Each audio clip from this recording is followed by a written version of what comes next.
period of some 40 years, Fred Dibnah demolished 89 chimneys. His 90th at the former Park Mill in Royton near Oldham was to be his last.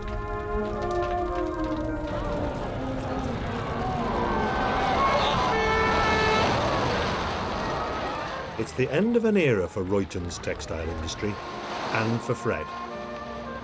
But being Fred, he's got a new idea. Really, my steeplejacking days are nearly over with. There's not many big chimneys like this left to knock down. They do keep coming, but not quite as frequent. This, of course, will enable me to do lots of things that I've always wanted to do.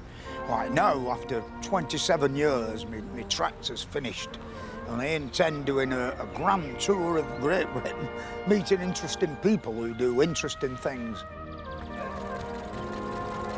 This series follows Fred Dibnah on the journey he made round Britain on his traction engine. It was a journey in which he went in search of the skills and technology that had made it possible to build an engine like this in the first place.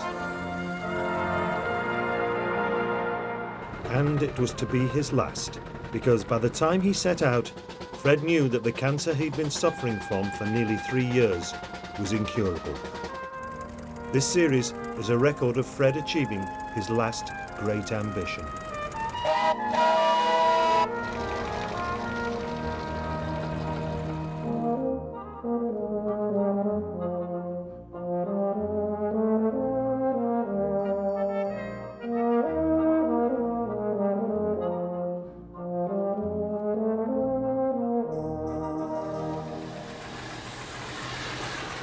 Fred's engine is a 1912 Aveling and Porter convertible tractor. On it he toured the length and breadth of Britain under the power of steam to celebrate the remarkable achievements of the engineers and industrial workers whose endeavours made engines like this possible.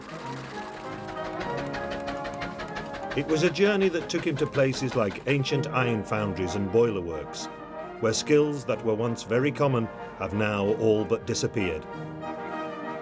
And to little workshops where things are still made today just as they were over 100 years ago.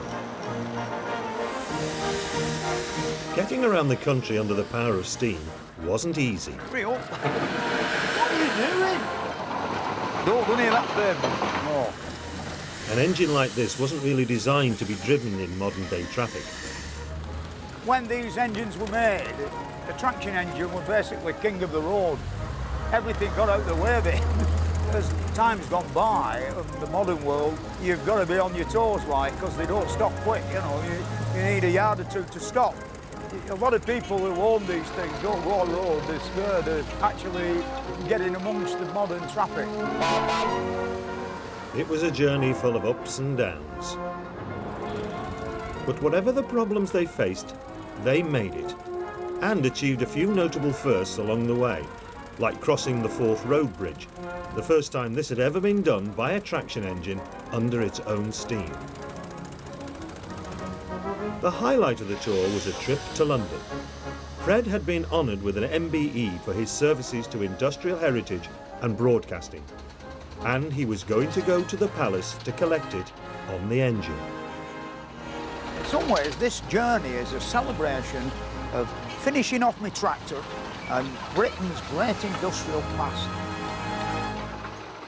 When I bought it about 27 years ago, I didn't really think it'd take as many years as it has done. Why?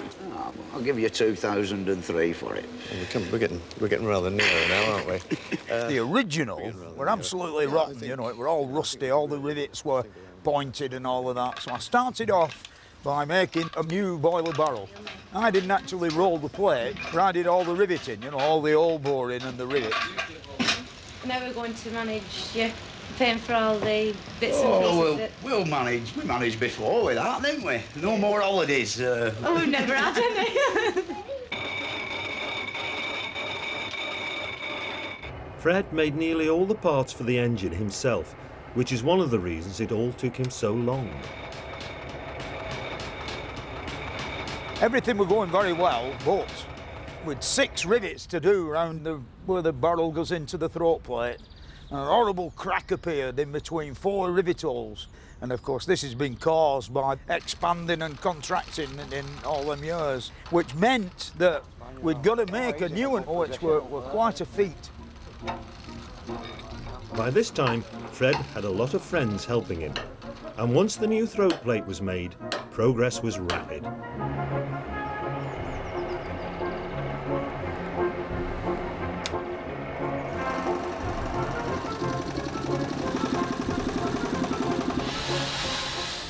All locomotives and traction engines have all been made by belt-driven machinery.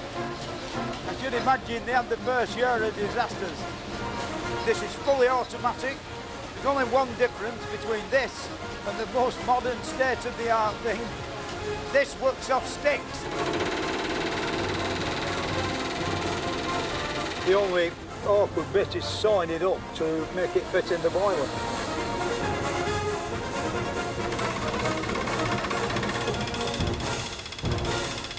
It's nice to know that you've done it all by burning sticks.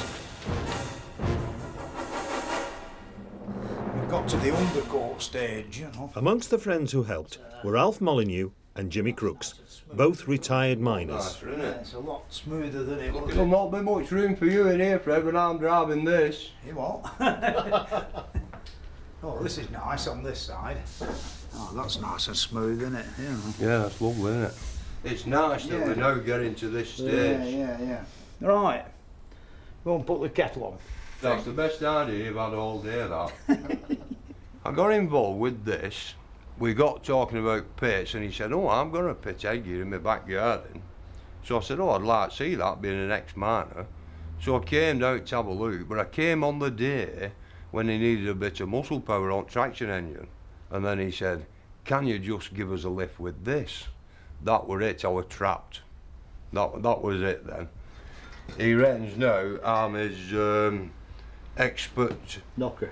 Stay knocker. What's the word for that? Hey? I'm your stay knocker now, aren't I? Oh, are you? Yeah. Extraordinary.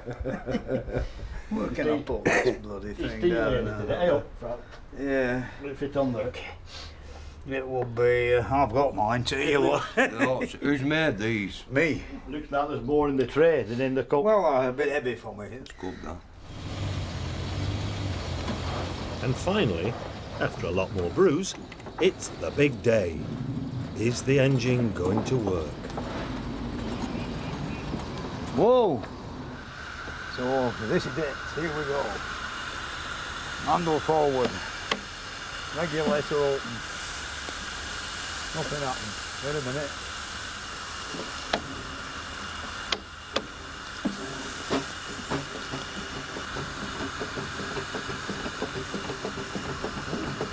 Like a Rolls Royce. 1 or 2 knocks, but nothing terrible, you know. Magic. It's been like a long, hard 27 years, I'll tell you. And every time there was some unforeseen disaster, you know. I mean, I'm not the only guy doing this. There's dozens of them all over England in little sheds, trying hard with very little money, you know. In my opinion, you know, instead of giving it to these men with the tight trousers who dance on stages, they should give a bit to the lads who are bending traction engines, because they're an unbelievable tourist attraction. I mean, in Dorset, there's a guy there, I don't know how many million people come every year to a traction engine rally from all over the continent and everything. If you've never been to one before, it is like a nice day out. So why had it taken so long? If I had an electric motor instead of a steam engine driving my machinery, it would have maybe a year or two less than the 20-odd years. But the other thing is as soon as you light fires in boilers, they seem to have some fatal attraction for people who just come from nowhere. And of course, you can't stop talking, can you? You've got to like talk to them. So I would say half the 27 years has been taken up with talking and not doing the job.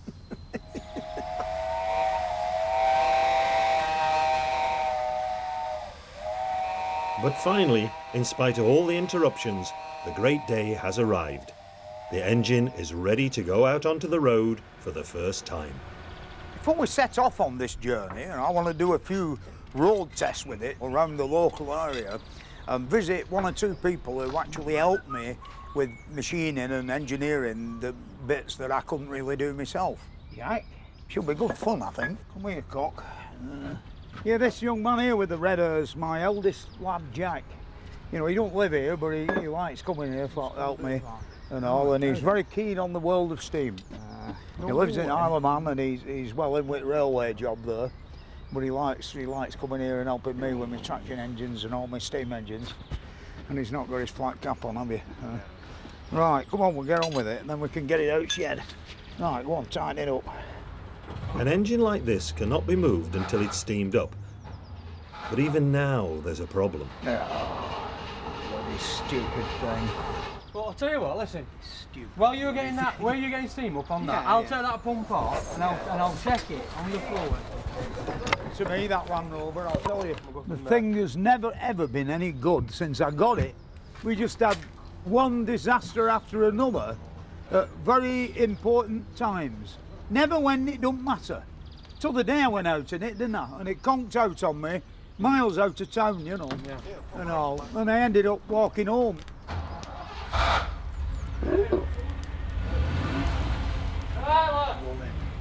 But getting a traction engine out on the road isn't like getting your car out of the drive. Take that red thing away and hide it somewhere. There's hours of preparation involved. Being a traction engine driver, really, wasn't an easy business. It wasn't just a matter of climbing on the thing and setting off down the road. I mean, a lot of preparation before the thing even moves. You've got to procure the sticks and an oily rag and get the fire lit and make sure there's enough water in the boiler. You know, if there's no water in the boiler, you're in trouble. And then, of course, you proceed to go round with the oil can. There's literally dozens of oiling points. The whole procedure took a couple of hours before you actually set off. I can't think of anybody who's ever done it any quicker. And 2 hours later... Come on, swing on it, Doc. Driving a traction engine is a fairly simple thing, really. There's very important things you've got to watch, like the water level in the boiler. If you're an absolute raw recruit or a beginner, and you put in for your driving test on the traction engine, the man who comes to do the test, he's happy as long as you can get round the corner, do a three-point turn and stop the thing. There's a lot more to it than that. I mean, they don't ask you about what would you do if the water's disappeared out the bottom of the glass, which is very important because a steam boiler is basically a bomb. This means that it's vital that it's kept full of water. Once they set off on the journey proper, this is something that is going to be a constant worry. I know. What do it? The authorities turn a blind eye nowadays to stealing water from fire hydrants. How do you know when it's full? When I get wet through. But in the olden days, it were a very serious business and there weren't as many hydrants and there were a lot of oyster troughs and it were like forbidden to put your sucker pipe in an oyster trough. I don't know. It's all new to me, this. I've never filled it up before. I can't see it. Somewhere down there. It's smaller than me. It's there.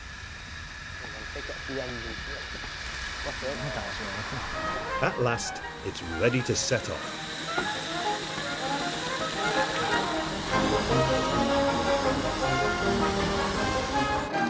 To make it go is what's called the regulator, which basically opens a steam valve that lets steam into the cylinders, or in the case of the throttle on a car, lets petrol into the carburettor. An internal combustion engine is a very feeble thing compared with the power of steam. When he was building the engine, the local scrap metal merchants provided a lot of the materials Fred needed. Today, he's looking for a bar to make a driving pin for one of the wheels. I know where to see a scrap metal dealing company who have a particularly fine set of weighing scales where we can put the engine on and weigh it to the last couple of ounces. It's very important that you know how heavy the thing is. And when we get there, you never know what you're going to find, actually. Come to have it weighed. Aye. How heavy is it? Oh, Not in kilos, wait a 8 minute. tons, Fred. 8 ton. Just over 8 ton. Just over 8 tons, isn't it? Oh, that's all right. Right. Yeah, I'll just go and see if there's a piece of 3-inch bar down the end of the yard. If there is a piece, I'll come back and show it you like I normally do, and you'll wave to me through the window, and then we'll disappear quick. All right. All right. See you later. See you in a bit. I'm at present looking for a piece of 3-inch bar to make a driving pin for the other rear wheel, but there's nothing over there that's suitable, so it's all like potluck. You know, you come in one day and you get something good, and you know, you come in for 3 weeks and there's no any good. So there's no any good today, so we're off. Where are we going? Straight on. I won't stop here, mate. Though. Back to follow me. Oh, foot brakes. What do you want forward then? Oh, yeah. So how's the boiler after a couple of miles driving? That's gone worse. This one stopped at the top practically, you know. Even that it's not as bad as it looks. Why is it that we steamed this boiler about 15 times when it was just a boiler and it didn't leak? And we put it all together, and now that it's all together, it's picked 3 places to leak what you can't get at. You know, they'll seal up like, but it's really annoying when you think, you know, that we've had it once perfectly steam tight and everything okay. Next stop, the place where Fred got most of the copper and brass for the engine. Brought some of your brass back. And he's still short of some brass nuts. Whoa. Hey. Hey. For a machine? Oh, yeah. Yeah, there's a lot of your brass work. I'll point a few bits out. Right, Fred. Yeah, all the metal that these taps are made out of all come out of this scrapyard. And all the lubricators and the nuts and the metal that these are made out of come from the bellises, yeah. They were like sheet brass, you know, that with black paper stuck on it. And there's a tap round corner, what we get the washing water out of, that's come from here. Even these greasers come out of this scrapyard, you know. Like people throw away stuff that they think is never going to be of any use in the modern world, but people like me can put it to good use in the old world. Fair job, isn't it? Oh, well, it's nearly a new one. Yeah, no doubt, I can see that. There's only that plate and that one and a bit of the back end left of the original boiler, you know, rest is new. We've got a lot of other bits at home that have come from here that we never got around to putting on. Right. Now, all of England jealous of this, see this lorry. It's our secret, you know, collection of jewels and everything splendid, you know. All this steam stuff. Yeah. And I'll go and do the bartering. Yeah. We've had a maiden voyage now, which has gone quite well, you know, I'm very pleased. You know, we've just 1 or 2 odds and sods that need seeing to, and then it'll be ready for the world tour, I would think.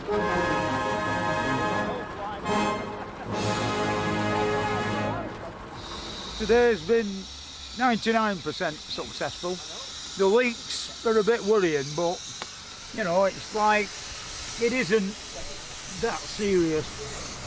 A long 27 years, Fred. Well, there were some days I never thought I'd ever see it run. But I've done it. It's finished. Well, it's not finished, but it's running.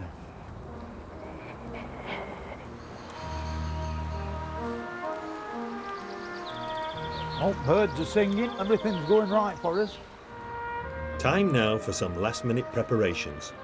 No living van can go out on the road without a touch of the signwriter's artistry. And there are plenty of little jobs to keep everybody else busy. I'm cleaning smoke tubes out. They get full of soot, and you got to keep them clean, or else you just start losing all your efficiency. And it's one of them jobs you have to do regular, that's all. Yeah. Is there any bristles left on that? No. Eh? That's the last one, Yeah, that, hey, look at all bristles have come off, haven't they? That's the last one, that, now. Yeah, all right then. You happy with them? Yeah, we've got our long build, you know, vehicle thing now. So come and give us So a lift put for him that holding up. in Right, position right. while I'm out where the screw holes are.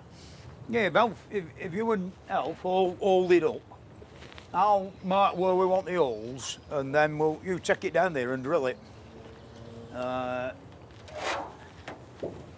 think we need about 8 in here, really, don't we? For make it look somewhat presentable. Wait a minute. How many? Is it horizontal? You mean level? Yeah, level. That's about wait a right, minute. that. Well, I don't know. Hang on, we could really could do with a ruler, couldn't we? Well, you can still mark for your holes, can't you? Oh yeah, yeah. All it there. Is that right? Is it Yeah. level? Yeah. Really, that's level. Jim is in charge of the pencil, so right. Just hold it there and let me Right. have a look from It's up there. Yeah, I think it'll do that. But there's still plenty of testing to do, and there's still a few scares for Fred. Well, we've got some steam coming from underneath the wagging on the cylinder box, which should not be. It's going to be one of two things. A crack in the cylinder block, which is disastrous, or water that's accumulated on a ledge when we hydraulic tested it. I've been frightened like this before when I was a beginner. Like all the wagging round the boiler, and you've done an hydraulic test, and then all of the steam coming out everywhere. It's all the bloody water trapped inside the wagging that's being turned into steam by the heat from the boiler. I'm going to just lift up the wagging, and I mean, it's almost stopped, and see where that steam's coming from. If it's coming out of a hole, we're in trouble. Now, somebody with asbestos fingers has got to shove that rag in there. It's hot. Yeah, I know, it's hot, yeah. You've bad news with them gloves on, you'll burn yourself. Shove all rag in, that's it, that's it. So, Another piece of rag. that's the best rag we've got, and we're ruining it. Hey, no, that's our towel. Can't do that. And we're going to dry our hands at dinner time. It's all right now, there, it's all gone. Yeah, it's a false alarm. There's no leak.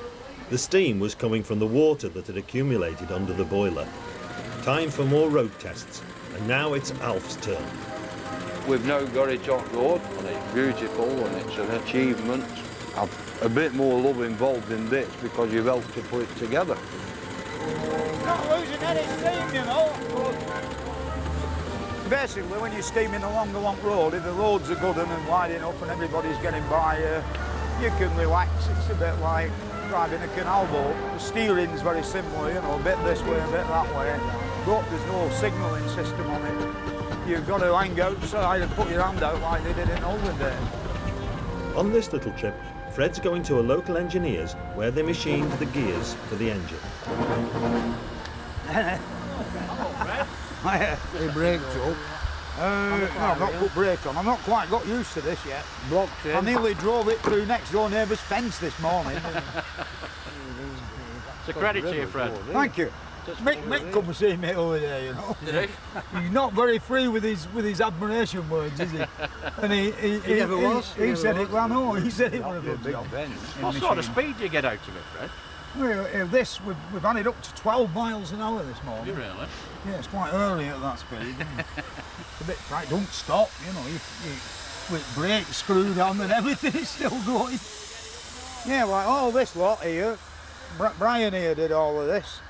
And on the other side, there's a great big one, you know, the actual worn out original one still hiding in a corner in this engineering works. Brian machined all to the teeth off, and then we made it a shrink fit, and then we welded it as well, and a shaving off each side and top of teeth, and then we took it to gear cutters who put all teeth on. That's right. And then the gear cutters went bankrupt, so we can't go there no more. You know that work for Fred for nothing. Yeah. No, I outpaid him, you know. I outpaid you. Oh, right. Bad memory, Fred. 2 pints, Yeah. Come on, we'll go and have a look at that wheel. We'll go and dig it out. Oh, them are big lumps, aren't they? Where them come from? Hey. Sheffield, them are from. Have them been forged? And yeah. Yeah, when I think that when I got it, you know, all them years ago, the teeth were all like that on every wheel, you know, sort of thing. They're really sharp, aren't they? Yeah, oh yeah. They must have lost 3/8 of an inch off each side that's worn away. You can tell how many thousands of miles it must have done. This sort of engineering was just too big for Fred to do in his shed. In this modern and advanced age, as they say it is, that we live in, it gets more and more difficult to find people who can actually do work like this. It's incredible, really. I mean, if I had to start again at the beginning, I'd be in trouble.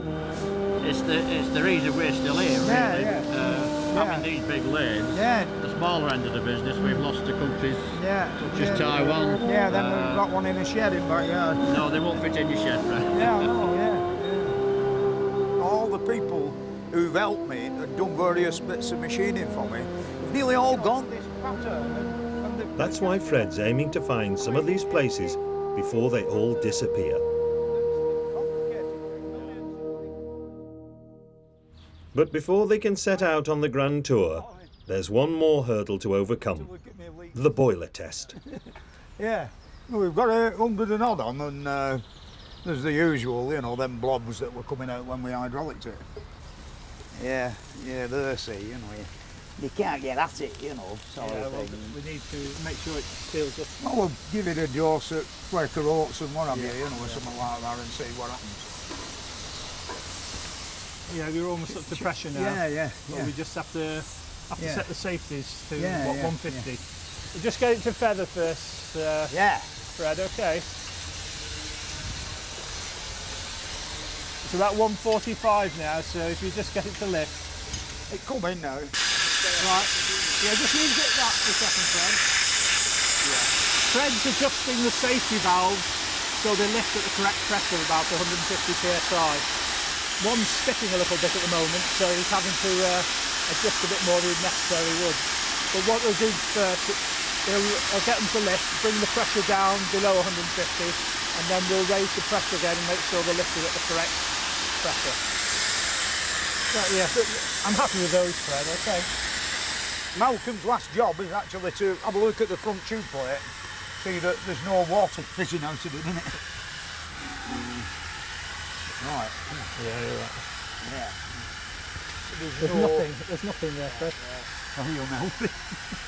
That's okay. Yeah. There's no leaks at all there. And that completes it, really. If you do those small alterations and you should be all right. I should be able to sign you off. So they're ready for the road, and Alf can't wait to get started.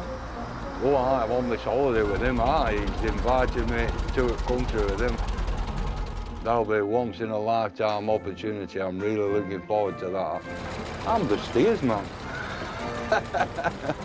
I've no doubt he'll show me how to drive the thing properly. Of course, I'll have a running commentary off Fred. I'm really looking forward to that. That'll be something else, that. Really will. Next, they finally managed to set out on their grand tour, but not without a bit of trouble getting the living van out of the drive as they set off for an open cast mine to stock up with the coal they need for their journey.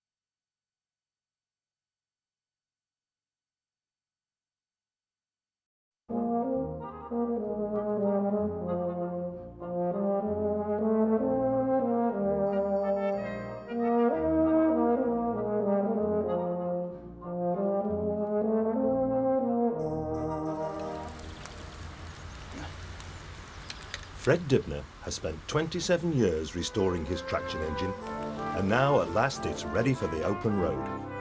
Today is day one of his big journey. He's setting off on a grand tour of Britain in search of everything that went into building and running an engine like this. I'll start moving now. Like the traction engine men of old, he plans to stay in his living van. Come on back, Fred. But first, he's got to get it out of his garden. He's due to leave in half an hour. Ready? Yeah, keep your fingers crossed. But there's a problem with the brakes, and it's costing them valuable time. I can't see nothing here. Don't put too much on, you're going to have it right, gate post, aren't you? More what?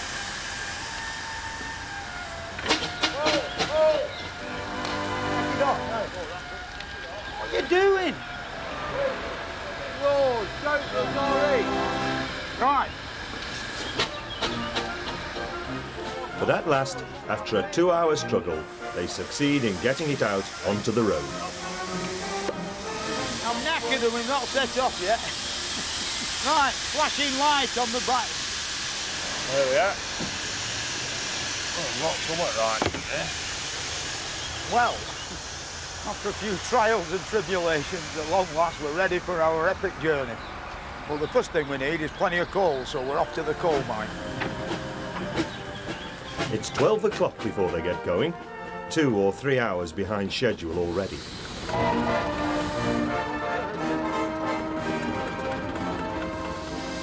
Whichever way you go out of Bolton, it's all uphill. So it's an early test for the engine. First day this, nobody's come to us, but that's what we're doing. Can't hear you, I'm deaf in this here. Their destination is an open cast mine between Wigan and St Helens. It's only about 14 miles from Bolton, so it sounds simple enough to get there in a day. But Fred's engine has had a complete rebuild, so a few teething troubles are to be expected. And they soon start. They're only a mile and a half out of Bolton, and some adjustments are needed. We've run out of steam and run out of water. I mean, that's a big hill for a traction engine. From now on, it's all downhill, and it's fairly flat, so we should be in with a chance, like, you know. No guts in it, you know, at all. Yeah. Not happy with it at all, you know. I think I'll sell it. Did we ever do it with that mechanical lubricator? Because it isn't working. What it is, it's that there. There's no oil going in the cylinder, so it's like running dry, you know, which is not good, you know. If you did that with your motor car, it wouldn't get very far, you know. You'd start making squeaky noises and stop.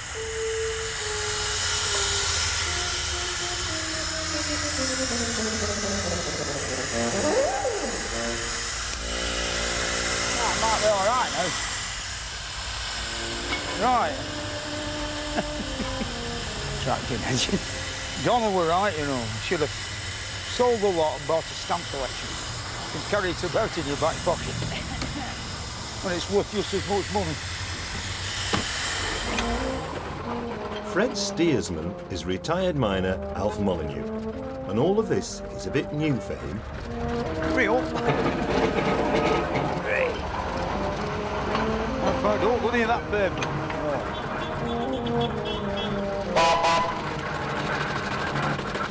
Go in here a bit, put some coal on. Come on, wind it a little, eh? There's entrance here. Eh? There's entrance. Dentist. Right. There's entrance. Keep clear. Oh, yeah, well, Right. we'll not be here that long. You don't want blocking, do you? No. This is the life, isn't it? Life on the open road, you know. You see why they invented diesel engines?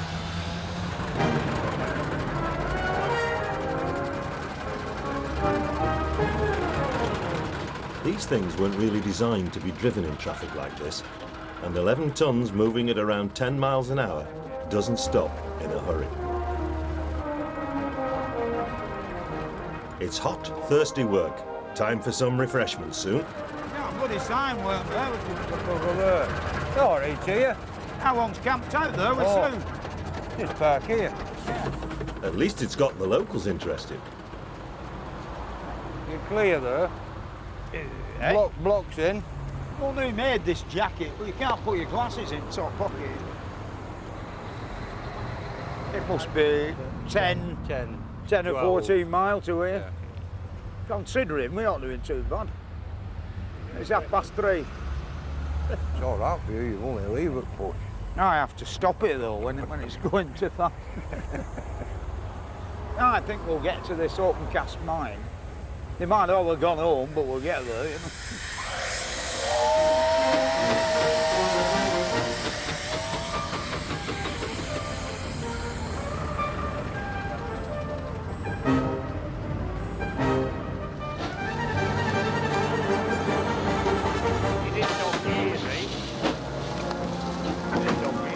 Tea time already, and they're still 4 or 5 miles away from the mine. Where's the rake gone? I hope they've not left yet. That's your fault. This is the man who owns the mine. I've forgotten his name. Stuart. Eh? Stuart, yeah. Yeah. Well, you don't want to have a pub tonight then? Well, we're not that bothered. Is there a good pub near your pit?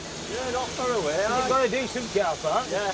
Oh, well, we'll eat then. You won't mind your parking up. Oh, very good. Yeah. I'll see you about midnight then. Have you... Not that bloody far, is it? It was supposed to be a surprise visit, you know. Right. He gives me coal, this lad, you know. I don't have to pay for it, he gives it me. Don't here.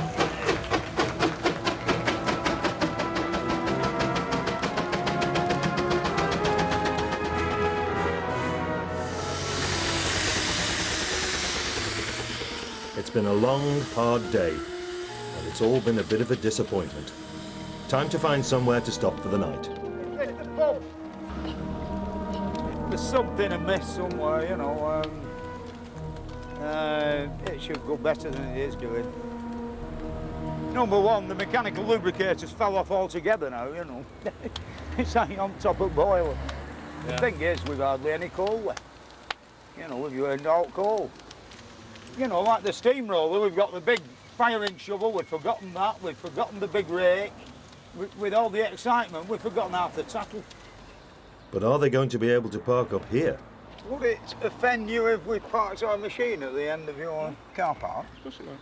Eh? No, it'll be fine. Because we'll sleep with it tonight, you know, we'll come and have a pint with you. Oh, right. Yeah, yeah. Oh, you would stay overnight? Eh? Oh, yeah, don't leave that, you know. It took 27 years and 2 divorces to get it to the States.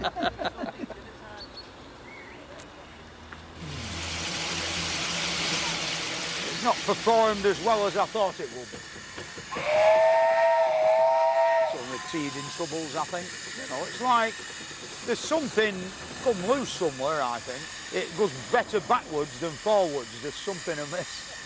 It's not run away, this. We can hold it back. We can hold it back. You're kidding, mate. No, it's not too heavy. This van weighs nearly 3 tons, so there's going to be a lot of hard work in store. We've burned a bit, haven't we? The end of a perfect day, you know. We've had a nice pub that does grub, and it looks nice and safe, you know, for the engine. And you know, we'll spend the night here before we go to the open cast coal mine in the morning. So good night. So see you later.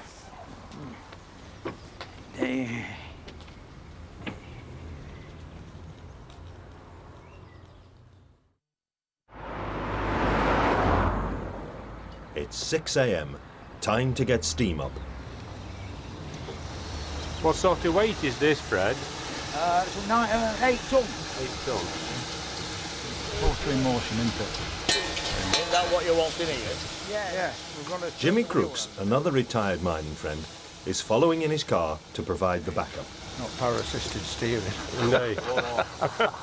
Plenty playing this steer. Hey Fred, you need an MOT for one of these? Not an MOT, it's the boiler inspection, you know. You have a look at it, see if it's roadworthy. Yeah, well, no, they never. That's the funny thing. They never actually ask you about its mechanical condition. They're only interested in it in the boiler blowing up. And of course, there's some of them are positively dangerous when it comes to going down big hills and all that. Nobody asks you about the state of the gears or the brakes, and all that. Like, some of them have no brakes. Like Only two gears? Yeah, forward and reverse. Slow and very slow. Oh. Trouble here, Jimmy. It probably spread this, doesn't it? Eh?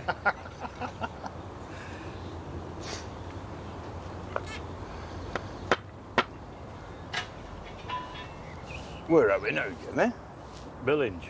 Billinge. Well, where's this bloody Dire Straits place he keeps on about? Eh? Fred keeps saying we're in Dire Straits. Oh no, I hope we're not going to it. That's what we was in yesterday. I mean, it's the longest journey we've been on it. And I think really, considering we didn't leave till lunchtime, and we were here at 7 o'clock, and it's what, 10, 14 mile or something like that. With all the things that went wrong, I think we did bloody well get here. How's that? Good as new, that. So hopefully it'll be a bit quicker today. Maybe, yeah. I can't promise you nothing. Anyway. Can't go yet. No, we're not going. We've got to have a brew, haven't we? The lady's making Well, a brew. we've got to have a brew and get some water in boiler. Give us keep, Where Fred. can we get water from? Give us keep at locked doors. Keep it locked door. Don't know. Well, it's not in the doors. All right, might be in there. We haven't used it this morning. I might have hung it up on a nail in there.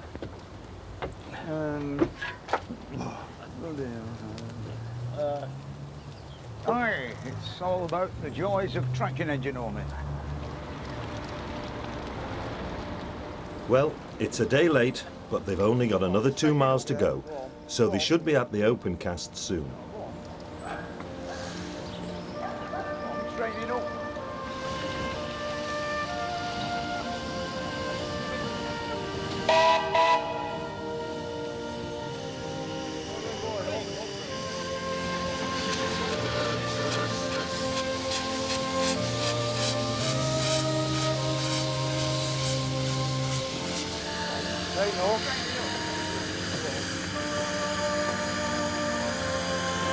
Oh, we made it. This morning, believe it or not, it's performed very well. You know, we've not run out of steam, we've not run out of oil, and also we haven't forgot the rake for blinkering the fire. And oops, wait a minute. What have I done? I've done something very silly. I got carried away, and the bloody boiler's going to be full up to the top. As soon as we move it, woof woof out at funnel. And we're not concentrating, you see. We're acting as well as trying to do this. It's a big thing for a brain like I've got. What's happened is that Fred has injected too much water into the boiler. Yeah, these people, Jack, you're on and off the bloody thing, you know. Give us the spanner back. This means that water will get sucked into the cylinder with the steam, and that's not very good for the engine. So he's going to have to open a valve near the bottom of the boiler to get some of the boiling water out.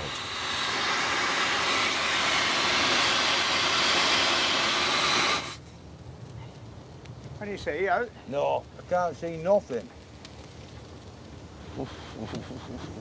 No, I just think, you know, there were 70 odd coal mines around here in the 1950s. A lot of employment. Yeah, really. Around here, weren't it? Coal industry in Lancashire were mainly round Wigan and Atherton Lee, and basically for the cotton industry and all. And slowly but surely, in 1960s, it all but disappeared. Nothing at all left of it. And how many thousand men worked in it, you know? Well, I think there were a spell when everyone would be connected in one way or another to the coal industry. There was mining, yeah. But today, fewer than 500 people work in the mining and quarrying industries combined. One of the only places left where coal is still extracted is this open cast site. Do you think it would have been dark down here, Fred, when there was working? Yeah. Well, with them little one-candle power oil lamps that they are there.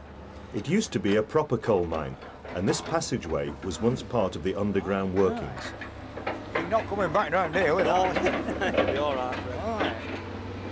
Look at that, Oh, cut it quite straight though, didn't they, Yeah, to be oh, fair? They yeah. did a good job. Right, sides are flat. They left a haven't coal roof here. they? Yeah. But you'd have thought they'd have worked wider. I'd have thought they'd have been wider than this. Yeah.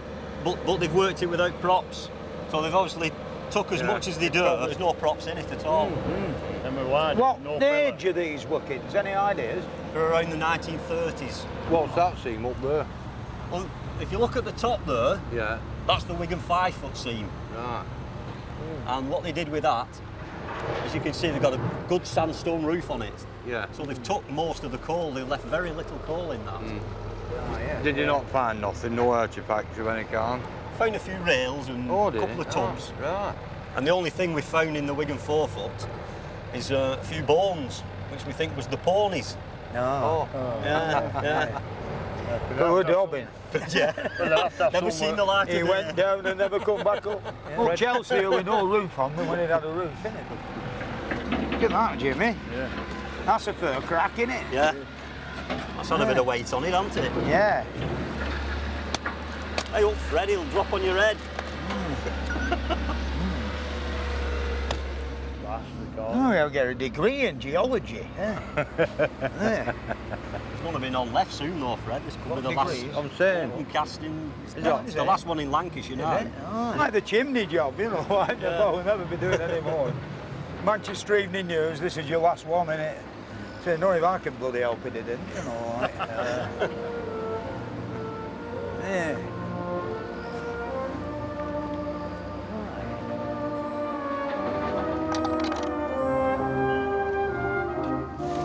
And now we go and get coal in there, Al. With difficulty, I imagine, we're going to have to find something to push it to back. I've no doubt Stuart or somebody will find a couple of mugs for hold it. Me and you. And then you can just stick the job up with it. It's the bit spade in all day. Yeah. We'll not fill it to top that, but it's ours a bag. As ex-miners, Alf and Jimmy are both on familiar ground here.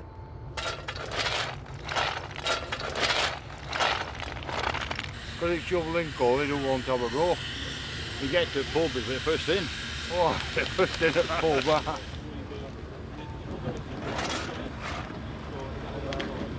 Hey, Alf! I found a rabbit hole. A bull's hole. There's no enough props up there for me. Throw some of them bags up by me. You ready, Jim? Yeah. And if I catch you by oil lamp again, you're in trouble.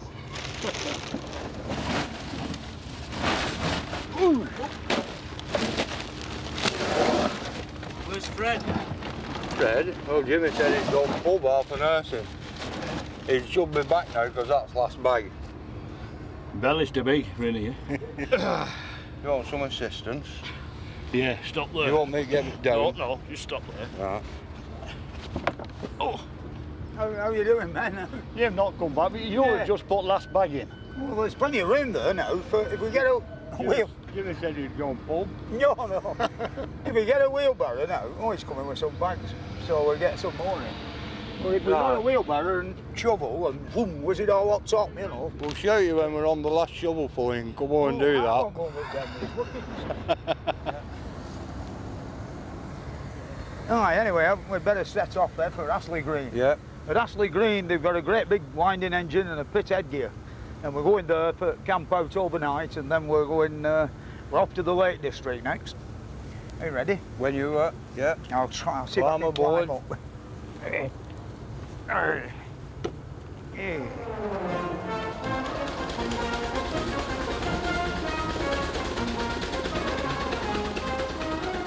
Next stop is the Astley Green Mining Museum. But first, they've got a problem which needs some urgent attention. Because, as well as coal, water is fundamental to generating steam power. If it runs low, which it is doing now, they'll be in big trouble. So they'll have to find some quickly. Get all the test load quick, right? Yeah. We've got a standpipe for hydrants now. Them hydrants are very important things. And the water people haven't been round and lifted lid off for 10 years. Eventually, they end up full of mud up to the top. And you arrive in your steamroller and you lift lid up and it's just mud. Don't overdo Lord, it. There's a usable lot plug. of pressure in there. What would have happened if you'd not found one just then? Well, we could blow the plug out and we'd be here all night then, you know. Get sacked on railway if you do that, man. You did it. You're saved. Right? What you do is put the tap handle down, turn it on and blast all the mud out, you know, so you've actually done the fire brigade and the water company a favour. You've cleaned out the hydrant for them free of charge. Bad news, then. Turn it down. I've had one irate guy on a bicycle, you know, one of them littler types. This is illegal and what you're doing here and all that, like pinching water off the North West Water Authority. Yeah. You know, I still say you're doing, think a good turn, you know, the water people. It's capable of doing 50 miles on one fill up of water. And it's always circumstances, you know, like no, all along flat, no hydrants. And then you come suddenly over crest of an hill, it's a bloody great hole, you know, and the water disappears. Off the railway men are pretty fortunate because it's probably level. With a traction engine, you don't know what's round next corner, you know. You should have a dipstick really, but I've not got round to that yet.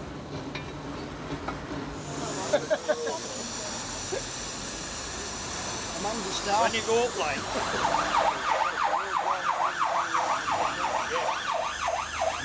Hey up! Quick, guide the hydrant. Go that way instead of this way.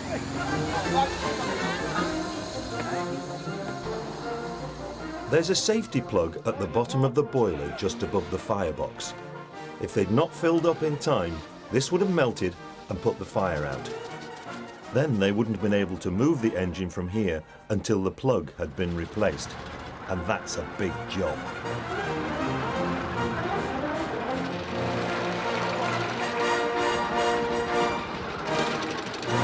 In 1950, there were 70 collieries around here, employing 55,000 people. But from the mid-1950s, the industry went into decline as the pits began to be closed. Now, only the Astley Green Mining Museum survives to tell the tale of coal mining around here. It houses Lancashire's only surviving pit headgear and engine house. Yeah, right, I think we'll stop here for tonight and do a few repairs tomorrow. Yeah. And have someone say I could eat a bloody have flock bed. Have a look round at the winding engine. Yeah. And climbed up there once, you know. I'll just turn this off. They had a lot of bother in 1908 when they sunk it. The water, it's yeah. 7/8 line with cast iron tubbing, isn't it? Yeah. Lady Pilkinson of Pilkinson Glass Firm The glass cut the first sod in 1908. I can remember riding in here. Mm. I worked here for a spell in the 60s. Yeah. Yeah, this was coal winding shaft, this. Hey, coal? Coal winding shaft. Yeah, it must be one of the biggest, you know, that's been around, you know, Yeah. When you look at it, it must weigh a few hundred ton, eh? I believe they're in process of getting monies together for get it repainted and refurbished properly. Bed really up, you can see a few holes in it. It's worth saving, there isn't many left now. There's none left round here, is there? No, there's none round here, but... This is the last one in Lancashire apart from ours. There isn't that many. Apart from ours. In country, is there? It's got to be worth a big grant from lottery people. Keep it stood up, you know.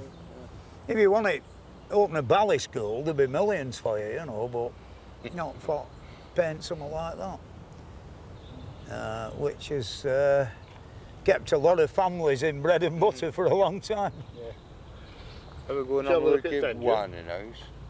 If you want, yeah.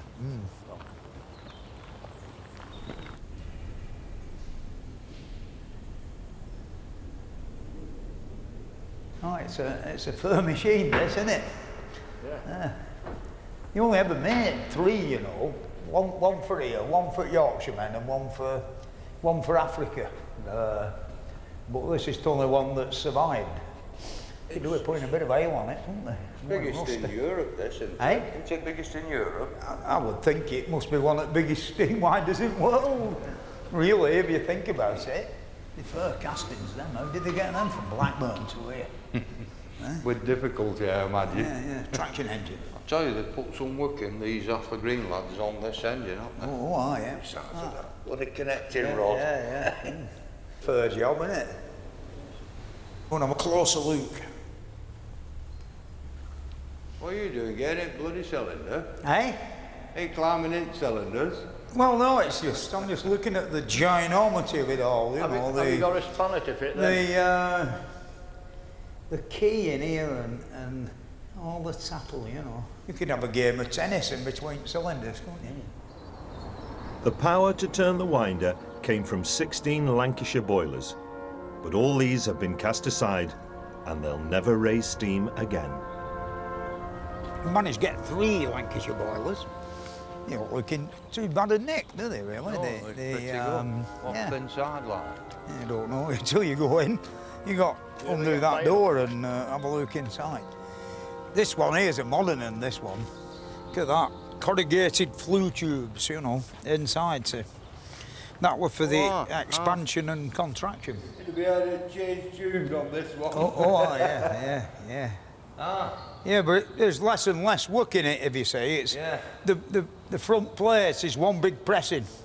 Others have got all this stuff riveted to it, Yeah. I bet that's as late as 1960s or 50-something, That one looks in damn good nick, doesn't it? Yeah. They're all 3 of them different.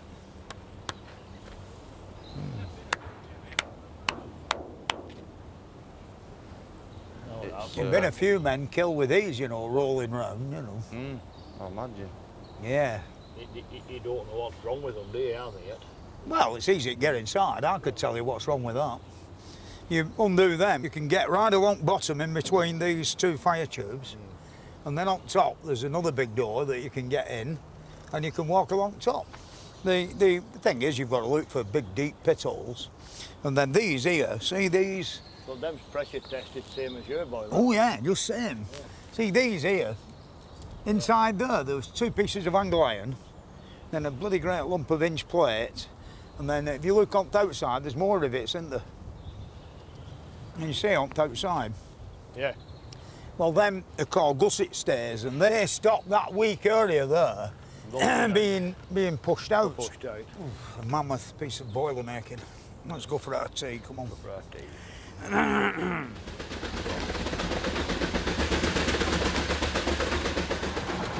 Next day, they've got a long journey ahead as they head for West Cumbria in search of the mines that provided the iron ore for an engine like this. And Alf's still trying to get the hang of his steering. All the way. I'm watching it. Yeah, but when you do that, you go out the way over there.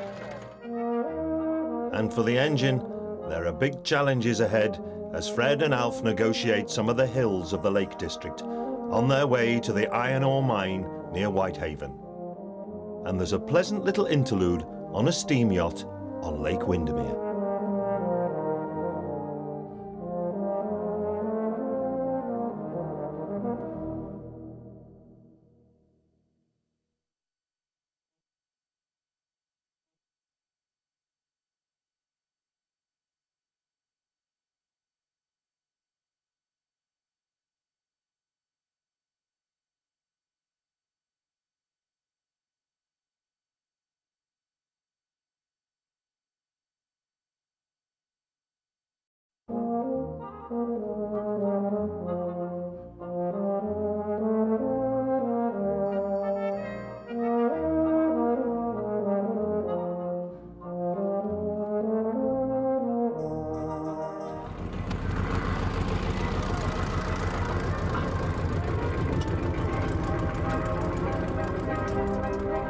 With 100 miles already covered, Fred Dibnah has now reached the Lake District on his grand tour of Britain's industrial past. My eldest son Jack's come over from the Isle of Man, give us a lift on this trip. And really, where we're going on, I think we need all the help we can get. We've got Jimmy in the support vehicle behind us, like we're stopping so frequently through lack of steam and won't go hills. The pair of flashing lights behind is a must on country lanes like this.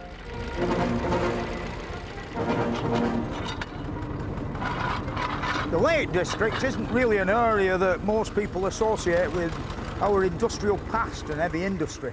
But once upon a time, around Wookington and Barrow-in-Furness, you know, there were great industrial centres, and they mined iron ore by the hundreds of tons, and it was some of the best iron ore in all of England, you know. And alas, it's all gone now, you know. Bit sad, really. But while we're up here, we're calling on a mate of mine, Mr. Richard Ransom, who's also a fellow traction engine owner and steam engine enthusiast, to do a few running repairs, because it's giving me trouble, you know. I'm a bit disappointed in it. The trouble is, in all the hurry to get the engine on the road, Fred didn't really have time to do all the fine-tuning he would have liked. So he keeps coming across these little problems that need to be sorted out. It isn't steaming very well at all. I think the fact that piston rods, I think, it's my fault, you know, I put the cylinder block a bit too far forward. There you go. And I know for a fact that the piston, the high pressure piston, covers the portholes up when it's in the forward position, which means that, you know, when it's supposed to be working, the steam can't get at it properly, you know. So what I'm going to do is, when I get to Mr. Ransom's, I'm going to beg him to use his workshop and shorten the piston rods by about 1/4 of an inch. Are you going to get to Dick's all right then? Well, there's another big hill yet. Fred knows some good steam engine men up here who he's going to be able to get some help and advice from. But he's got to get there first. Fred's engine is a 4-horsepower model, built to pull around 15 tons. But right now, it's struggling to pull 2. This is ridiculous, isn't it?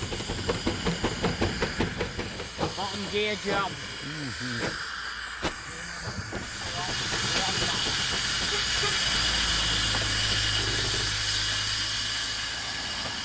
At least the scenery is good.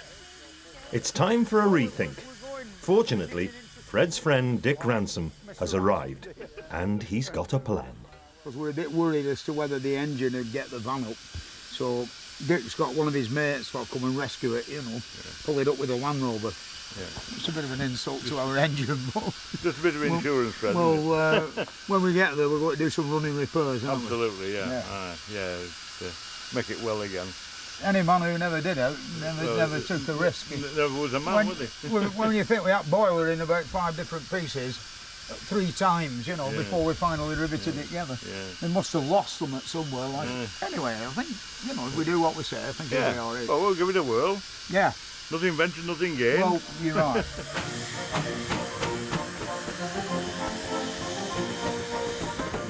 That's a bit easier, without the living van in tow. Right, we just pull forward a bit, Jace, on your right now.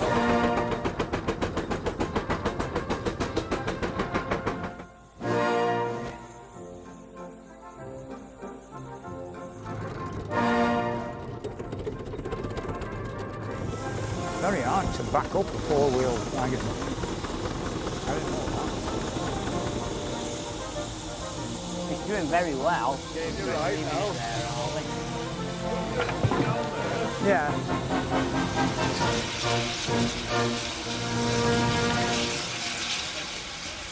It's been such a disappointing journey that we're going to have to, in the morning when it's cooled down, you know, take the cylinder end covers off and weigh up how much we can take off the end of the piston rod.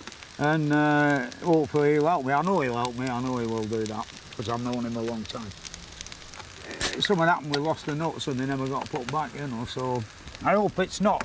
So, Never mind losing your nuts. Thank you, Mr. Ransom. That's all right, Mr. D. God. God bless you. Have you got another crate full? Yeah, I soon bought some.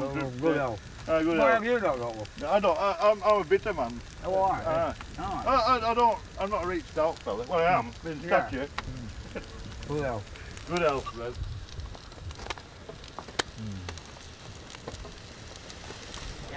What, love? What, cock?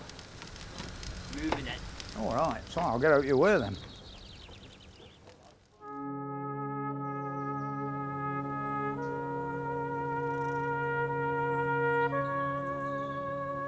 Well, that's full forward. Now, you can see the port there, can't you? Yeah. But is it enough, you know?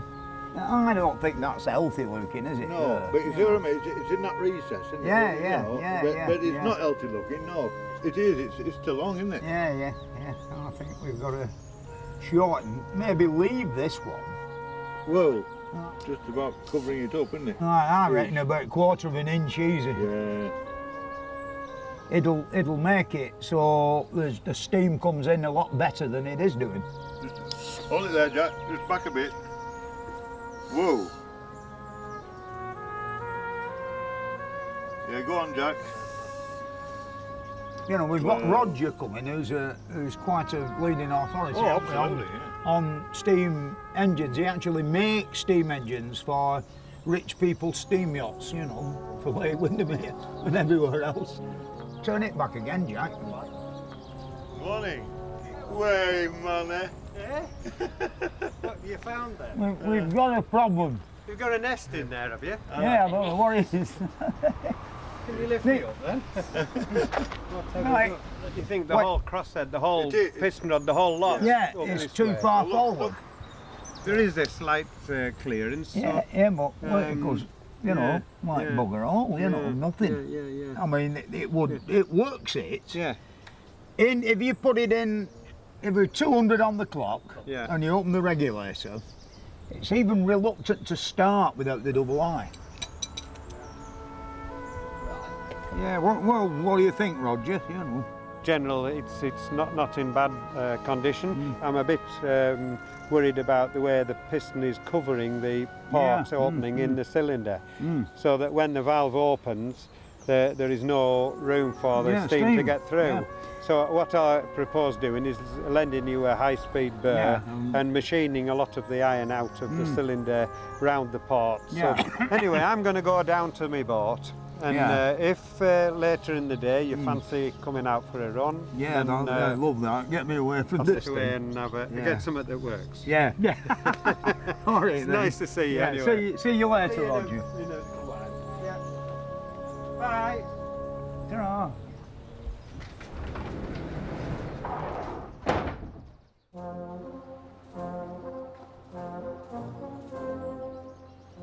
Good afternoon, Roger.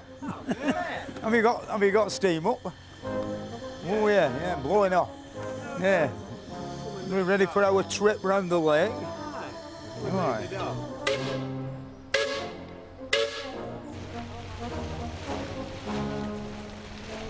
Well, Shamrock, she was built in 1906 by shepherds of Bowness. Yeah.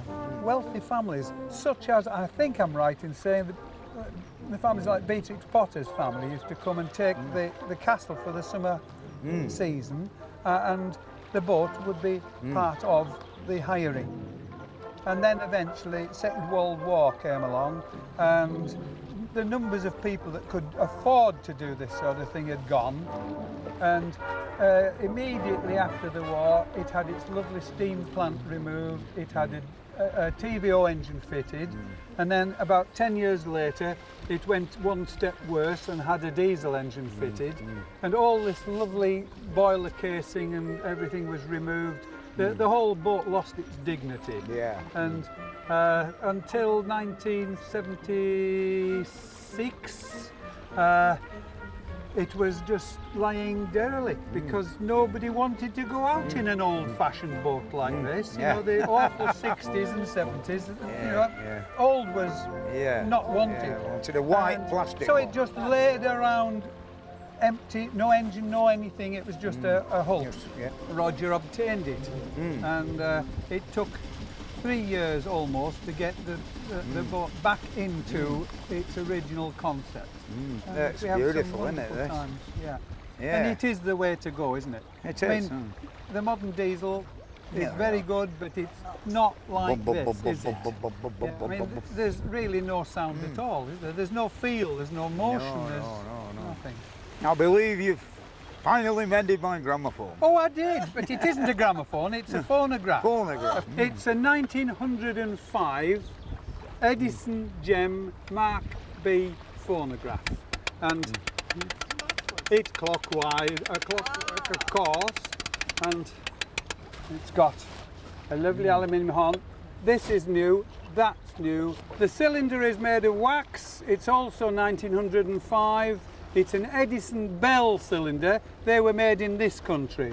Most cylinders you can get hold of are American, but this is English, you know, and we'll see if it'll go.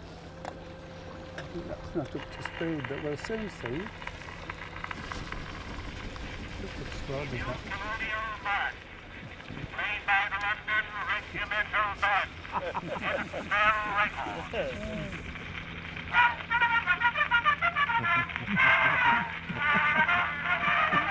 Do you like it? No, it's wonderful, yeah.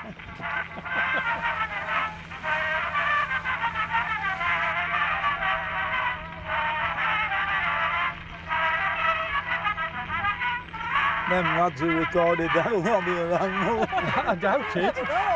If they are, they'll be smelly, won't they?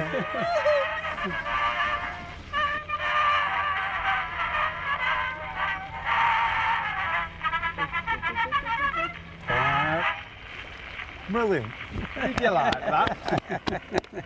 There we are.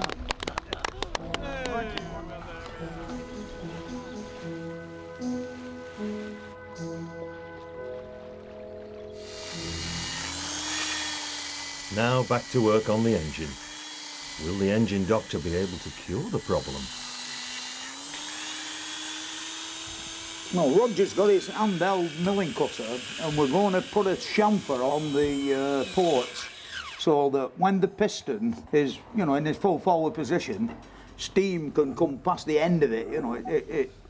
We think it's a different piston that's too thick and it's covering the port up, you know, when it comes forward. Maybe doing the same going backwards, you know.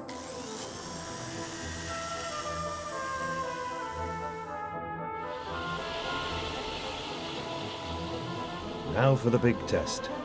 Is the engine going to work any better?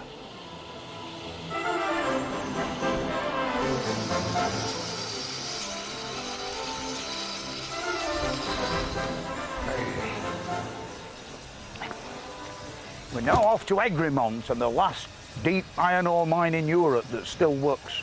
And when we get there, we should find out whether our running repair is a success.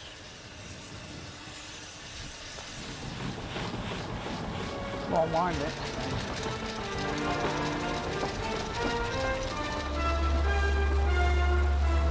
The work of the engine doctor seems to have done the trick. Iron ore production in Cumbria reached its peak in the 1880s, and there were over 300 iron ore shafts. Back then, the industry employed over 5,000 people in Cumbria. We've made it. Today, there's just 3 and they're at Florence. Gilbert's here too. You come up the hill with the brake on again. Oh, Fred, we've been waiting a couple of hours for you. Yeah, well, I'm pleased you got here. We're ready to go down the pit. It's a long way from where we come from. I've forgotten it took that long. No, you've only got it down straight for the last couple of days. Yeah, but we've got here, that's the main thing. They don't like hills, this thing, you know. They don't like hills, there's plenty of them. Well, I hope you like hills, because we've got a cap lamp and a helmet in here for you. Yeah, I know, a big hill down underground, yeah. Have you got your incline railway going yet? Yes. The mine is still a commercial operation, and the ore they mine here is used to make pigments for the dye that goes into paints. Keep your heads and your backs down, lads. Yeah. A bit more than that. You know, we were a great big mining industry around here. We had about between 200 and 300 iron ore mines. How many men? Well, there would be, in this pit alone, at the start of the Second World War, there'd be 1,000 men. Yeah. This one pit? Aye. In fact, we've got 11 shafts here. Yeah. And this is the site of number 3 Ulcourt shaft. Yeah. This one was sunk in 1905. Yeah, when you were sinking this drift down, or you know, an heading like this, how much powder would you use for, you know, advance so far? Well, you went for a 5-foot advance every shift, and you would use 20 to 30 pounds of explosive, a fairly high explosive, and of course detonators. the men worked in companies, which would either be 2s or 3s, and their daily routine would be for to blast at the end of the shift, really for to get the fumes clear. We favoured spraying it into the air a mixture of compressed air, water and castor oil of all things. It's a great media for to kill dust. Yeah. Castor oil, eh? Keep you regular, that, wouldn't it? Have you still got that exotic order here, see? Yeah, look at them. Oh, they're in fine growth there, aren't they? Yeah. Yeah. Don't know whether we can harvest them. Have you tried any in the pan?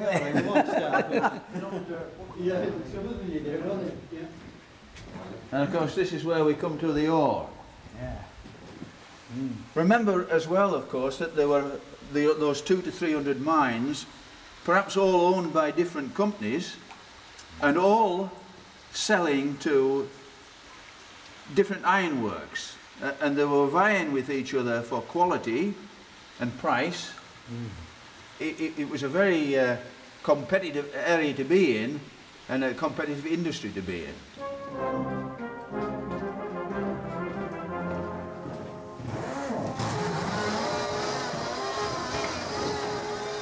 And this isn't a little steam engine down here.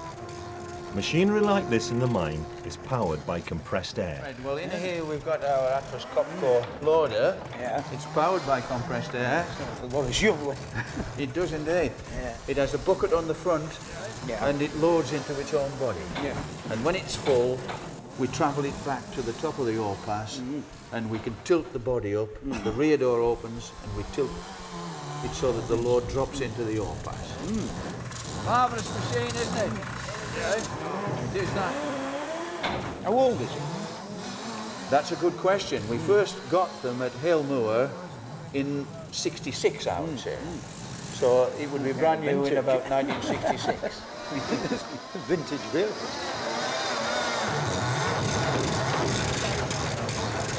Yeah. All our ore went to be made into pig iron and then steel. Yeah. Some at Workington and some down at Millom, which was a one industry town. Fred, come and have a look at this in the roof here. It's as good as an example of kidney ore you'll see anywhere in the world. Tremendous ore. Magnificent. All round here. 80% iron. Almost good enough for to make hematite jewellery out of. Yeah. But it's a little bit like onion skins. Yeah, see the thin layers? You need thick layers for to make good jewellery. Yeah. We don't get much of it nowadays. Well, you know, where was it formed that sort of style? Well, I don't think we've solved how it has been nobody formed. knows, No, I don't think so. It just appears randomly in the body of the ore. Yeah. Yeah, there's tons of it around here, isn't there? Well, there is, Fred, but we've got to leave it for there for the time being, I think. Right. Is it back to the surface?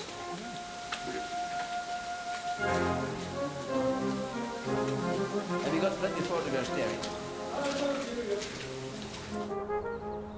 That just finishes Fred's job up. He likes his brass and copper polished up nicely. And then later on we're going to get steam up and shoot off to Workington Steelworks, where all the iron ore from Florence went to. It was running better. I mean, it'll have a good trial today when we steam off to Workington. I've a bit more to do yet before he comes, because he likes to see it gleaming. Just wipe the paintwork over, and then we're ready for off and getting it all dirty again, ready for polishing tomorrow.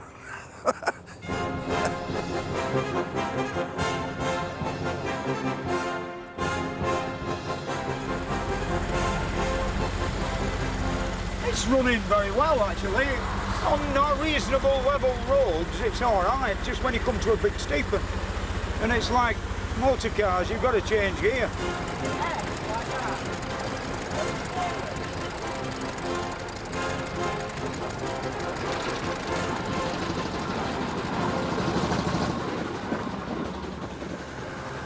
Nice to see you here. We're now injecting. That means we're putting water in the boiler. When it's gone up about an inch, we'll set off. I'm ready for a pint of my tea. Are you stopping a van tonight? Yeah, oh yeah. Oh, right. So, yeah. So we're both stopping at a van? Yeah. Right. I'm not bloody leaving it on its own.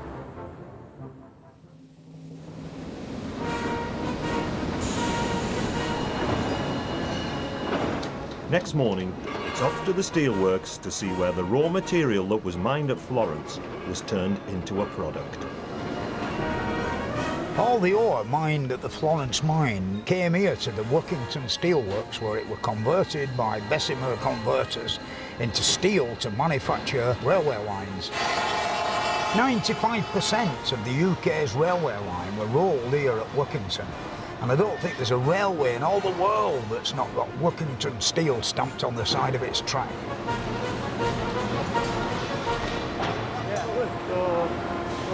Today, most of it is rolled in this modern computer-controlled rolling mill.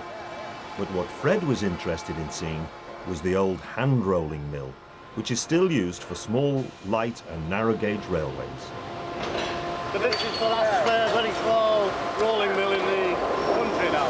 Pretty ancient, man, isn't it? It is very, very old. So this was driven by a steam engine, and this was taken out some years ago. But it still works, and we still get a good saleable product from this mill. Where with the steam engine? Yes, in the drive. Very similar to what I remember when I was a bit younger in Bolton. Was that all manual operation? Yeah, but they used to let me have a go, but it was bloody harder than it was. Can I suggest that we go around to the front of the process and then we'll have a look at the start. Comes down to this door, down this chute.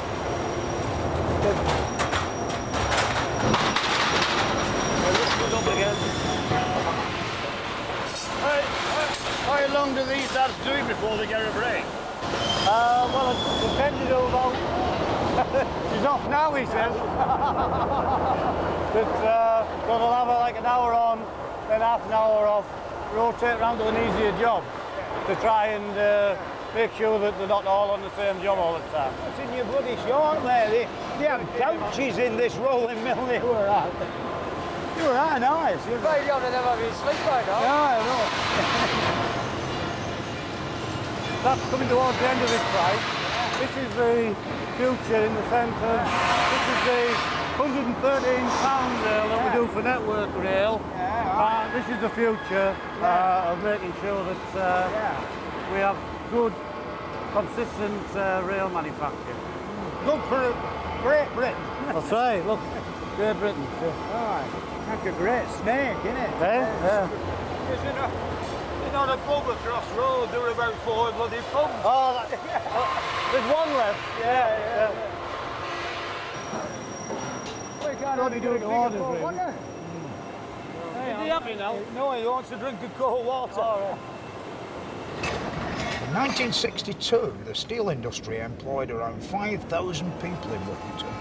Now there are just 200 employees. Most of the old ways of working have gone forever. But down at a local pub, Fred met some of the former workers to find out what it used to be like.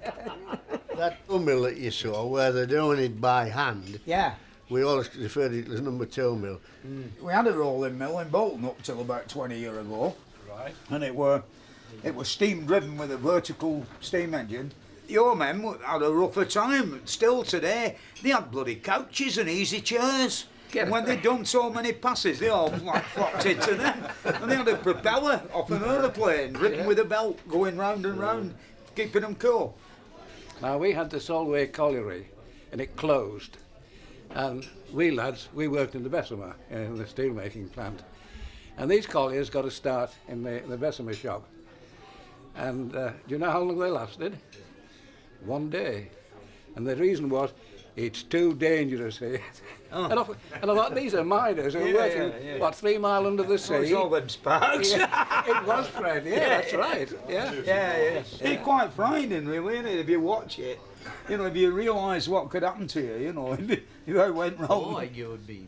Yeah. Well, I was one of a group who was injured in 1962 when this ladle of iron fell. This shackle had been used, which wasn't really supposed to be used. It was a bit like the straw that broke the camel's back.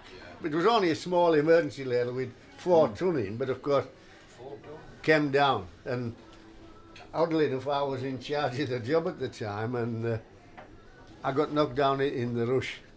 And you sort of automatically put your hands out to save yourself.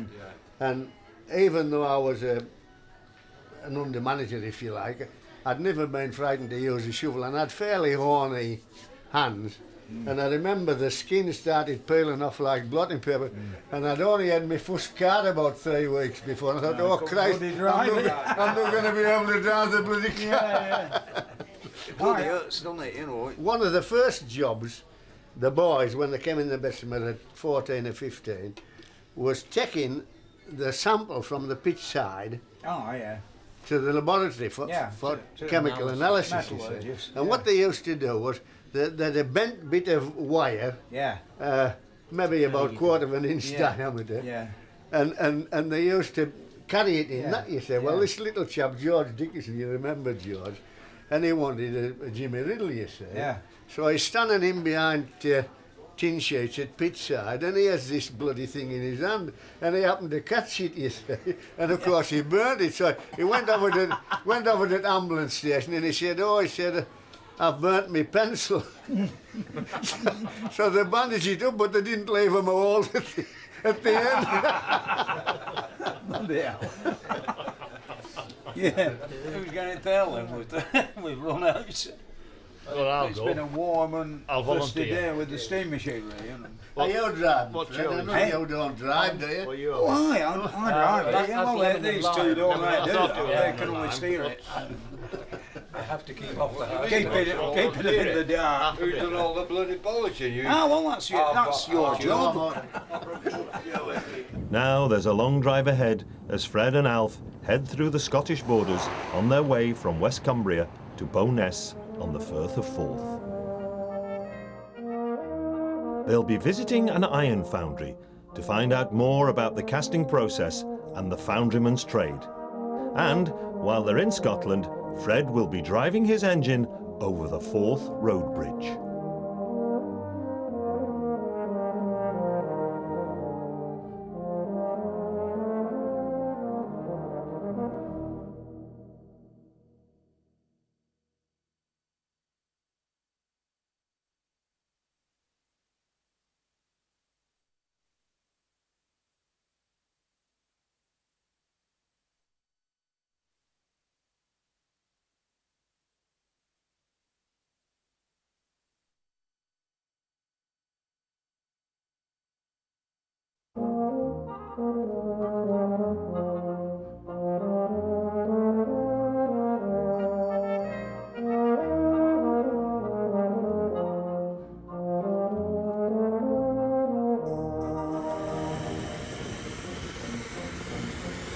Fred Dibnah and his steersman Alf Molyneux have now reached the Scottish borders on their epic steam-powered tour to discover Britain's industrial past.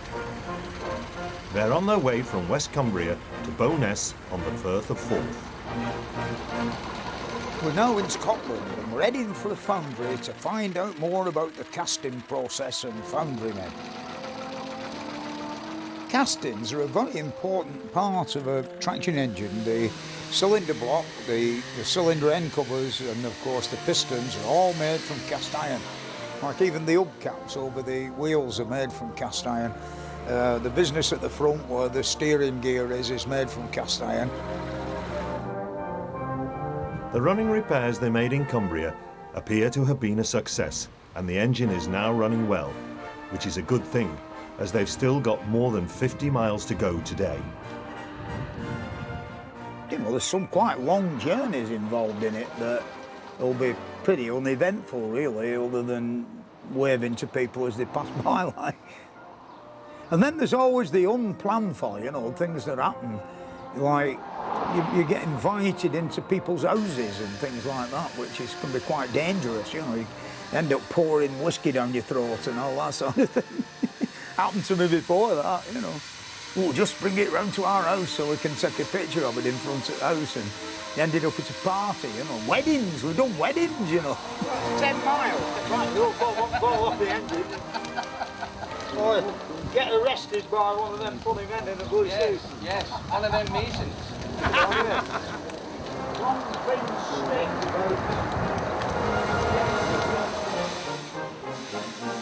That's when Glasgow was the second city of the empire. Yeah, When it was all engineering. Glasgow was just one massive foundry, just foundries big engineers. everywhere. One of the best engineers in the world come from London, isn't it? Yeah.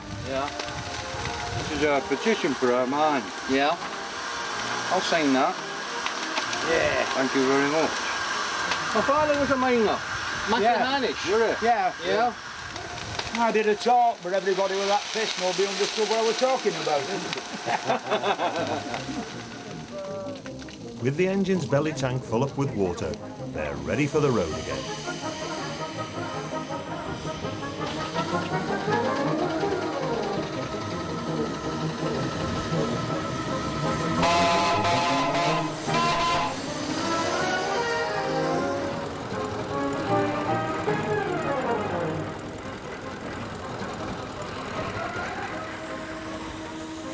We're now in Falkirk, which of course was the place where the Industrial Revolution in Scotland all started. And here, a great iron foundry called the Carron Iron Works that were opened in 1760. After 30 years, it employed 1,000 men and became the biggest iron smelting plant in the whole of Europe. It was here James Watt's first castings for his earliest engines were manufactured. Although there's not much of it left now, this area was the cradle of the steam revolution, where Watt built some of the first steam engines. And Watt wasn't the only pioneering engineer working in these parts. This boat behind me is a 3/4 size copy of the world's first steam-powered vessel, you know, and it was designed by an engineer called William Symington. It's called the Charlotte Dundas, and the engine for it was built at the Carron Iron Works, where Symington was the chief engineer. And it was actually designed to pull barges on a canal, which it did quite successfully. The horizontal engine in it was far in front of its time. In 1803, it pulled 2 barges laden with 70 tons along a 20-mile stretch of the Forth and Clyde Canal at 3.5 miles an hour, you know, which is really faster than what we're doing with the traction engine. Built by the Mackenzie Ship and Boat Yard, eh? The canal owners were very concerned about the wash from the engine or the paddles, and it never really went into service. You know, what a shame, you know. It could have, you know, it's so long ago, 1803. He fell in the canal and drowned, you know.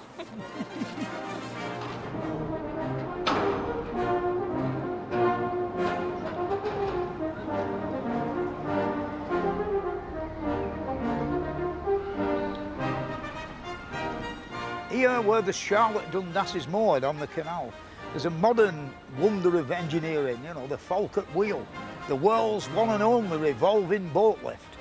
And it's so simple, you know, it makes you wonder why nobody ever thought of it before.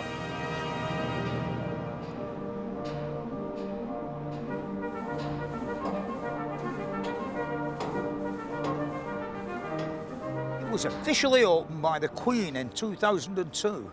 And it did away with the leaden locks that covered an height of 115 feet from the top canal to this canal down here. At each revolution, it moves 600 tons of water, and the machinery involved are 10 hydraulic motors, and they're unbelievably efficient. You know, they say that there's the same amount of energy used each revolution as there is in boiling 2 kettles of water. I'd better go and relieve my mate Elf now, who's been faithfully looking after the engine. I'm off for a cheese bussy.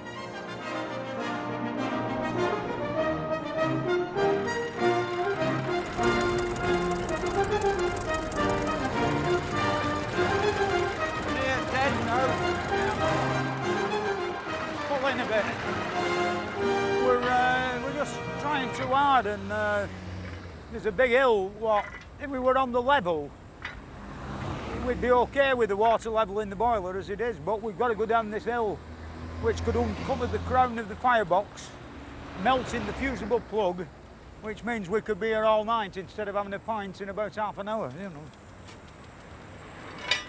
Which that's where we're going to, where that flame is burning on the horizon. It's that operation we did up in Cumbria on it, when we planed that 5/16 off the edge of the steam port. Made a hell of a difference. So they need to find some water quickly.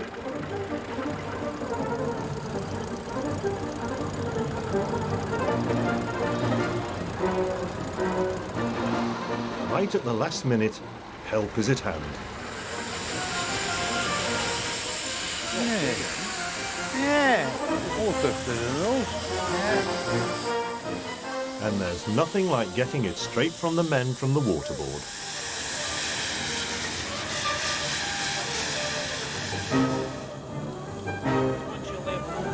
Oh, aye, they'll be coming out at funnel. I think I need a drink. Thanks very much, chap.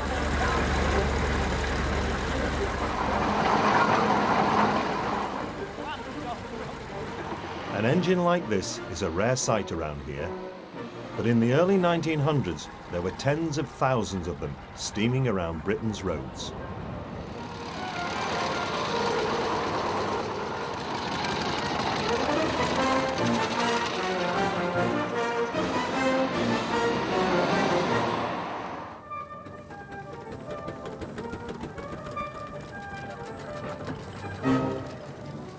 It had a good long run today, so how's Fred feeling about the performance of the engine now? Well, we're getting better. It's run in now. We've had some good spells of maybe 14 mile an hour of taking speeds like that. If you keep 200 pounds on the clock, and it seems to accelerate up hills now, which it wouldn't do, would it, when we were in Cumbria, you know. There's nothing dropped off it, you know, that's the main thing. We'll wrap it up and go for a pint, I think, usual style.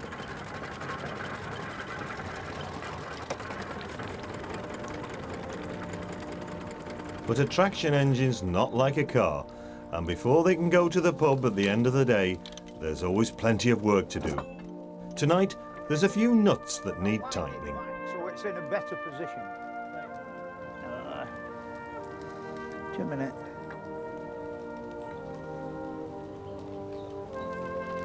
Staying at railway workshops is a very handy place to break down at. You know. We're not really broke down. I mean, we could have tightened them up, but they'd have just come loose again, you know, which while we're at it, we might as well do it properly, and you just might look to drop this nut now down onto the top of the red hot firebox. Right, now then, big spanner. Sorting out the coal and water is Alf's department.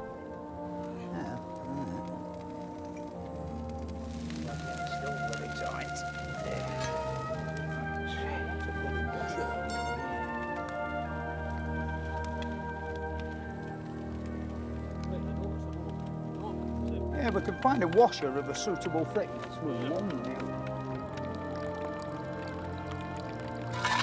Now we need Alex and his washer department. You know, if we can find a washer at right thickness, which there's a half a bucket full just arrived. Oh, that looks the part maybe. Right, it's right now, see. Right. Yeah, we'll leave it at that. Recommend that up against the lock now because the two are loose together. Yeah, they can't go any further, can they, because of the split pins? I'm ready for finishing now. But he's got to do his repairs. We're preparing for tomorrow, basically. Yeah. We've got a bit of coal. We want quite a bit more yet. With some polishing to do. And sheet it up, and then it starts again tomorrow. It's nice and bright. We light the fire and muck it all up again. And then back to square one when we finish running. You enjoying it? Yeah. Yeah, I am, yeah. Met some cracking people up here, haven't we? Anyway, I'll have to get on with my work. Did it come loose now? Right, myself to death. This is the foundry we've been heading for, the Ballantyne and Bowness Iron Company. And it's been here since 1820 and employs over 100 people. This is it. Here they cast everything from pillar boxes to lamp standards to beautiful iron railings and, you know, for places as far away as London and maybe all over the world, you know. But, you know, looking around at the quality of the workmanship and the ornamental stuff, there can't be many places as good as what this place is, believe me. If you come through this way, lads. Yeah. Through you come. Through you come. Oh, there's some lovely tattle in here, isn't there? Yes, it's really, really nice. This is one of our pattern stores here, Fred. Yeah. As you can see, we can match up just about any head with any bar, and these days that's sort of big business for us. The restoration work in parks and what have you. I don't think we've ever counted them, but I think we've got over 100,000 patterns within the foundry, so it's a lot. It's a bloody lot, Yeah. But many of these patterns will date back to, you know, when the foundries first started. And you'll still have them patterns somewhere. Absolutely. We never, ever throw any patterns out. No, never do. Never do.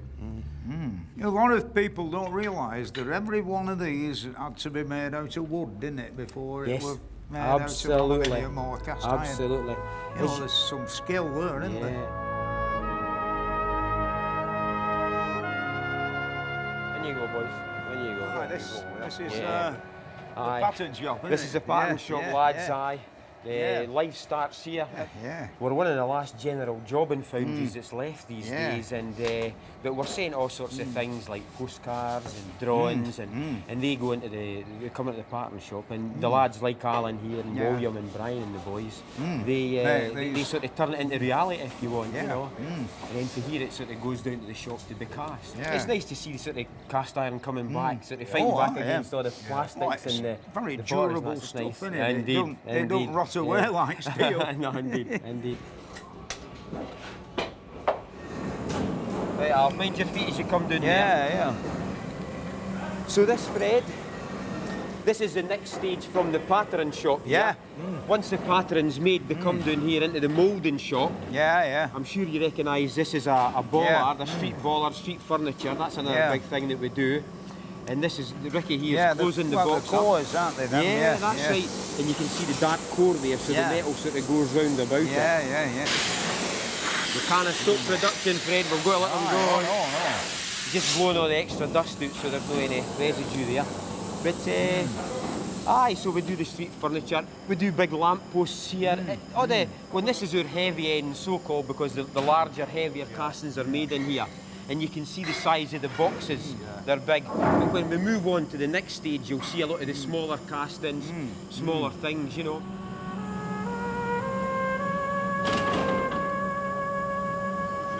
That's okay, mate? Yeah. So, when that's that, Fred, I think we should move on to the next moment. You okay with that? You didn't want to fight with this boy, eh? I tell you. No, he's bigger than me. So this is the main moulding shop we're going through to now. This is the main moulding shop. Jacket seems to have been set on fire a few times. There's 3 tonnes of metal in the furnace. It all arrives at once, and each different shop gets a tonne. And they sort of have different turns when the metal is, just to make sure, you know, they all get an equal chance of going home a wee bit early. That's about the size of it. Now that's it coming now. This will be ductile iron or spheroidal graphite, but I can't say that with my teeth. But you laughed at, what's wrong with my teeth? The metal goes into the ladle, and that's the magnesium that's making it as bright as you see it there, lads. And that'll bring all the impurities up to the top. You can't have that going into the casting, because the impurities would be in the casting. That's I'm just topping the ladle up now. There we go. So getting the wheel on for pouring and tilting until it comes into the shop there. And he's got his wee stirrer there. He'll come forward.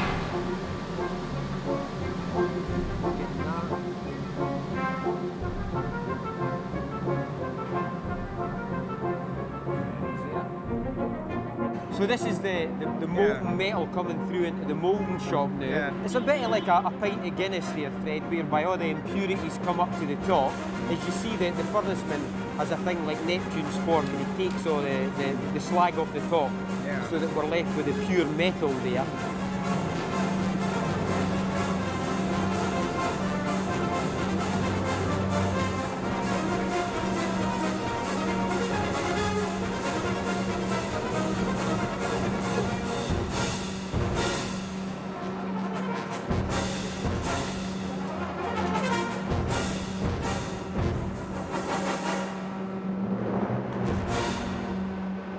That's the green sand moulding plant there.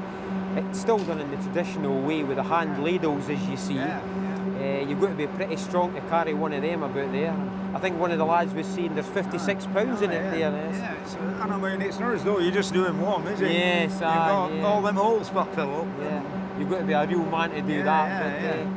You think you'd be up for it these days? Well, you think? up until my present state of health, I'd have been all right with you'd that. Be fine. I tell you, you're more of a man than me, mate. I wouldn't be able for that.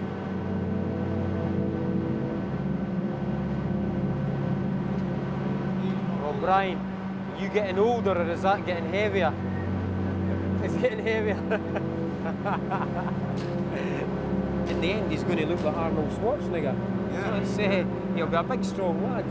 You wouldn't let him give you a slap. He's putting them on as well. Oh yes. Aye. And see the height. And then he has to take them Can off. you see the height he's got to lift them? Yeah. It's a man's job. Yeah. The pattern will be in the box there. The box is in two parts. The pattern's placed in there, pulled out. You put the core in, close the box up, clamp it down, and then the metal is poured through the blowholes there. But it's just really to make sure you get a continuous flow of good quality metal. What's the idea of like the 3 pouring holes?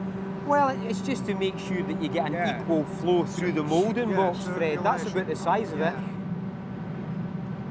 But it's certainly an age-old process, and we've been here for a long, long time. Oh, this like area is very famous for foundries. It really is. Central Scotland. Yeah, way back to 1803, you know. Yes, Cannon Ironworks. That's right. We've been here since about 1820. The company was started there. I think it was established in about 1856, and it has been in the Ballantyne family now. And and Mr. Ballantyne is still, the son and heir. And good news for us, he has a young son, so hopefully he'll come along and join us. He's at university at the minute. But the other good thing about Mr. Ballantyne and that is when he was coming into the shop at first, his father made him come here and do this. He made him do the moulding, and he worked in the pattern shop, and he worked in the fitting shop. So it's so you'd have a real insight into the job itself. Sadly, there's we're getting less and less, and we're one of the last few standing now. Just recently, 2 of the largest foundries in Scotland just closed down there, and you've got to feel for the men and the skills that are sort of left on the street now, Fred. But we soldier on.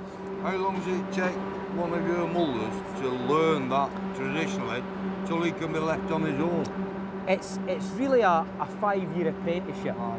There are a lot of father and son combinations in here, so they'll learn the skills from their dad.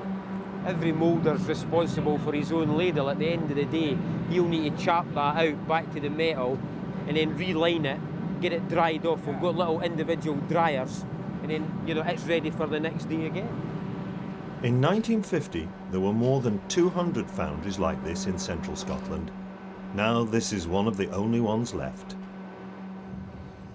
Back at the railway, it's time to get prepared for the next stage of the journey. Come on then, it's time we were away. Right, Are you ready? Yep. Wagons roll.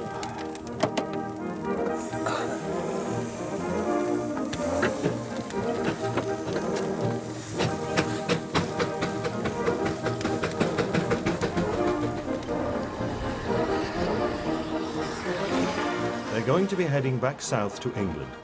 But before they leave this part of Scotland, Fred wants to have a look at the Forth bridges and see if they can drive the engine over the road bridge.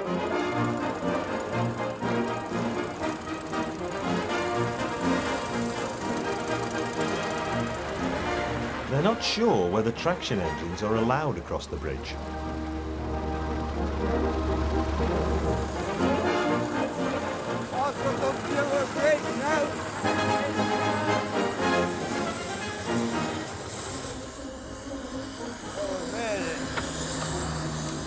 Get off my wheel. All right.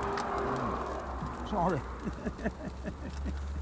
Yeah, there they are, eh? Two together. At last. One built this century and one last century. Which is the rail bridge? The red one. They never stopped painting. Hey, there's a train going over. It looks like a blooming model. Look at that. Yeah, when they built that one, I think 57 men were killed building it, the rail bridge. The rail bridge. And the other one, there were only a couple or two killed on the other one. Yeah. But two of Scotland's greatest landmarks. Looks impressive. Oh, aye, yeah. It is when you're on top. I've been on the rail bridge, you know, on the ironwork like. Yeah. Well, if you're going up to ironwork today, I'm not coming with you. Hey, no? No. When it was built, the railway, it was longest in Europe for a spell, weren't it? I don't know that, but I know one thing. Instead of it being built out of wrought iron, it was one of the earliest structures built out of steel. On steel, yeah. Yeah. I had a boot once with magnificent drawings and pictures in, and I lent it somebody and never come back. Of the whole construction of it all, you know, as it went on from day to day. It was a right good boot, that. But I ain't got it no more, you know. How far across is it, do you know? No idea. It's a long way. It's set from here, isn't it? Yeah. I wonder if they'll let us go over with this. There might be some sort of speed job, you know, you might not be able to do 20 mile an hour or something like that, which we can't do, can we? There's one thing about it, we'll not have to pay a toll because these will not be on the notice board. No, that's a fact, yeah.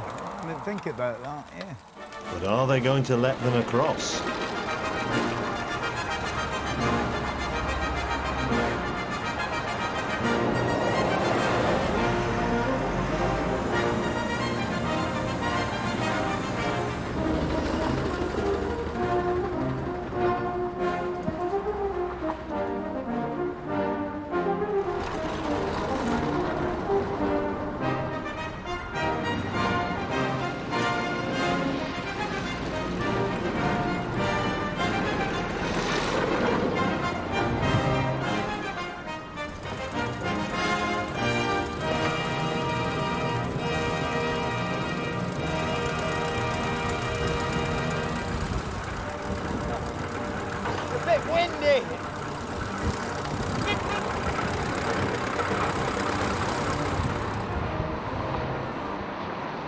We've just come over your bridge, Alistair, and it didn't collapse. That's good to know. Did you have any problems getting up the slope? Well, yeah, it's the engine isn't really running as good as it should be doing, but it made it all right, you know, that's the main thing. How old is it now, your bridge? Well, the bridge opened in 1964, so we're just approaching our 40th anniversary. Do you have much maintenance? Well, we've got a big problem. Not only do we have to maintain the structure because it's 40 years old, but it was designed in the 50s when the heaviest commercial vehicle was only 24 tonne. And now the European standard is 44.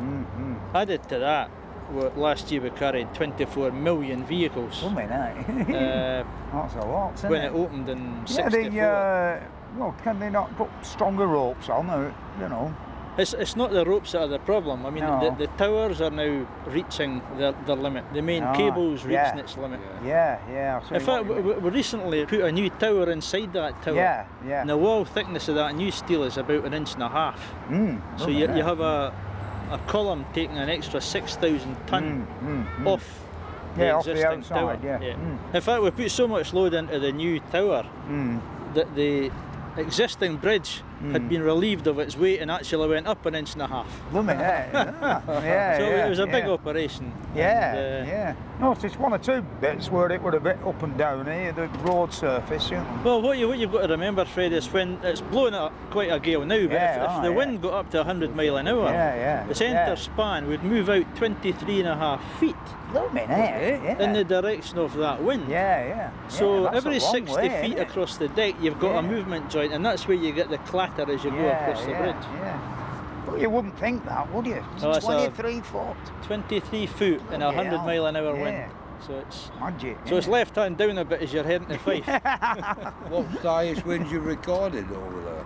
We've put it off the scale about 102. Oh, so you've had them kind of... Oh yeah, I mean we're pretty far north. Do you have to close?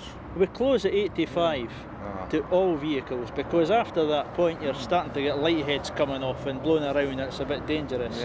And standing where you are, you would actually see the bridge starting to oscillate. Somebody explained that. That's amazing, though, isn't it? Yeah, how high are they, them towers? You're 508 feet above the river if you're standing on the top of these towers. Yeah, no, I've never been up a chimney that big. And what's the highest chimney you've been up then? Oh, 300 foot. 300 feet? Yeah. That was without a lift? We attempted to knock a concrete one down that were 450 foot high, but the bloody thing fell down a day early, you know.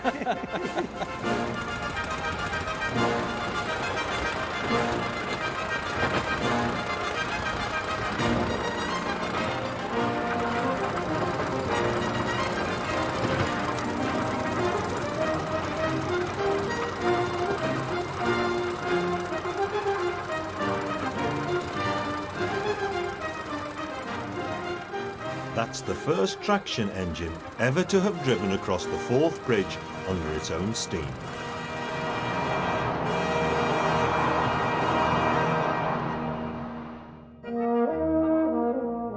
And next week, there's another interesting bridge to cross. Fred and Alf will be taking the engine across the Middlesbrough Transporter Bridge as they head south to visit a boilermaker in Bradford.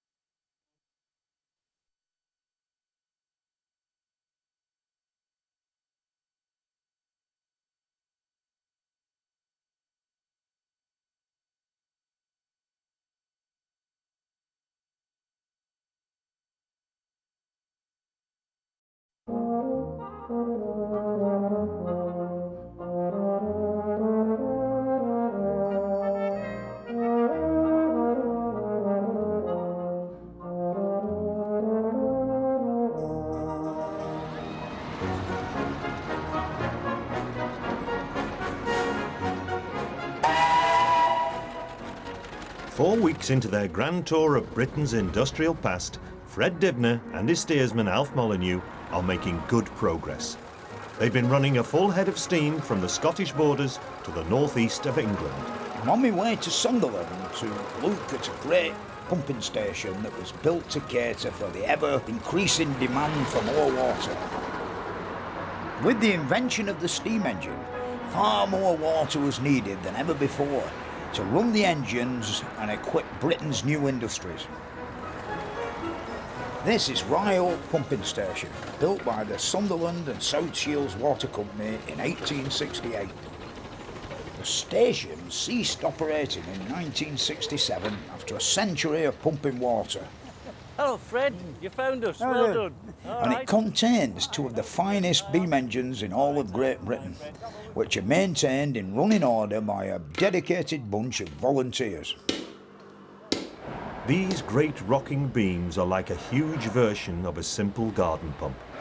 The beams transmit steam power via long connecting rods to pumps located at the bottom of a 250-foot deep shaft. 3 Lancashire boilers make steam to drive the engines. What do you think of these then? Can you go on? Them are, well, heckish long connection rods, aren't they, compared with a lot of water pumping engines. Yeah. Yeah. Imagine the manpower and the toil that went into making these. Yeah. Even digging the shaft, 250 feet.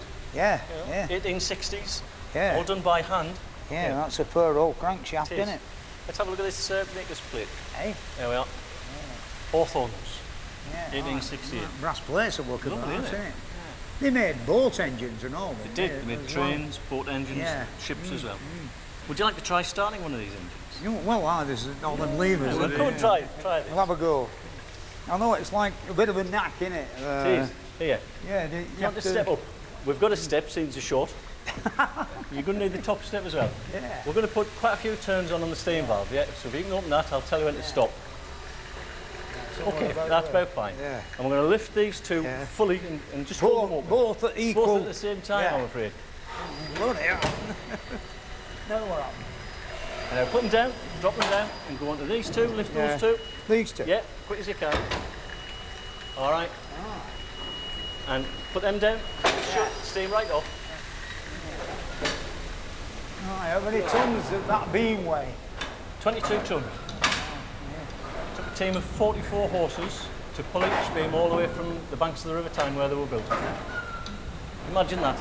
When they got to the Sunderland Bridge, the tollkeeper took one look and he went, "There's no way you're bringing that over my bridge."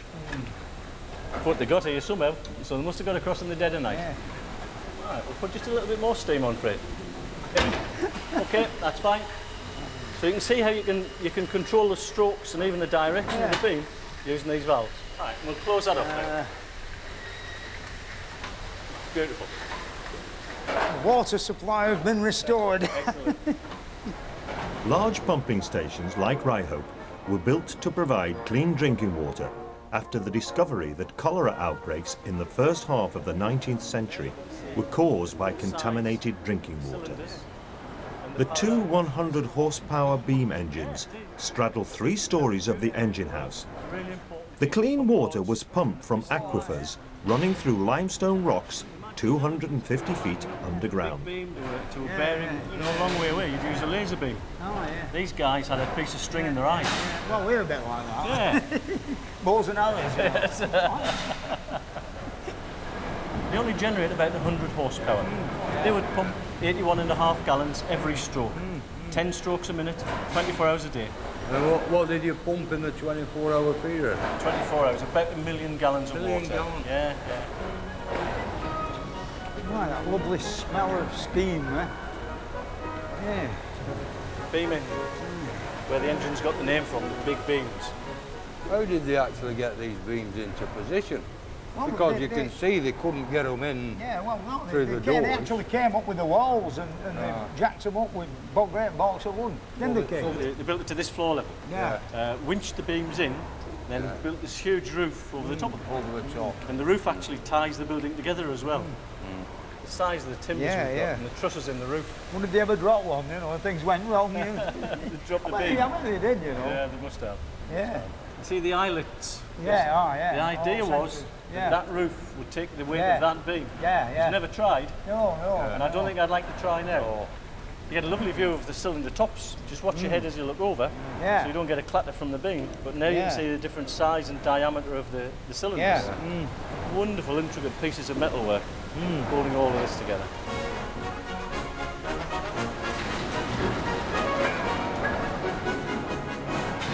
The governor controls the engine speed and the flywheel ensures its smooth action. At the heart of any steam engine is the boiler. The 3 Lancashire boilers they've got here at Ryhope date back to 1908. My granddad did this for a lot of years. At that time, boiler making was a major industry. Now there are very few boiler makers left, but Fred has managed to track one down. I'm on my way to a boilermaker's in Bradford. But first I'm stopping off to have a look at a famous Teesside landmark, the Middlesbrough Transporter Bridge. Tell you what, stood up here, you don't need to stop for a smoke. No.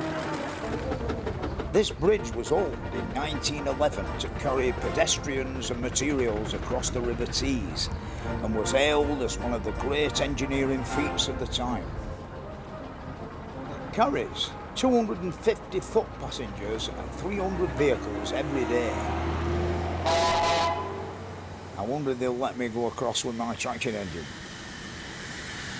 Fred opened the visitor centre of the Middlesbrough Transporter Bridge 4 years ago. So with a bit of luck, the bridge master will let them take the engine across. Yeah, there it is. Elf, that's Middlesbrough's pride and joy. The biggest transporter bridge in the world. Yeah, and it was built by William Harrell in Glasgow, who actually built the Forth Railway Bridge. And it's supposed to be made in Scotland, transported here in big lumps, and then riveted together. Right, yeah. The steps at that end, they used to be some down this side, and you could walk across for nothing in the morning when you were on your way to work. I heard one time as workers on the other side had cycled to the bridge, carry the bike up and across, and that way they didn't have to pay. Yeah, I once went up there. It's bad enough on your own, man, carrying a bike. But then there's another good story that one the great day when they had the booze up and they opened it, the Lord Mayor fell in the river, you know, you can see his hat bobbing down. Just all that, you know. Anyway, let's go and have a closer look at it. I'm looking forward to it. Yeah. Yeah. Are you ready? Right. Break off. I'm actually seeing a list of tariffs from about 1911, and it says a traction engine is the equivalent to 10 shillings. I'd better go and have a word with the bridge master and see if it still stands. The men of Middlesbrough are famous for building bridges. They've built a few up and down the world, haven't they? I think didn't they do Sydney Harbour Bridge from here? One or two rivets in this bridge, isn't there?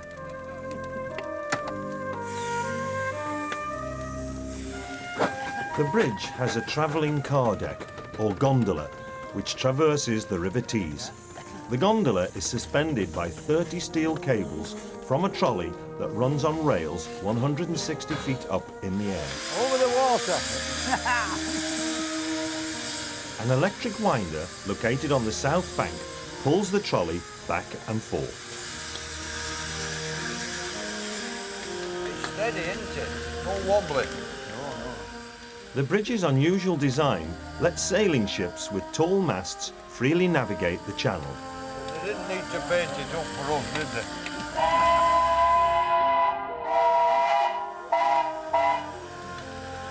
Nice and smooth, isn't it? It's going at a fair rate of knots now too, isn't it? I hope it stops when we get to the other side. Don't drive off till the gap's closed. No.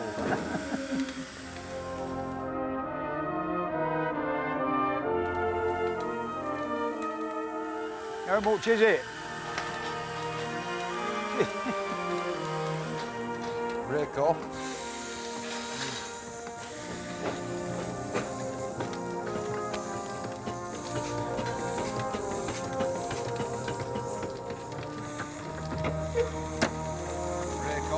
Yeah. Hi, Fred. Thank you for letting us cross your bridge. No problem at all. You want to come and see the workings? Yeah. Hey? Yeah. Right. This is the winder, is it? This is it. Yeah. All original. Yeah. 1911. Yeah. Hasn't changed. 500 volts, Yeah. DC, Yeah, 30 yeah. horsepower motors. Oh, how long does it take you to get across? Well, it takes on average 2 minutes. You can time it if you like, yeah. But when I'm not here, you never know what they're up to. You can drive a lot faster.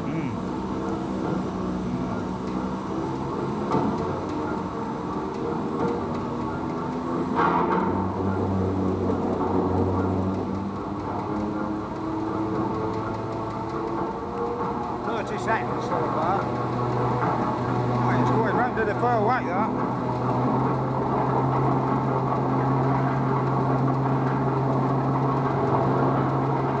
About halfway across now.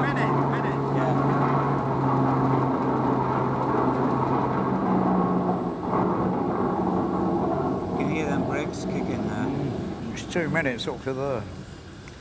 So it's just a bit less than 2 minutes. Mind you, we're not done yet.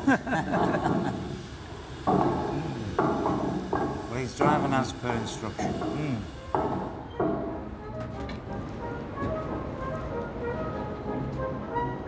Right, the next port of call is Israel Newton's Boiler Works at Idle near Bradford.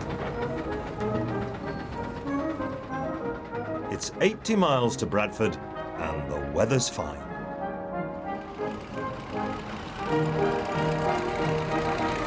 The backbone of my engine, of course, is the boiler, which is needed to raise the steam to make the thing go. A steam boiler is virtually a bomb. If one of these things blew up, in fact one did in America a few months ago, and killed 5 people and injured 40, I believe. You know, you can be lighting a fire in something that's very dangerous and end up, as the man in America did, killing 5 people, himself and his own son. Fred's getting concerned. It's still 10 miles to Bradford. Not only is there no coal in the bunker, but the water level is dangerously low. I think we can reach. Oh, we're all right there. We'll reach that. They don't check these very often, I don't think. It seems a bit tight.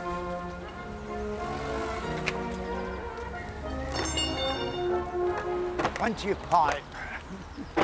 We're all right. Can't believe this, can you? Can't believe this. It always supposed to.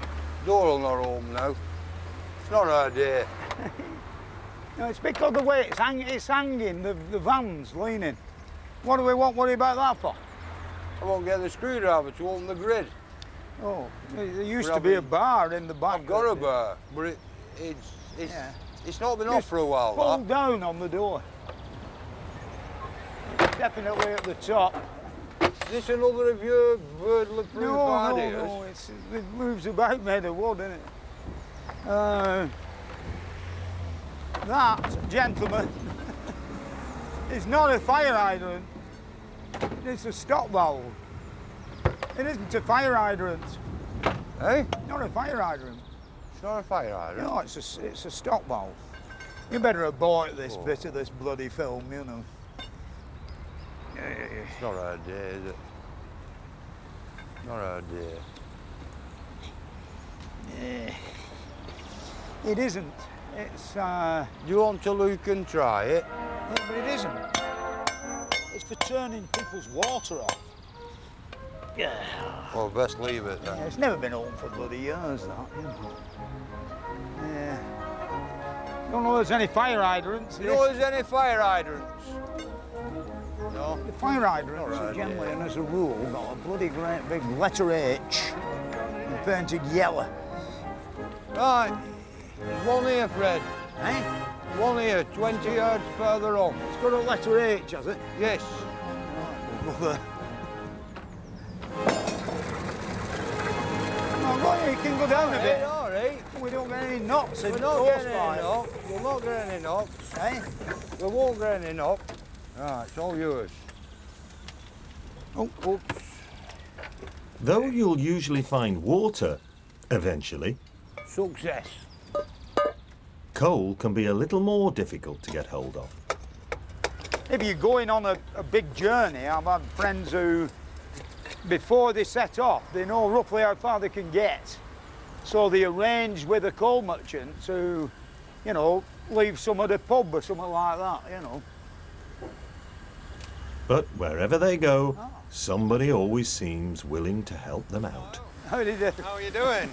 Well, we're in trouble. We need some coal. You need some coal? Fortunately, in Yorkshire, Fred's fans have got all the right connections. Might just know a coal yard down the road with a bit of coal if you're stuck. I could bring some Yeah, bags we up. could. A Willis Jeep. Yeah, 1942. Not quite as old as your machine. Yeah. Yeah, is he in, the bigger guy, you know? They might be out haymaking today, Yeah. but I could he's probably a farmer get... come coal. Exactly. Yeah. Any particular type? Well, the bigger the lumps, the better. Yeah. Right, then I'll go get some. All right, then. Thanks very much. Bye. Yeah, see you later. in a bit. Ah, that was very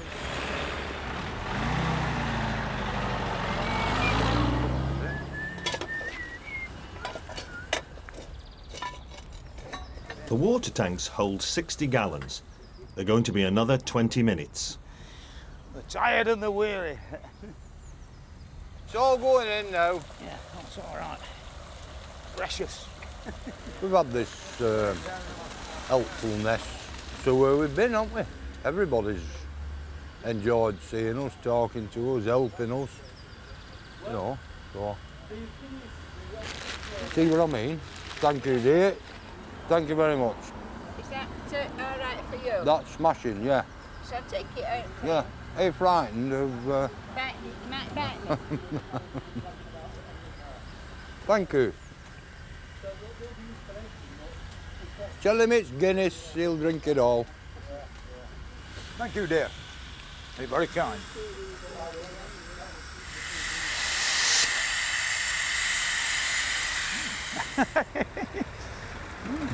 Superior service. How did you manage that so quick? Yeah?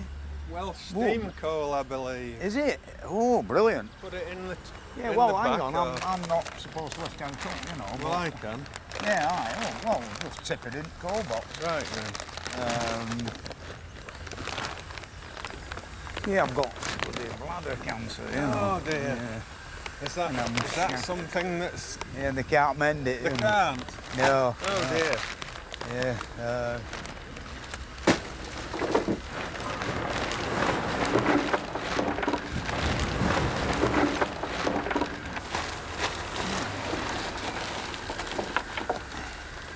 Yeah, you're full up. Yeah. Well, thanks very much. You're welcome. Nobody's paid him yet. Nice to meet you. Yeah, thanks. With the coal and water supplies replenished, Fred's getting irritated by a leak that's appeared in his boiler. These holes are only as big as flies' legs. They're not great big gaping holes. But that's a bit of a nuisance, that one, you know. It's when it's not under pressure, it doesn't, there's no there, you know, it's dry. I mean, my steamroller, there were one, it leaked for 2 years. And it was a major job to stop it, you know, and I thought that'd seal up, but it never did. Well, the boiler inspector mustn't think it's going to blow up, so we'll be all right. These leaks aren't a problem, it's just that Fred's a perfectionist.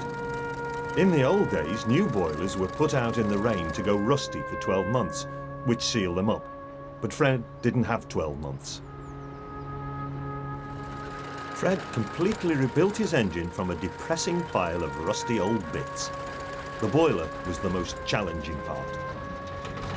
Being a steeplejack, he couldn't afford the services of a professional boilermaker. He rebuilt the whole thing himself. The boiler uses much more water to climb steep hills. Great strain is placed on the engine as 12 tons of iron slowly hauls itself uphill. But the effort's worth it. Fred is going to visit one of Britain's last boilermakers. Boilermaking are one of Britain's most important industries. They even have their own Boilermakers Union. And to me, it's a great privilege to go and watch, you know, how they did it in the older days, being myself a bit of an amateur boilermaker. Nobody told us you lived on top of a mountain. It is Real Newton's Boiler Works in Bradford. Boilers are still made in the traditional way, using rivets instead of welding. It's run by Mr. Gordon Newton, who is the 6th generation in a family-run business that was founded in 1803. Hey, we'll leave it here a minute. Fred's proud of his boiler making, and he wants to show all the best bits off. Aye, we got the rivets from Barnsley, who were a very nice man, and you know, for the foundation ring and up the new throat plate and round the barrel. Yeah. But when we hydraulicked it, everything were all right. But when you think that bloody great tank of water, yep. There's 9 rivets on each side, you know. Oh, right. When you go over the bump, you know, boom, yeah, you know. yeah. And of course it's bloody leaking, you know. Yeah. But I'm not bloody squealing about the leaks, you know. I think eventually they'd stop. They'll make up. Yeah. Did you replace the box only on that? Oh, it's got a new box and a new barrel. In fact, the only original plates of the boiler are this plate, top wrapper, yeah, and the back head. We've had no bother with any leaks from the, you know, from the gaskets. Well, I'm telling a lie. It's just fizzing a bit onto the side. But you can see a bit of steam coming on it. Yeah. We came home and from somewhere at our first trip out, and it was a bloody disaster. So we got back and we had a week off, didn't we? And in the week off, I decided, like, I got up one morning at 6 o'clock, I thought, I'll get that off, all of that. Yeah. Had all pipes off and everything, but time elf come. And I got that off and then got going tap, tap, tap, you know, and all that, you see. And then, you know, they'd nearly all gone, but I weren't happy. And then another guy come who's like larger than life man, and he says, I've got the stuff, he says. It'll block a bloody bullet hole up in an engine block. Then when he's worked, when he's gone to sleep. Anyway, and it was £9.99p a bottle full. And I thought, oh, it's worth a try. I didn't really want to put any more chemic in it, you know. I mean, God's natural ways, I think, are better. You know, that's rust, right. That's right. Yeah. Anyway, I slung them in, corked it up, and all the leaks went. But sure, after a bit, they bloody come back again. They weren't as bad, but they come back. Anyway, it's not bloody peeing out. There's not a puddle of water on. Like you see some, don't you, at steam rallies, like a sieve, you know. Well, I saw one where the tubes were leaking. Ready for 5 minutes. And Fred tells me this is what engine men do. They fall off where it looks comfortable and relax. But I'm just short of a pillar.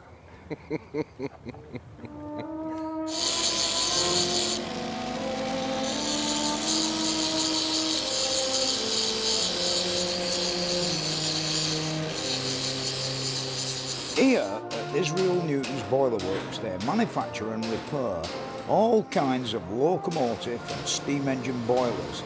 They use traditional plate bending, flanging and hot riveting techniques. Local boiler rebuild could cost anything from £20,000 to £200,000. You want plenty of rivets? Yeah. There's about 9 tonne here. Various sizes. Father bought years ago. Yeah. Boilers contain steam at a very high pressure, which of course is very dangerous. So the boilermaker has to make sure that the riveting and the plate work is done to a very high standard, or this could lead to an explosion and create mayhem and havoc over a great area. My father always used to say when I came into the business, he says, never give a man a job to do unless you can do it yourself. Agreed.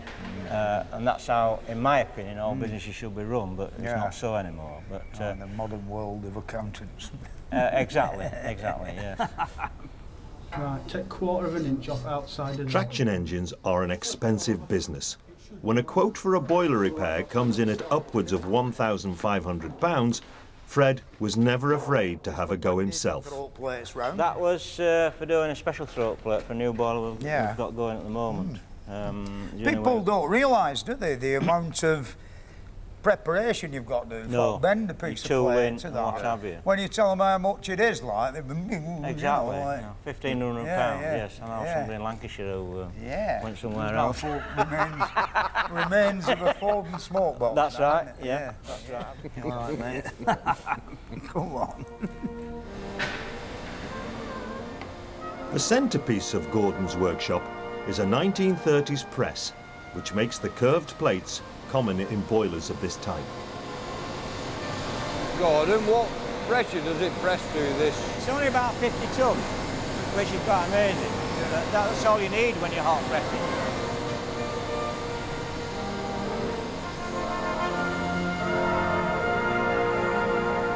This is my pride and joy at the moment. We were approached by the Great Western Society about 2.5 years ago with some very old drawings going back to 1904.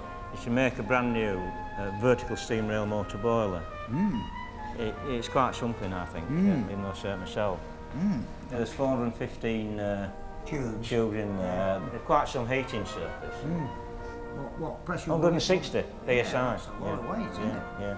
People don't realise, do they, when they look at these things, that for every square inch, there's 160 pounds trying to blow it apart. That's right. Yeah, it looks to me like a long-term project. But with something like this, which there isn't one like it in the world to copy or to have a look at. You've got to take your time. If you have a problem, Don't make any mistakes. No, it's got to be done right first time. Have we got a good future here, Gordon, in this works? We've enough work which is ongoing for 12 months, and the type of work we're doing, which is a mixture between locomotive work and traction engine work, there is a definite future, and with there being a lack of skills, you'll always get the work. How are you going on about that, about getting people to come in and learn the skills? Very difficult. You just can't get anybody to, well, I don't want to wear boiler suits for a start, it's not street cred. Sorry about that. But that is a problem. They don't want the dirt in their hands. A trust is now being formed. Our business would transfer to this other trust, and then from then on we can get young people in and try and make boiler makers of them. People still want traditional type of work.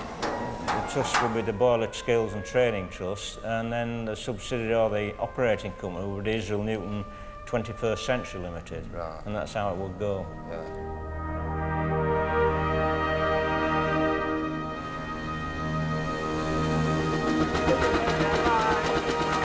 And as boiler making heads into the 21st century, Fred and Alf are heading south to visit Sheffield, the city that made the steel for an engine like this. They'll be visiting a forge where they used to make things like the axles and crankshaft for an engine like Fred's.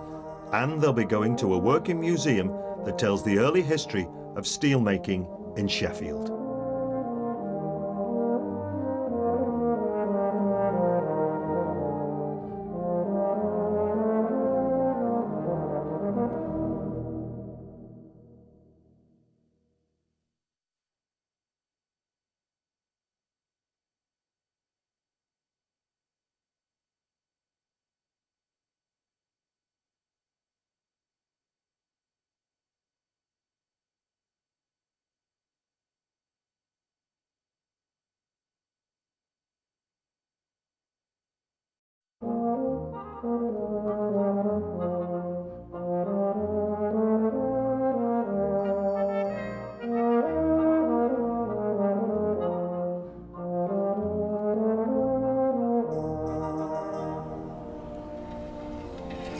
Fred Dibnah's grand tour of Britain's industrial past has brought him to the heart of the Pennines in Yorkshire. For his steersman, Alf Molyneux, the day starts with a 2-hour routine of getting steam up. Right, dashbox is empty now, Fred. Is there much more in? There's none in. You can tell how they ended up all filthy, can't you? You know, all an inch of muck stuck to them, like. Yeah. It'll not be like that another half hour. Eh? It won't be like that another half hour. Will you give us a lift, Fred, with these ashes? Yeah, all right, Carl,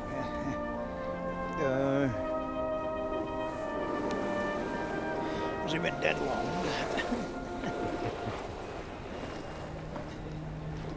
Then there's a tarpaulin that covers the engine at night to pack away. Right, we can start polishing now, can't we? Well, yeah, not polishing, rubbing the dust off. It's. This will get the dust off. And then we'll go over it again and shine it. Fred, ever the perfectionist, insists that the engine is always gleaming. Hey, it works and all. Look how it's bringing that horrible burn. Must be for fish and chip shop proprietors, you know. Oh, look at that. I'm nearly through the bloody pipe.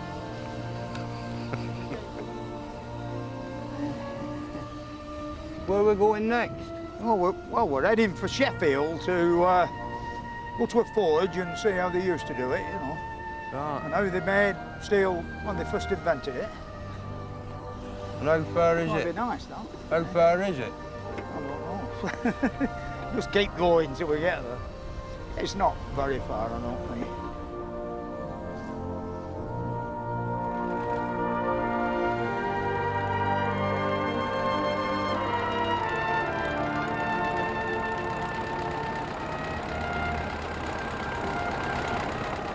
Iron and steel form the vast majority of Fred's engine. When it was built, iron was relatively easy to work, and could be cast into intricate shapes like the cylinder block and the front forks, but it's weak.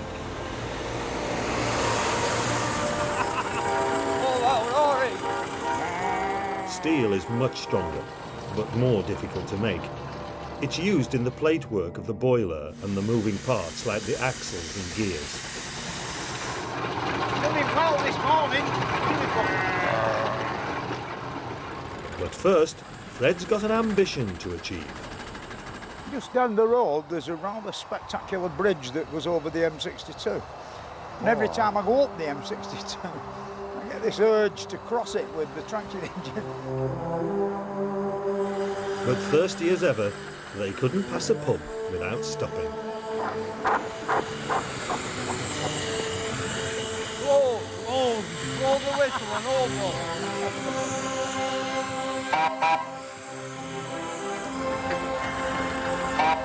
The bridge. That the bridge? It looks high up, this bridge. Yeah, it is high up, mate, I tell you.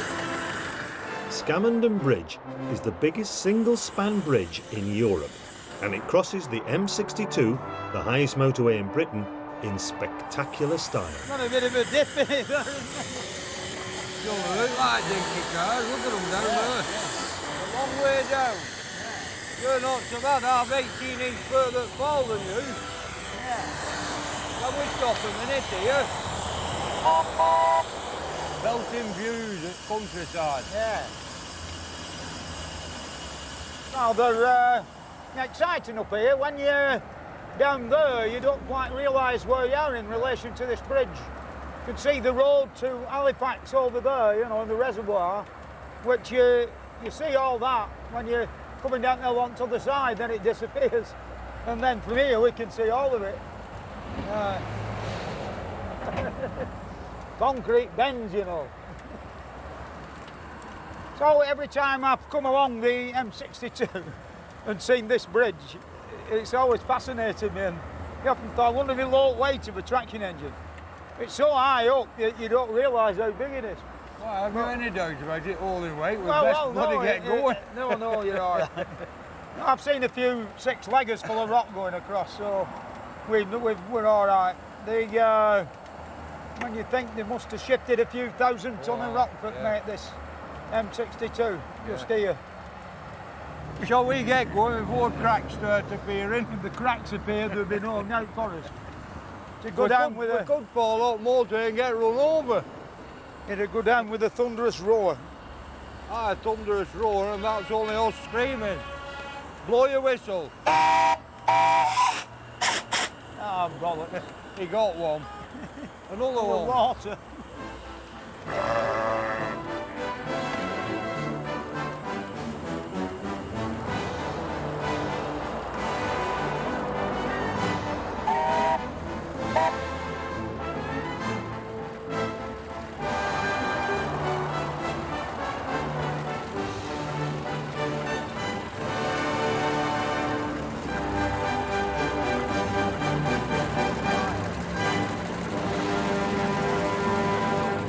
And now it's full steam ahead for Sheffield.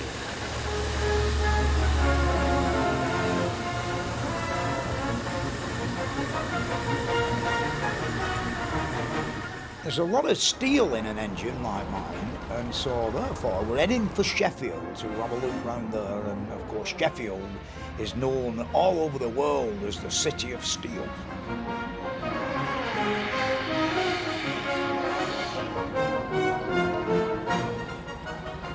Taking in so much scenery in one afternoon is thirsty work, but at last they find a pub that's open. Are we sitting here? Getting too old for these sort of trestles. I'm glad for a sit down. Right, we're all right. I'm enjoying this trip, really. Very tiring, but good fun, isn't it? Easier than working, but in some ways harder. I'll tell you what, though, all these, you know, these beautiful things we've been and, places, you know, these nice places we've seen and that.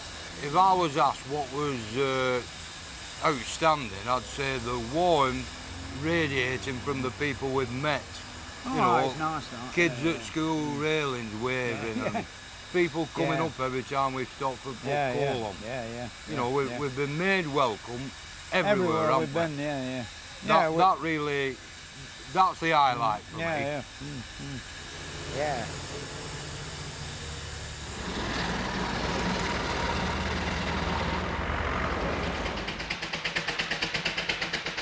But some of these hills can still be a bit of a problem for the engine. They really slow things down. Ready when you are.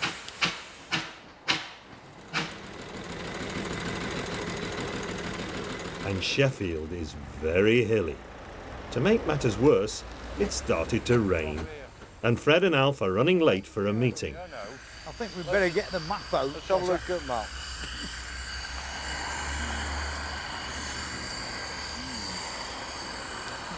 Go away. Well, I think it's down there. Down there? Yeah. Well, we might be running out of rain that way with a bit of luck. Put it away. Agree, and apart from out, it looks like it's brighter that way. Yeah. Get out this bloody rain. And it's down there. Right, follow the map up. Right.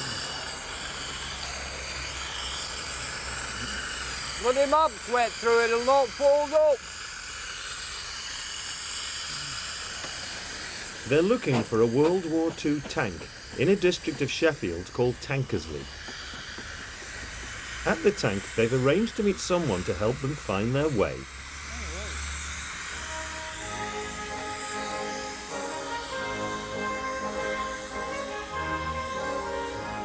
It's pretty crudely made, isn't it? Yeah. No rivets. Yeah, by 1940, they'd done away with rivets. There was a bumpy ride on them.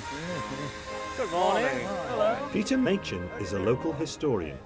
His father worked in the steel industry.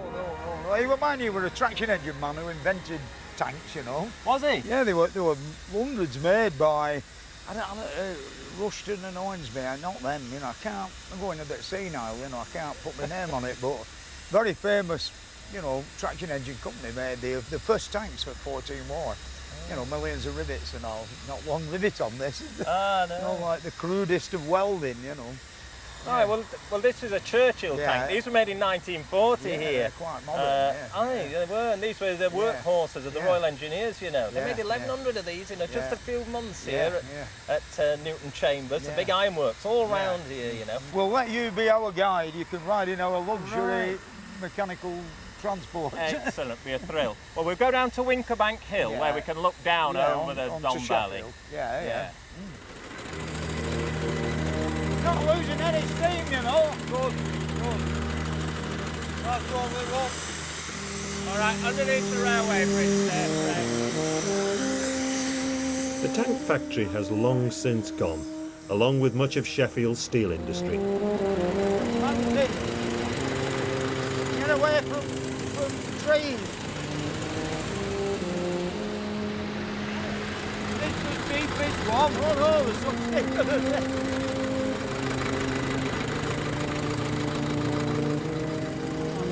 Drag that up there, you know, there's a lot of water. Right, left at the light, Fred. Eh? Left at the light.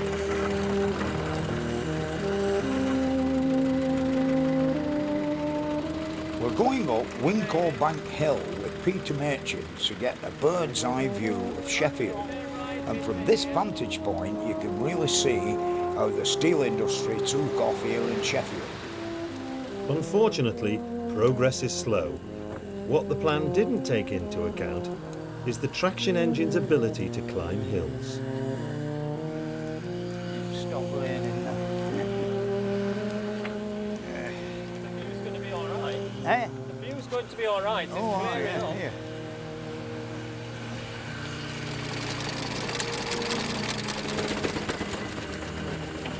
Jungle now. Magic, that. Absolute magic. Hey, you got it there well, Fred. We've been calling it for a month, haven't we? It won't go up hills, but it come up there, all right. Did you want us to go up this out track? Yeah, apparently there's something up there we can turn round on, but that's where we get our panoramic view of the steel city. All this way, for an aerial view of Sheffield. But when you're travelling, not all expeditions are successful. Is there a pub on top of this hill? I doubt it. Hey. There's nothing worse than going to the top of a mountain only to find the weather's got so bad you can't see a thing. That's it. I think we'll go in the van out the way. Get out rain a bit. Yeah, till it stops raining. Yeah, I've had enough. So much for our panoramic view of Sheffield. Put the kettle on. Hey.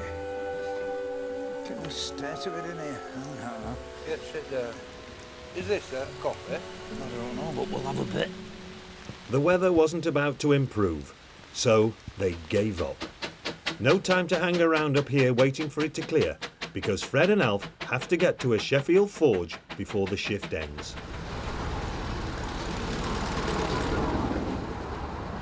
But there's always time for another quick pint. Fred reckons there's traction drivers off the daft. Hey, you what? You always said traction drivers off the mad and daft. Yeah. Well, that's a fight. Hey. It's not too bad if you've got a lid, you know. It's no harder, it's just less pleasant, isn't it? Yeah. If it's quite light, carry on, you know. But I mean, the mixture of oil and rain on your glasses and it becomes vision is impossible. Like there were times when I could see better without the glasses than you could, you know, wearing them. You know. And now it's on to the forge.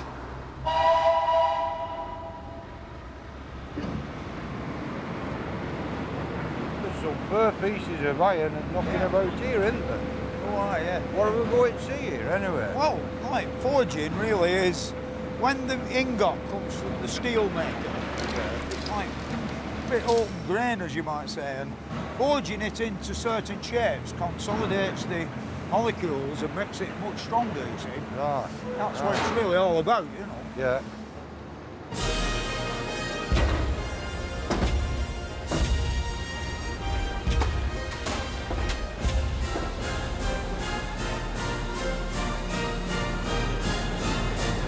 Independent Forging is a specialist in the forging of large steel components for the aerospace and oil industries. The works is the former site of Daniel Doncaster and Sons, one of the oldest forge masters in the world, which date back to the 1770s. The forging hammer is a 7-ton model made by B&S Massey of Manchester. They think it was constructed in the late 1800s, but nobody's really sure. Originally, it was driven by steam power, but 2 years ago they converted it to compressed air. You what? Forge's ring. Yeah. Oh, you're ready now? Yeah, right. I'll stand out of the way.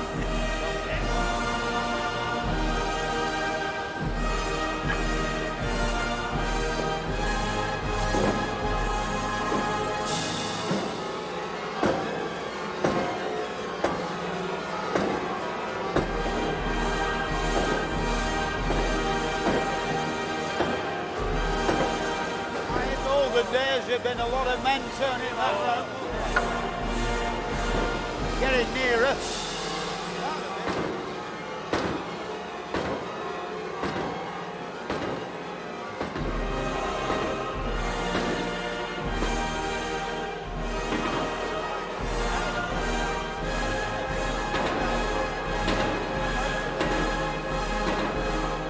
I've got a massive compressor one. Yeah, 200 weight one.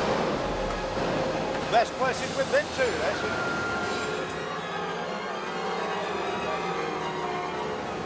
That's a fair piece of tackle, isn't it? That's an 8-ton, that one. Yeah. It's 2 8-tons, yeah. 5 ton, a 3 ton, and 2 2-ton. Well, I'd call it in old days before they had them machines. It was big cranes, bars, and 10 men on to the left. That's when you needed a sweat towel. Yeah. Railway wagon wheel.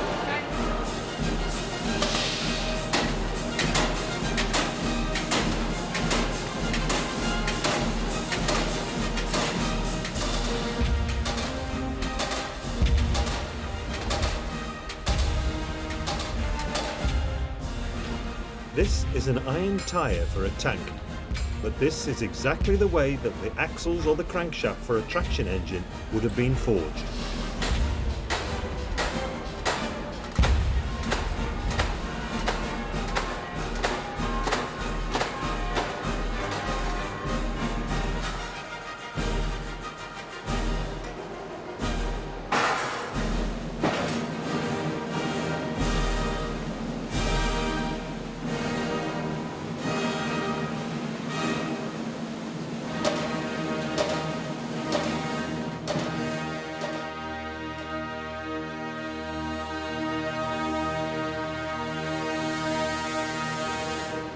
A 100 years ago, when Fred's engine was built, there were over 5,000 forges like this all over Britain. Now, there are no more than 100. Yeah, yeah. For every man who's trying to earn a living in England, there's paid £300 a week with a company car saying you can't do that because you don't wear a tin hat. There'll be bloody 20 men working and 60 looking after them. Yeah, yeah.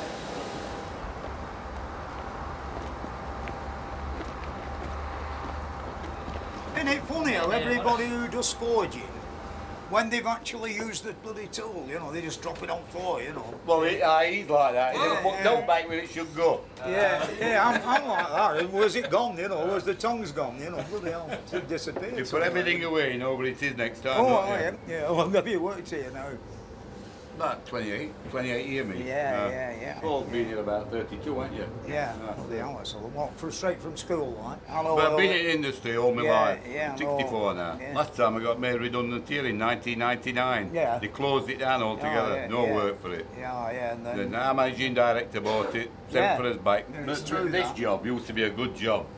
Years ago, weren't it, Bo? It used to be a really good paid job, and it's crap now. I'm not keen to. Yeah, well... For what we get, yeah, for they hanging can go on to your job, really. Yeah. It is. It's rubbish. Rubbish. I know what you mean, yeah. Somehow or other, I've always been attracted to dangerous, dirty things, you know. You know, like... What do you call it? Heavy and dirty, dangerous. Women. I've had 3 of them, you know. It was fascinating watching the forging. I've never seen forging before. Enjoyed it. It was really good. I mean, I've never seen anybody making iron tyres before like them men, you know, punching a hole through the middle. That intrigued me greatly, you know. Might even have a do at that with my own hammer, you know, at home, like. I like a bigger hammer, actually, at home than when I've seen them, like. It looks so easy, but I'm sure it takes a lot of experience. But a lot of it seemed to be being done by eye, didn't it? I thought it was fantastic today. And the other thing that's come across is what an happy workforce it was. They feel they're doing something, and I don't know, they're a good team, weren't they?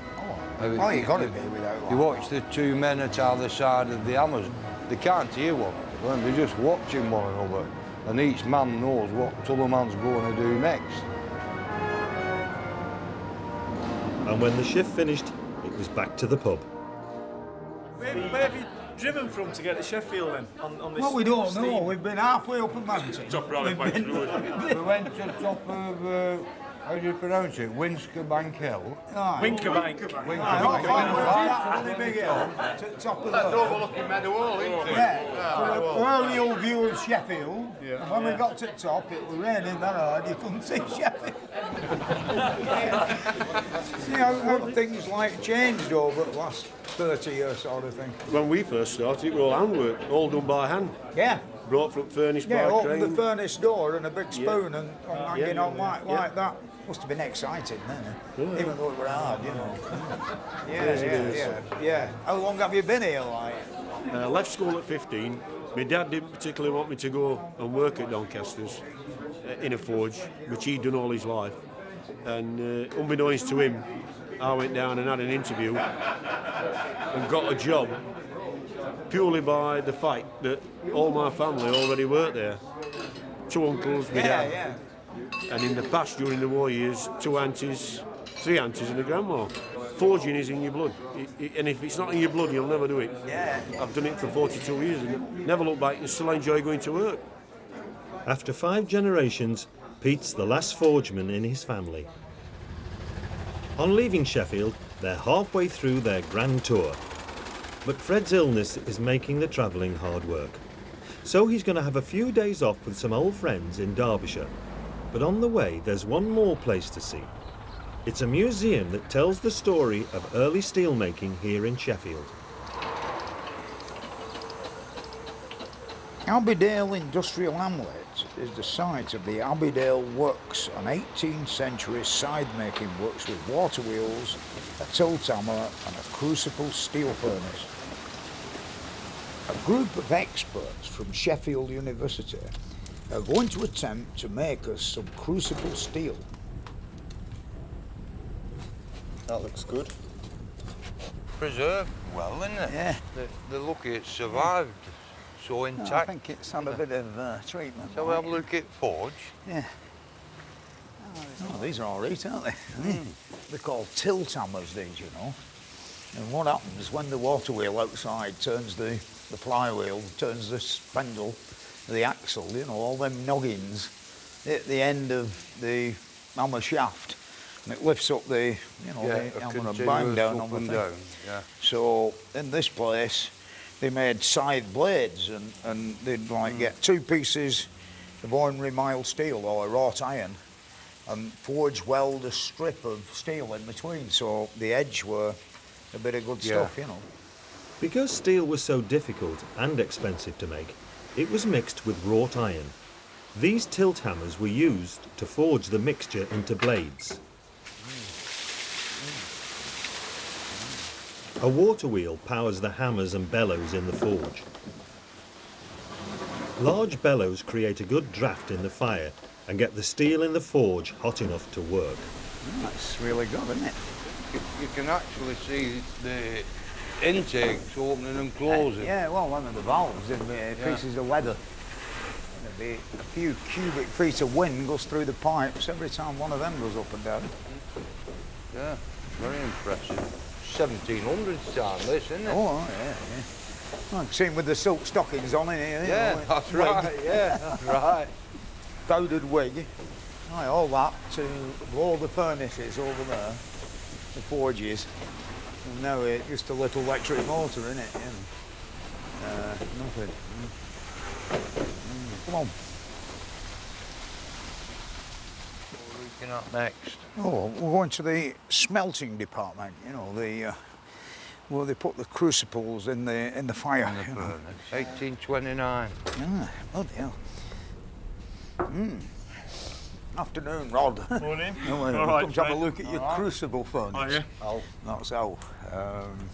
Yeah, how's the fire going, Rod? Sheffield's success as a steel-producing city really took off in the 1740s, thanks to a breakthrough by Benjamin Huntsman, who operated a local foundry. His invention of the crucible steel process made it possible to make much harder and high-quality steel in great quantities. How much would you be able to make out of that metal that you get out of that pot? Well, that one we're doing these small ingots today, so probably 15, 20 pounds. But the large pots that were originally used here would be about 50 pounds. Of course, crucible steel were like special stuff, weren't it? Yeah, for edging tools and things like that. Files. Oh, like turning tools and all that. Yeah. So it's very important material to get the Industrial Revolution going. Oh, yeah. Before Huntsman, the quality of steel was unreliable and only 200 tonnes a year were produced in Sheffield. Well, this is how they used to do it, isn't it? That's right, yes.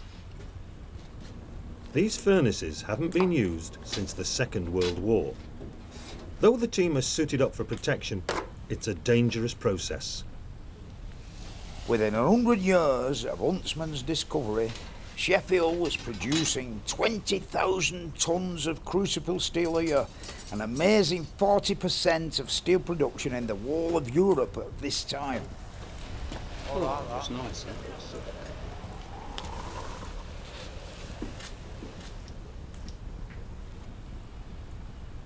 Very good. What do you do first of all? Knock it over? When the ingot has cooled down and solidified, it's time to break the mould. down off the wedge. That'll drop the thing. Yeah. Then push it over. Yeah. It'll split The up. crucible. Can't break these, can you? No, it doesn't well.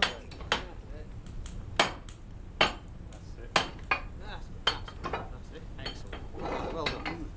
Oh, a piece of crucible steel. Excellent. Oh yeah, you can have your turn out back. Yeah. And that lump of steel will now go off to the rolling mill for be made into a bar or whatever, yeah. You can see why they really only used a bit at once, can't you? Stuck on the end of lumps of wrought iron. Yeah. I mean, everything, all lathe tools and cutting tools, weren't they? They were all like that. Yes. I've actually got some where you can see steel on one side and the softer stuff like corroded to hell, like, you know. Right, yeah. Yeah, So anyway, like thanks a for good that. idea. We'll see you later. Right. We're off, Okay. we're off at tea. Right. See I'll you eat later. one.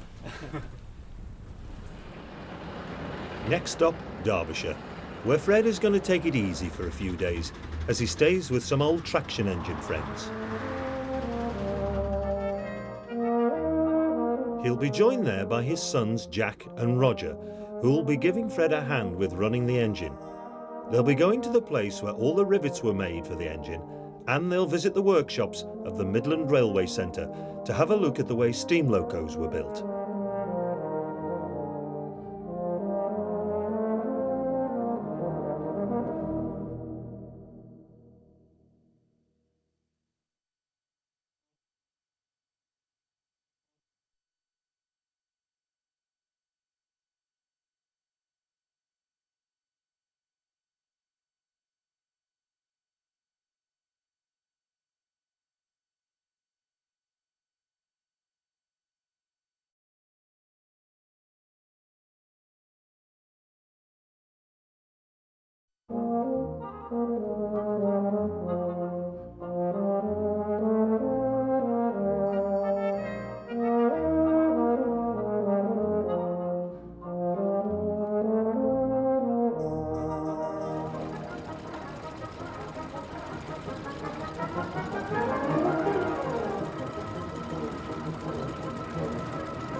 Fred Dibnah is now halfway through his tour of Britain in search of the things that went into building a traction engine like his.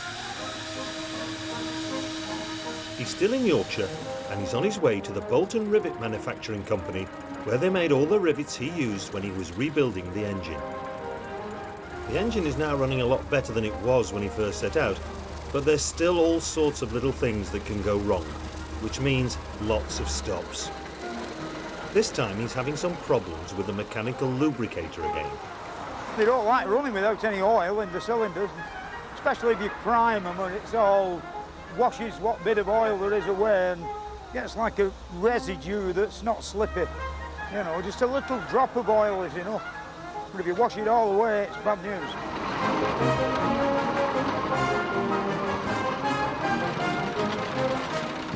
One of the things Fred loves about his engine is the craftsmanship that went into building it. The skills of making things in Victorian times were highly valued. Stuff they made, like the beginning of locomotive construction and traction engines, they were much more beautiful and shapes and ornate with the fancy work. They did have an eye for nice things without a shadow of a doubt. I think somehow or other we've sort of lost all that now. We're not as prepared as we used to be to getting our hands dirty and hard work. The Victorians admired them men in a way. Whether it was engineering, architecture, or the decoration of their buildings, Fred loves the work of the Victorian age. And while he's here in Yorkshire, he passes a place where some of those decorative craft skills are still being kept alive. Being Fred, he can't resist dropping in. What we stopped here for? Well, this behind us is Andy Thornton's, and when the wholesale demolition of our lovely Victorian era started, they started collecting all fancy bits, you see. And of course there's not so many left now, so they've gathered around them a team of craftsmen that are capable of doing fancy wood carving and all sorts of interesting stuff. All right.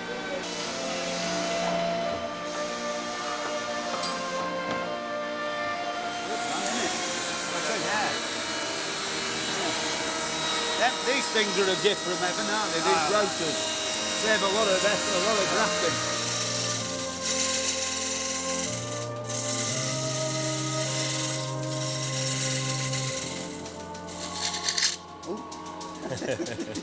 Right.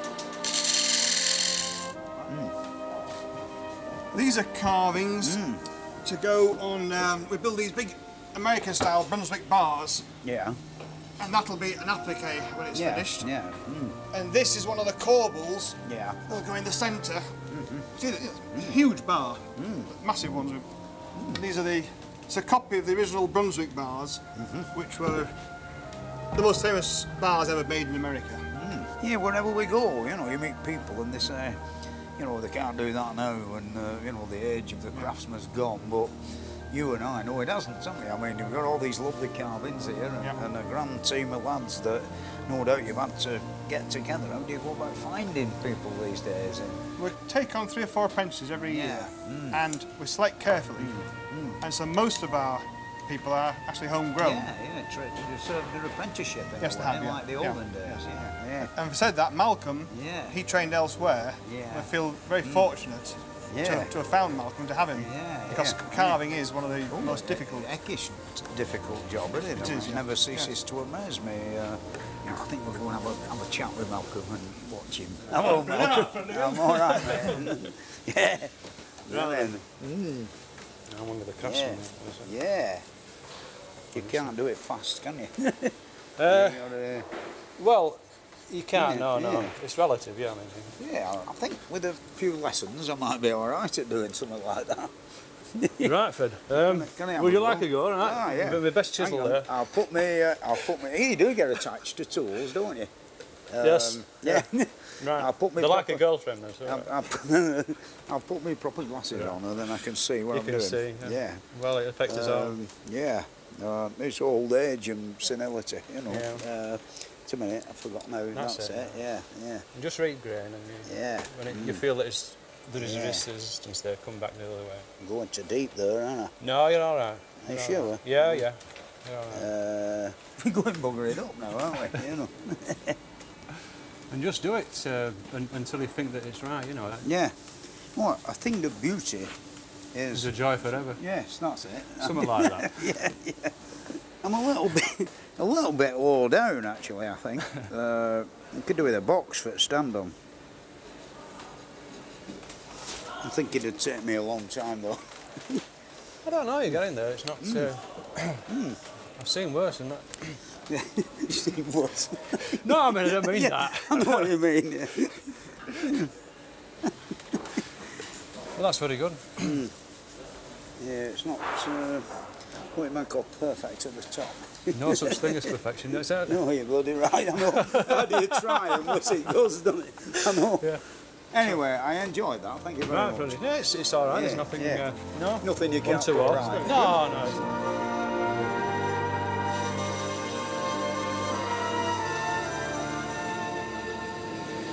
Right, Fred, this is the decorative glass department. This is Stuart. Yeah, nice to meet you, Stuart. Hello.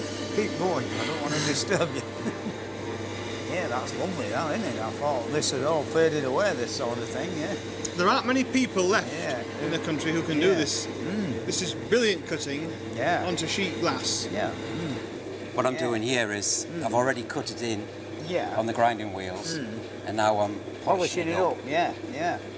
We're using a wooden disc with pumice powder from finest volcanic ash. Is it? Yes. Oh, well, that'll be hard, won't it? Tough.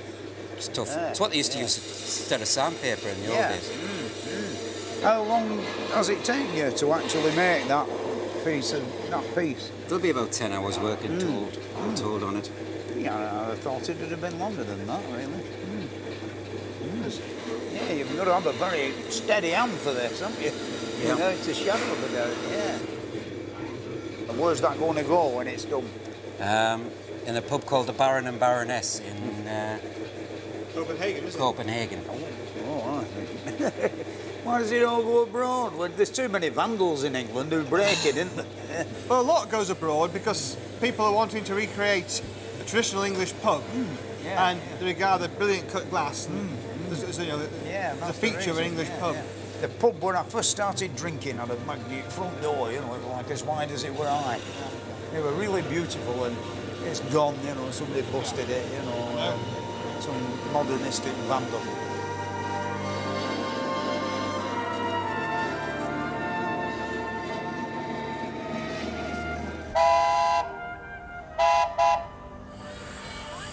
Bye-bye. Boys' toys on a grand scale. Or a scary monster if you're only 2. But don't worry, it's not going to be here for long. Fred's back en route for the rivet manufacturers he was heading for, but not without another problem on the way. This time, it's the lubrication system. Oh no, it's right now. We ended up with what's termed an hot box in locomotive terms, and it's all right now. We've put plenty of oil in it and it's cooled down. If it's getting too hot, it starts bubbling. The other thing, we filled the boiler right up to the top. We couldn't move the engine, so we had to empty the boiler, you know, by blowing it down onto the road. Wait a minute, wait a minute. That's good. A little bit more. That's it. Right, calm down.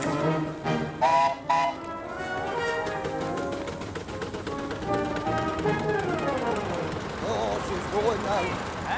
She's going now.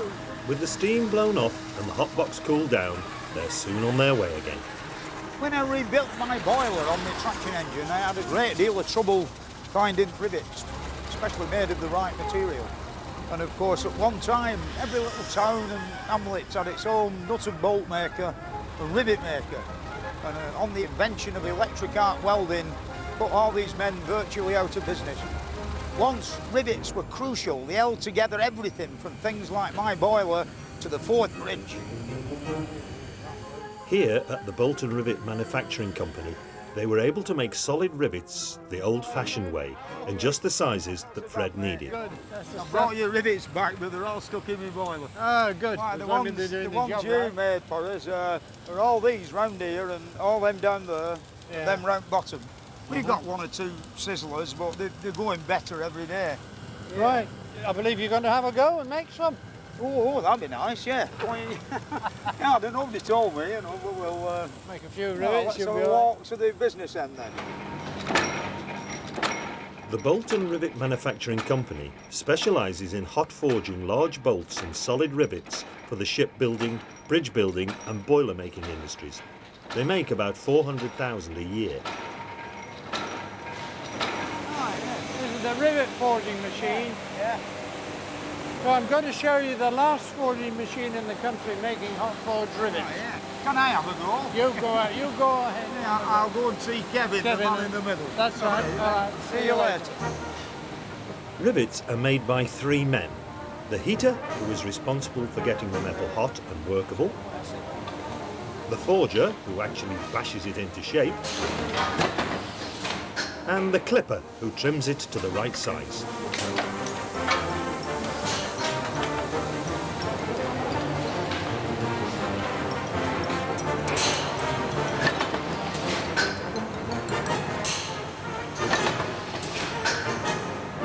How am I doing then? Okay. How many of these do you do in a day? 2,000, 2,500. Yeah. Look at that. That's quite a lot, isn't it? Yeah. But you know, at tea time. You know how we do it. Yeah.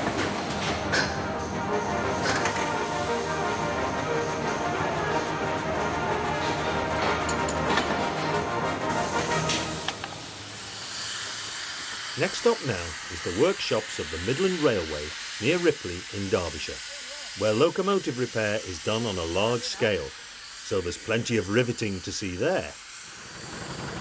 In the late 1800s and early 1900s, there were hundreds of steam engine manufacturers based in Great Britain. And of course, they manufactured everything from traction engines to railway locomotives and stationary engines, which were exported to practically every nation in the world. Today there are very few commercial steam engine builders and repairers, but now we've reached Derbyshire on our grand tour and we're going to go to a railway workshop where repairs are done on quite a grand scale. Look at that, right? But on their way to the railway, there's a distraction. Hey, stop. I have done. Yeah. That looks good. What is it, Al? There's an old pit shaft there with winding gear up.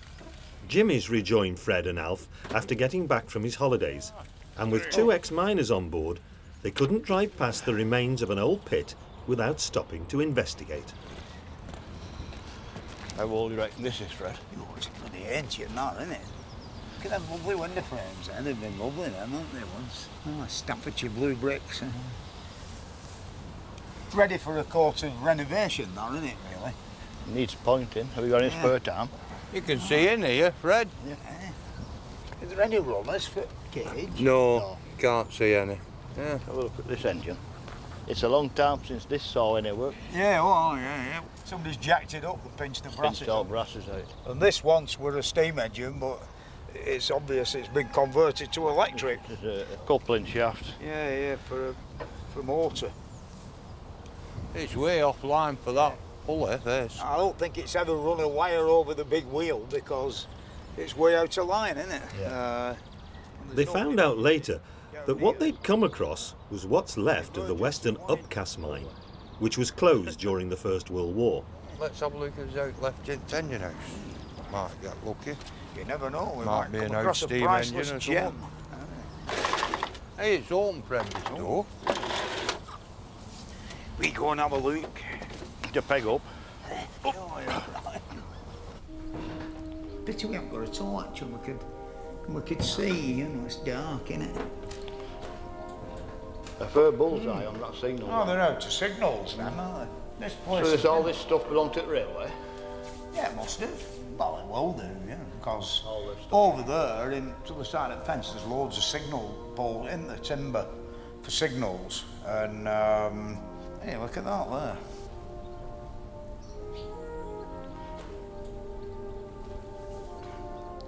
Look at them lovely window frames. There's the indicator. The indicator board there, see? It's been a long time since a block of wood went up and down. Yeah.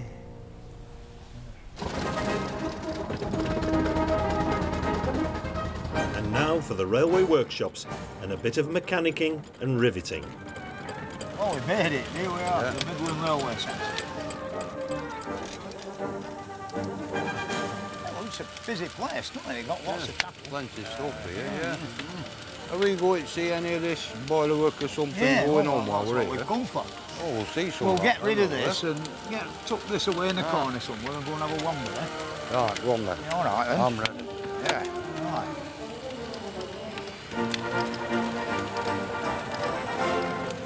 Now, a bit of grooving. Here in the workshops at the Midland Railway Centre, locomotive repairs and rebuilds are done on a large scale, mostly by volunteers who just do it for the love of it. One of BR's 9Fs. Yeah. Probably never did much work. This is Somerset and Dorset, of course. I always wanted to be able to have a day out and explore where the Somerset and Dorset had been. We've got an 8-horse Ramson's traction boiler here. Brand new throat plating. Yeah. Pressed by the Woodbine establishment. Mr.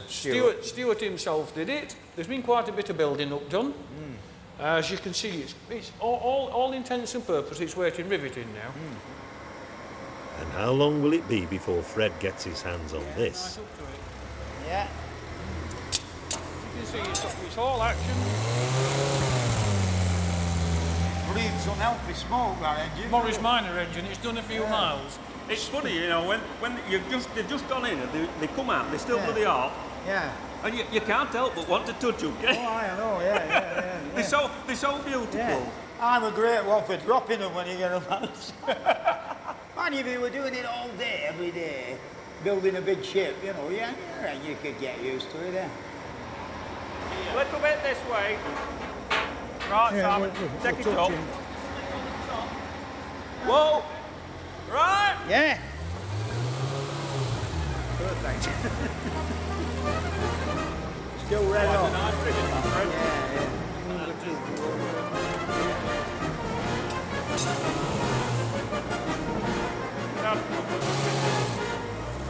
Bit too far. That's it. Tom. Right. Yeah, get it to him. Yeah, that's a good one. Yeah.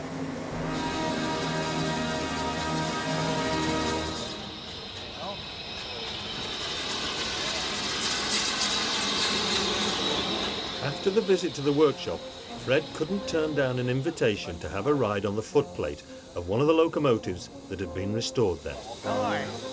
Good afternoon. Hello, Fred. How are you? You all right, Ben? Yeah, welcome aboard. Can I come on board? Yeah. Oh, thank you. All right.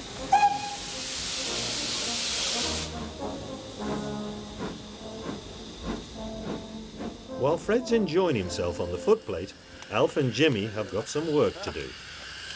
Waste of water. Down your back off your bloody holidays.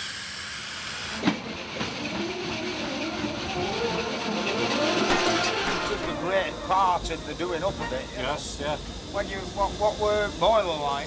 Well, the main barrel was very good. Yeah. The front tube plate was the opposite. It was badly corroded. When we saw the condition, once we got the tubes out, it had to be condemned. It was going up Winkelbank at Sheffield, bloody wet through, raining. I said we could have been with Jimmy now, on a deck chair with a pint in stand. Yeah, I'm glad you're back, giving me a little bit bloody polishing and that. Been bloody toying you every day. Have your ears not been burning? No. Like the running gear underneath, like, were that in fur or? Yes. It's all plain bearings. Yeah. White metal. Yeah. How many years did it take you? Well, came out of Barry Scrapyard in December 1980. Yeah. And it first ran under its own power this time last year. So that was 23 years. Did you go on Rockies? We went to Rockies, Banff,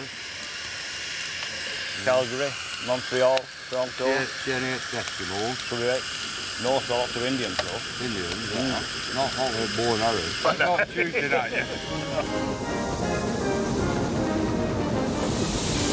Built in Swindon, 1959, October, and spent all its working life in South Wales, around Cardiff, and then was withdrawn in August 1965, so it wasn't even 6 years old.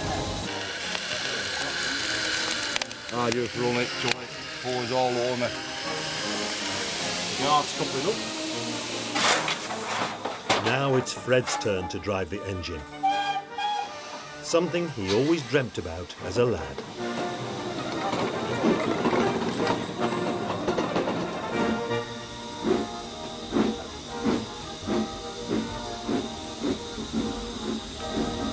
I've only got 3 notches on mine, you know. Have you ever found that dire straight you were looking for? No, we've not found it yet. No. I think we've been close to it a time or two. Yeah, nearly there. And he's got no worries about who's doing the steering.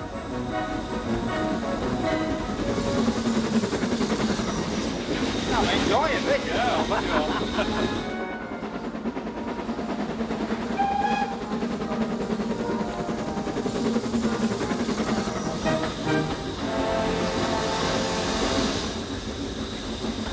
The technical bit stopping it in the right way. Yeah.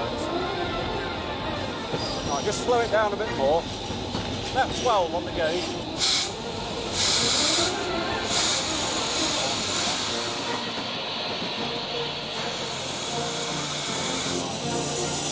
I'm more used to big handles. Yeah.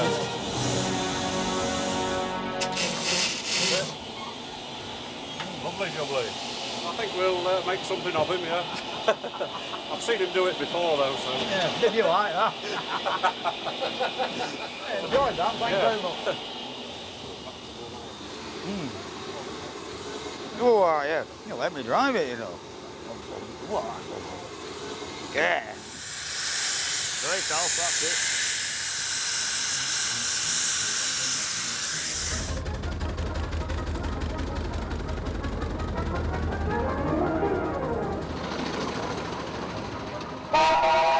Not far from the Midland Railway, There's another engine building business that Fred is going to see.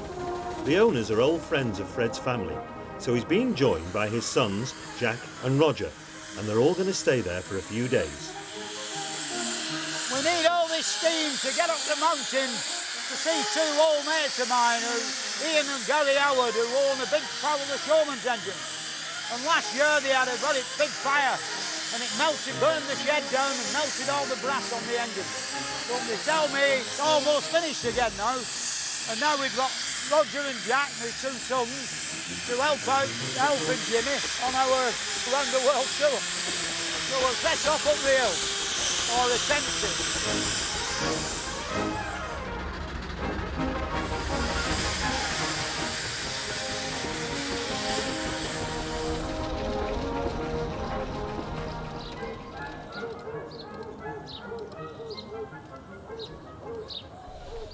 Now then, hi lads, how you doing? Fred. I can see you doing all right, you know, without a shadow of a doubt. Battling on, battling on. Do you want me to come up, or are you coming down? Well, come and have a word. Ah, yeah. Have you had a good run up? Hey? Have you had a good run Oh, up? yeah. I can't believe it, you know, from seeing what we all know about 12 months ago. It's incredible, isn't it? You must have worked bloody day and night for that, eh? Oh, we've done a minute or two. Yeah. Whether another marriage will survive or not, I don't know. Well, I've tried 3 times. Yeah, you made a brand new tender. Yeah. And it didn't do no harm to the boiler. We're hoping not. No, Yeah. we've done all the tests necessary, the visual, hydraulic, Yeah, and yeah. we've had her in steam, blowing off hard at 200 light, and everything's okay. I read how you stopped fire brigade squatting it with cylinder, which could have been disastrous, couldn't That's it? you why know? we had such Yeah, a that big was burnout. brilliant thinking there in such terrible conditions. And But- make the decision. Yeah. Watch it burn. Yeah, stop squatting. We cleaned the shed off it that had collapsed on it. That was the first time we'd seen it, weren't it? Yeah. We just covered it up. I saw the pictures, dreadful, in all glory. This is the bloody nightmare corner, this is. Ooh, all that's left of it. If you see one of these on your Yeah. travels, do you know what that Oh, was? what? Bell, signalling bell. Communications bell. Oh, for Yeah. RSN, yeah. Because Yeah. in them days, you know, Yeah, every trailer had to had Oh, have a a brake, brakeman. yeah, And yeah. each brakeman had a bit Yeah. of string to his arm. Yeah, and then yeah. that went just above Yeah. driver's head. And, Yeah, ding, you ding, know, ding, that's- ding. Pull the that's- brakes on. It took us a long time to get one of them before. But there's, you Yeah. know, when you look at all these bits, look. Yeah. My lovely oil cans, look. Yeah, that's a shame, isn't Isn't it? Yeah. Them are getting harder and harder, Oh, that's yeah. fine, yeah. Yeah. First thing at every steam rally, go round. Junk think, stores. yeah. You sometimes get a bargain. But, you know, that's all you can do, isn't it? Head Yeah. down and battle on. Oh, yeah. It's Do you no want to come use. down and have a look at workshop? Yeah, it's no Where use we have to sitting go and... bloody sulking, is it? This is Oh. all the workshop anyway, Oh, Fred. yeah. Got quite a bit going off down here. Oh, yeah. Got- Oh, that's, This is about the interesting to you. It's Yeah. off a very early Evelyn roller. Oh, I can tell which corners, yeah. It's the early style. 1884 will be the oldest one in steam. Tim's just getting some paint Yeah, on it, keep seal it slapping up, the and red lead on, you know. get footplate riveted in then. That's it. Yeah. This is a Marshall. Yeah. It's got the usual Marshall ailments on it. Why does Marshall's always crack there? And Evelyn's crack on throat plate. When you think about followers, Leeds, there were more traction engine builders and loco builders in Leeds than any other bloody city in the land, you know, yeah. Yeah, now there's no left at all, is there, you know? What do we do now? Shopkeepers. Bolton's famous for toilet rolls and incontinence pants, you know. And they used to make bloody boilers and all sorts. Yeah, I've got a book at home, the Manchester Road Rolling Company, Norman E. Box. It's got, in case of an accident, on no account must you talk to the police. Ring head office immediately. Can't fault them. Yeah. Right, isn't it? Here's Eddie drilling the firebox for this here Marshall. Yeah. It's the Marshall's patent firebox, Yeah, that one. yeah, well, I've read about them. Loads of holes to drill in that, and then strip it all down, get the swarf out, and then rivet it up. I mean, there's more of the interest in our hobby really grows and grows, doesn't it? So the future's got to be bright for all of us. That's why we're training Eddie up, you see. Oh, Take over when we're old.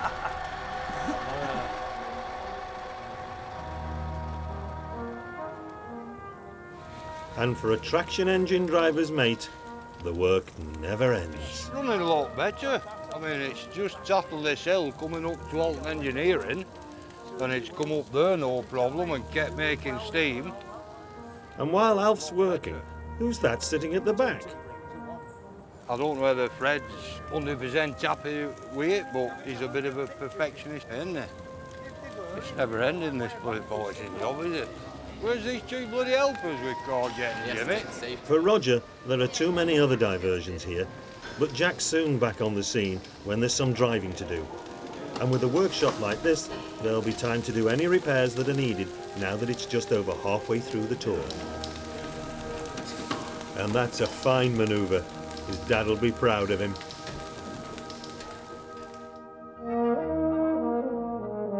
There's a lot of interesting places to see round here, so Fred's going to be staying at Ian Howard's for the next few days. While he's here, he's going to be visiting a place where they make wooden patterns that are used for the castings on a traction engine, and the belt-driven workshop of a local clockmaker.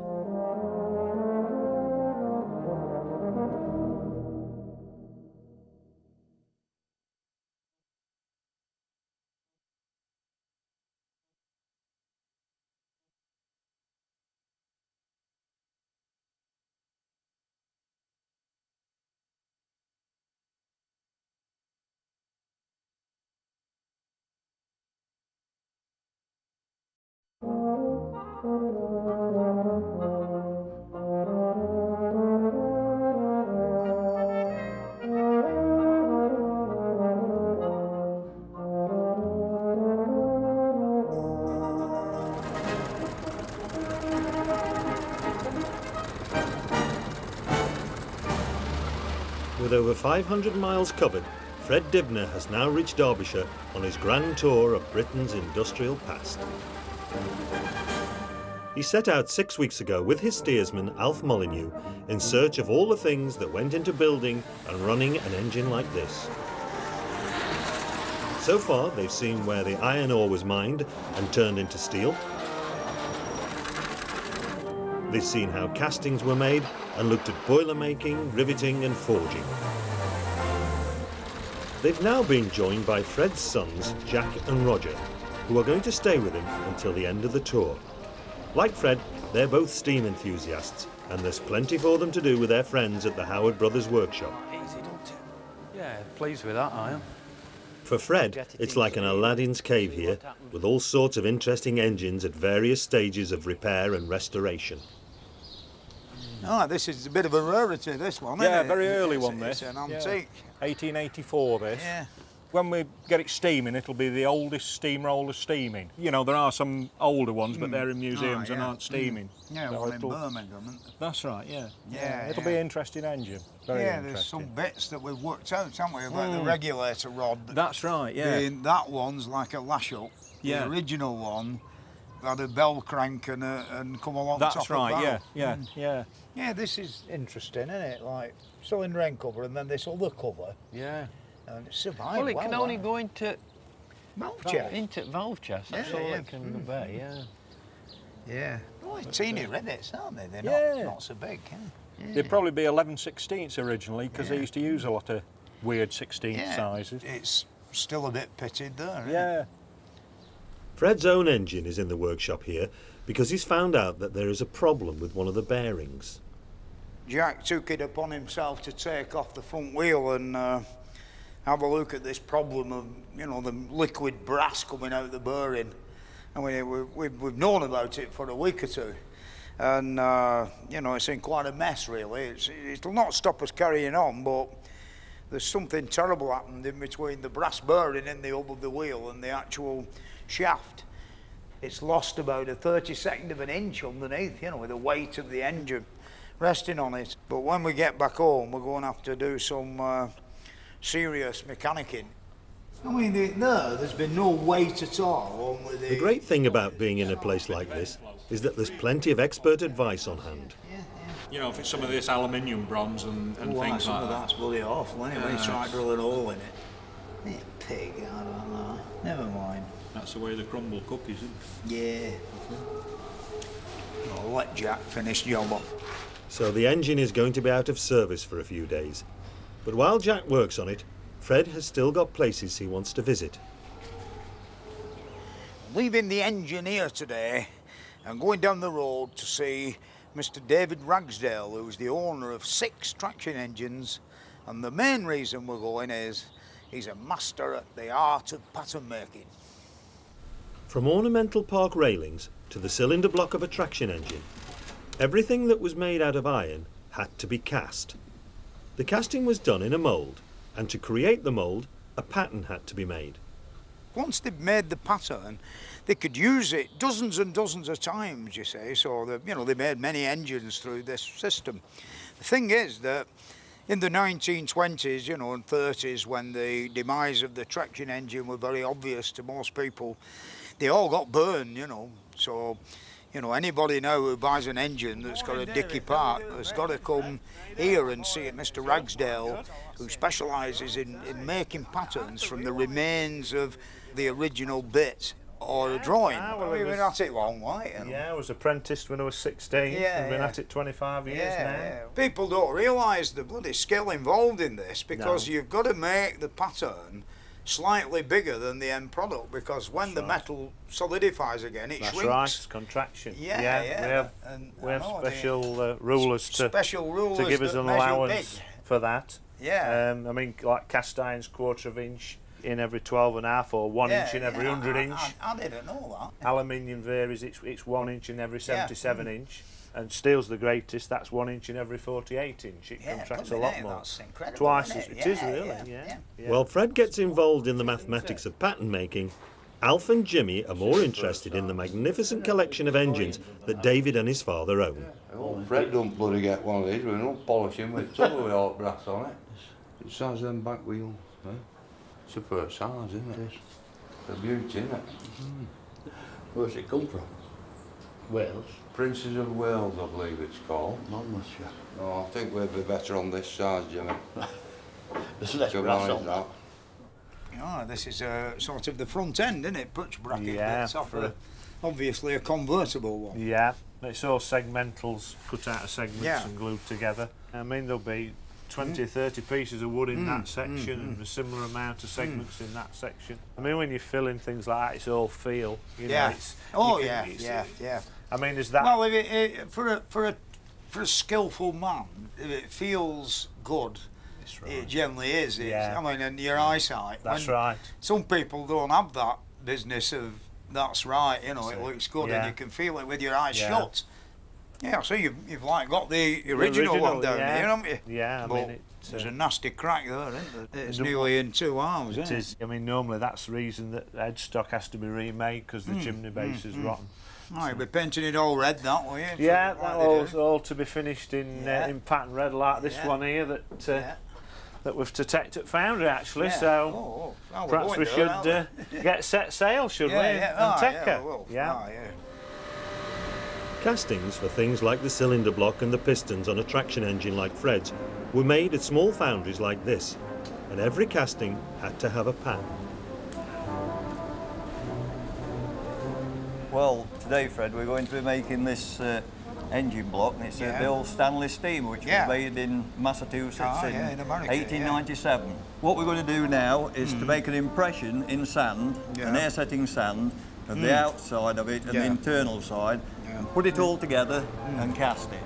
That's the pattern, so we'll get the sand now and run that. This is just one half of the mould. Put this good sand in, into the mould.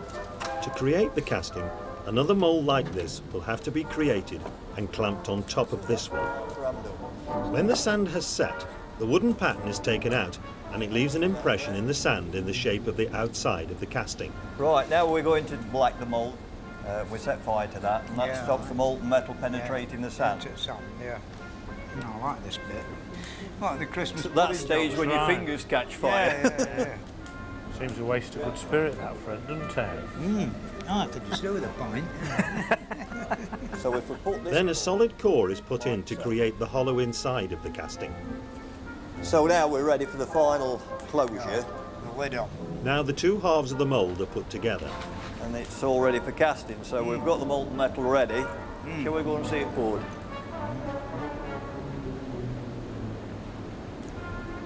When you're melting brass, you need about 1,000 degrees C, don't you? I've actually done a bit of brass. We had a little crucible pot.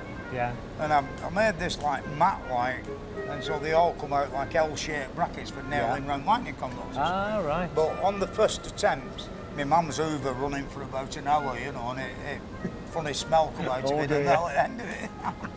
I graduated to a proper farm later on. You made quite a few of them then? Yeah, over years, but the demand's gone with the chimneys. Well, that's right.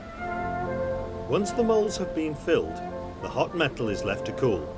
But that's going to take hours, and Fred has got some unfinished business back at David's place. See you, mate. See you. Ta-ra. Barry. See you, Dave.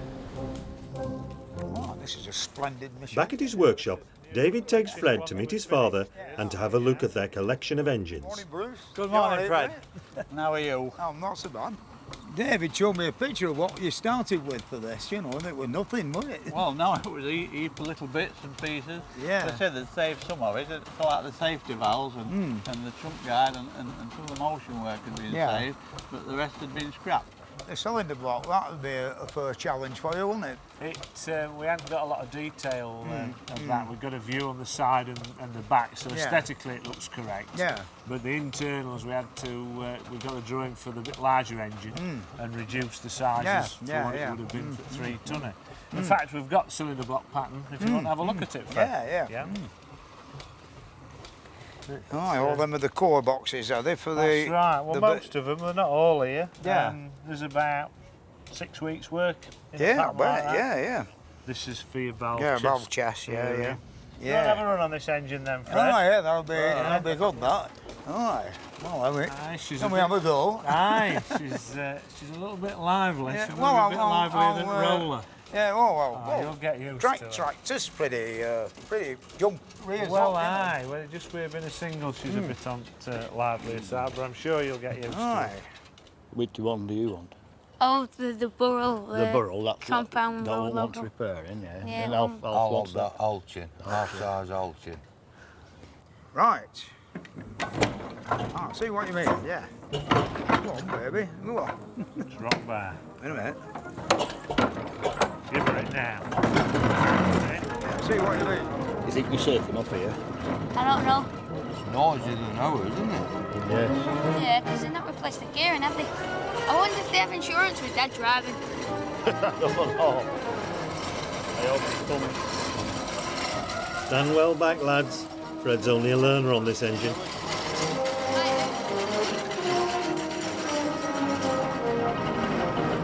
Locked him up. Bombing machine, this. Lovely paint job, isn't it? It is.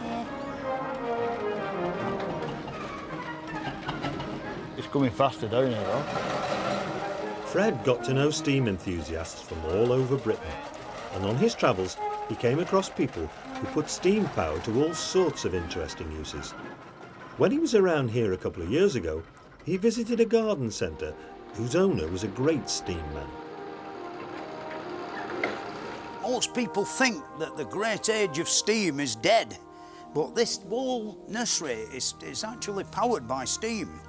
Not only does it keep the water boiling in the pipes, but it generates all the electricity for the lighting. I think I'll go and have a look at where the main source of power is.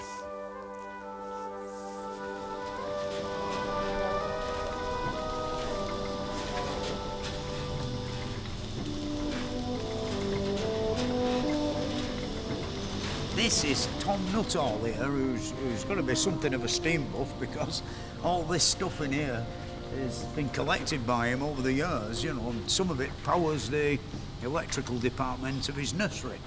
And tell us, Tom, how long commercially have you been steaming off timber? I think, Fred, it all started at miners' strike, really. And of course we couldn't get any coal, so we decided to go into the steam boiler, and then we said, if we're having steam, why not generate our own electricity? We've got free wood, we've got free electricity, we've got free heat. I thought, well, brilliant. You know, all we need to do now is get all piped into the system, and away we go. I mean, you've got a nursery and a museum as well now, all driven by steam. The fuel Tom uses is wood that he gets free from a local furniture factory. If he didn't take it, it would all have to go to a landfill site.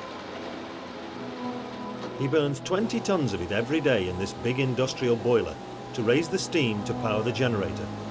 The electricity that he generates would be enough to meet the needs of a small hamlet of about 50 houses. That's a big one. Well, there's 60 tons there, Fred. Yeah. And they'd been trying to find a home for that for 20 years. And we just got there 2 weeks before the scrap man got there. Unbelievable. Is that what's termed as a triple expansion? Yeah, triple expansion. Most of these engines over the last 30 or 40 years have just been burnt up for scrap. But if the mill owners are still there, they fell in love with these engines, and so they wanted to see them preserved.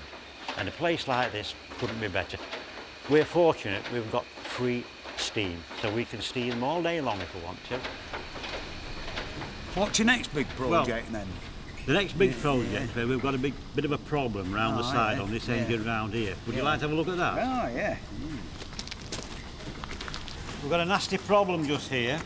Yeah. When we come to start this side of this engine up, we found a nasty crack along that valve.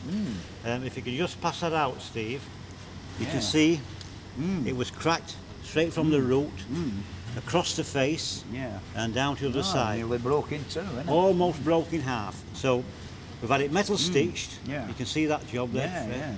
So we're just going to put it back together now, Fred, and see if it'll run. So the lads are on with it, and we'll warm it up. And now, with the job done, the moment has come to see if it will steam again.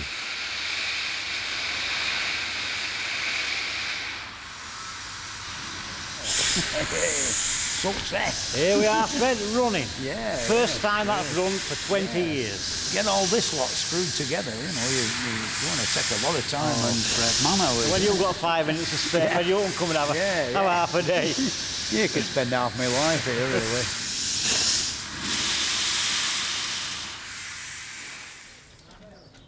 Back at base, the wheel's ready to go back onto the engine. But Fred's not happy that he had a problem in the first place. Bit disappointing that, but it's one of the simpler bits of engineering that's somehow gone completely haywire. I wouldn't like to do another 5,000 miles. Right, come and drop it. It's incredible, isn't it, how it's worn that. Look at that. Very, do you want to drop it? Oh no, hang on, we might as well clean it while we can still turn it round. Oh, I shouldn't be doing this. You know what happens when you volunteer? Nobody stops you. We're ready for action again. We're ready to steam down the road. Not a few hundred miles yet. Oh, we'll wear out before that falls bits. Even when I did it, I was a bit worried about, you know, having it welded up and then turning it again, you know, but I mean, the quality of welding now is pretty good, isn't it? And well, yeah, I mean, that side should be all right, Fred. I mean, what's the brass that you've used? Is it proper phosphor bronze? Yeah, or? you know, it come out of the scrapyard and I couldn't actually say. Really, my problems are now completely yours. Well, no. You know, your engine. Ian Howard and Jack Meeker have both been busy restoring their own engines, which had been destroyed in a fire here at the workshops. Been steamed since the 60s sort of thing. And I've just about got it done, all repainted and everything. I think if things had gone on as they were, I'd have been out this year with it, wouldn't I? And, bloody hell, that's terrible, isn't it? You know, it's back to square one now. But there are plenty of young enthusiasts around here to give a hand with the rebuild. When my little lad rung me up and said, you know, our brothers have had a terrible accident, I actually cried, you know, on phone. You know, they worked that hard, you know, and I've watched them for years, you know, with the engine. And then for have it bloody destroyed, you know. When it had just happened, I didn't know whether to sell the engine or what to do. But oh, don't do that. All hope it's not lost. We'll fill it till again. And Alf's looking forward to getting back on the road again. Alt highlights of people waving, speaking to us, taking our photos. We just for a cut-off Kodak. We must have made a bloody fortune out of all. Won't get the bloody talking. With the wheel back on, it's time for the road again. But there's always some little job that's needed first.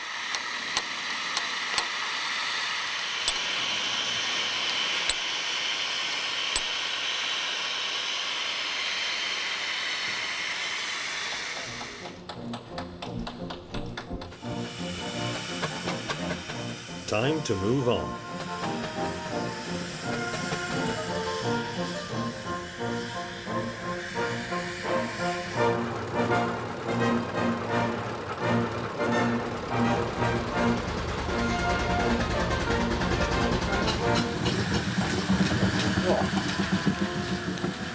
And on the narrow lanes around here, you never know what you're going to meet up with.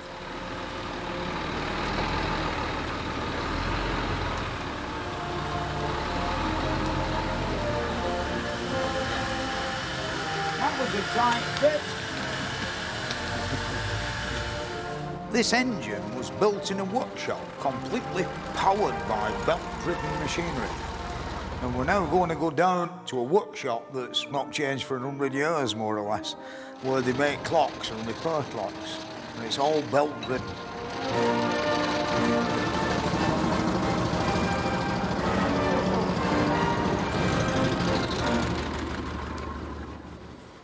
This is Ashbourne in Derbyshire, which of course has always been famous for making clocks. And this family firm has been in business since 1826. Hello, Charles. Hello, Fred. How do you do, sir? Nice to see you. Yeah, I've come to have a look at your wonderful workshop. Thank you very much. We've had this business since 1826, but it goes much further back than that because the business started under the name of Harlow in Ashbourne in 1740. I suppose you might say that they were blacksmiths at that time, and we're still making new ones. Yeah, I see, Charles, you've got this wonderful line shaft in that drives all your machinery, you know. Does it all work? Yeah, it all works. We don't find many of them now. No, I know. They're quite rare. It's a unique survival. Clockmaking is engineering on a small scale, and clockmakers were the first mechanics. There's something here, Fred, you might be interested in, and that's a new clock movement that Neil's working on. Yeah. My son. Yeah, brand new, eh? Yeah, it's bonny, that, isn't it? You've got your number stamped on it. That's right. Number That's the 104. Yes, that's the first one made this year. Who does the woodwork? There's an awful lot of good cabinet makers about, but finding somebody that's got the eye for proportion for a clock case. I know what you mean. Is completely different, and it's something that's been lost over the years, I think. It'll be removed to some palatial residence, that then, will it? We hope so. The quality's certainly high enough. Oh, I can see that. If you look at the pinions inside, Fred, they're cut from high carbon steel in the soft state, and then to make them last several lifetimes, we harden them. Yeah. But the process of hardening them, quenching them in the oil, it distorts them. Yeah. So they have to be tempered down and then set again by hand by stretching them on the side of a vice by hitting them with a hammer. You see them little teeny The little marks there where the sides of the pinions have just been stretched and then they're balanced up by hand again. When you think back to 1700s, when you look at these clocks, like beautiful teeth, how did they do that? We can show you. We're going to show you how the teeth are cut in the wheels now, that are the same wheels that we saw on the new clock. And this machine was built in 1910 in the Black Forest in Germany. Okay, Fred, ready to go? Ready for action. Just need to start the line shaft.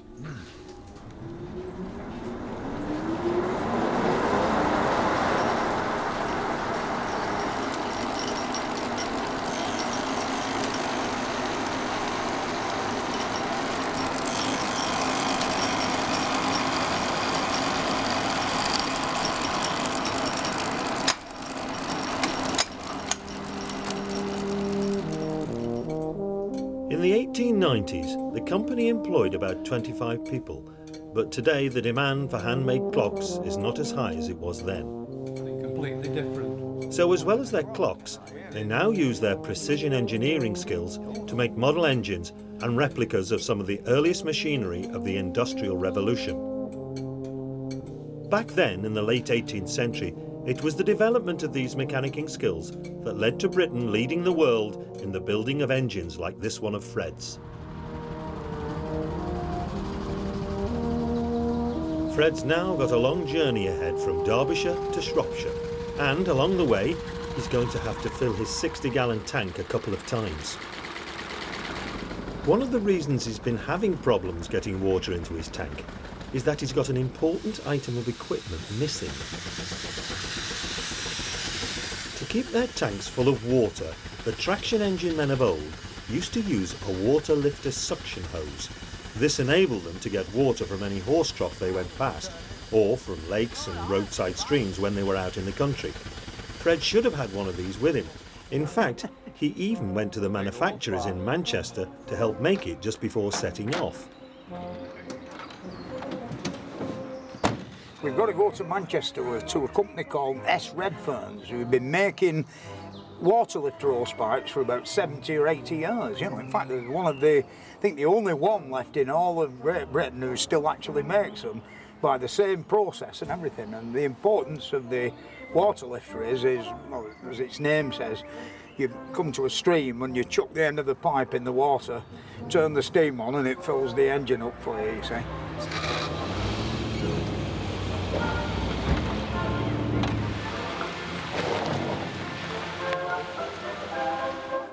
How do you do? Nice to see you. Frank, isn't it? I'm fine, thank you, yeah. Oh, well, we brought bits and pieces, but right, I know you've started making a pipe that's like 1.5 inch internal diameter, haven't you? We have, yeah. We've got a bit of a motley collection of sieves. I can see that, These two are like same 1.5 inch, but this nut, it's not the right one for that, is it? It no, should be a better not, fit. Yeah, it is. And we won't have a do at mending that, but, you know... hardly worth the effort, is it? Yeah. No, I'm sure we can find one for you. Yeah. Do you want to make your way through? Yeah, and, right. We'll Go on, go. then. Right. Yeah, please.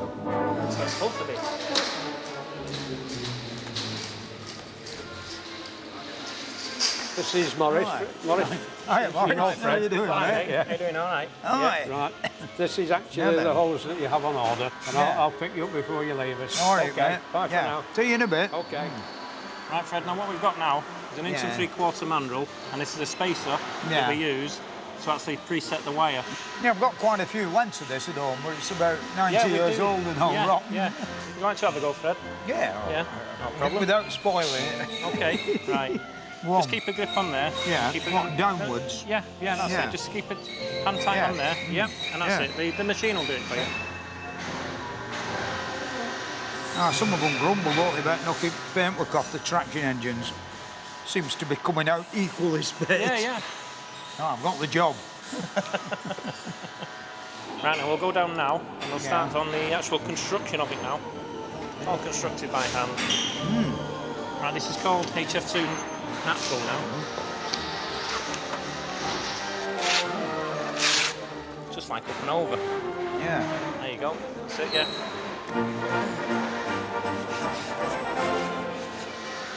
It's a bit frightening, this, isn't it?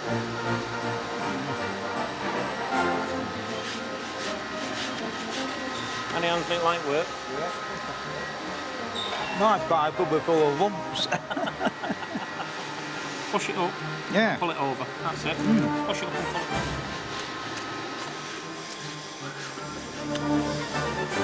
over. The second piece that we put on is a lot easier. Second piece is easier. Just get me nice. What's the next bit? We've got the outline of it now then. Yeah. Right. What Yeah, we do is it's just a straightforward process of what we've already done. It's another ply of the fabric, the HF2 fabric. Then we'll go on again with another 2 ply of HF2 natural. Then we'll apply a linen string and just wrap it over with a spool. In between them wires. In between the wires, yeah. That'll leave an indentation then when we strip it off I know what you for mean, the outer wire to go on. Very good. Yeah. Here's Frank. Hello. Have you found any end bits yet? Not yet, but we're still searching the stock, and no doubt we'll be successful. Right. When will it be done then? This will be done for tomorrow dinner. Yeah. Oh, right. Very good.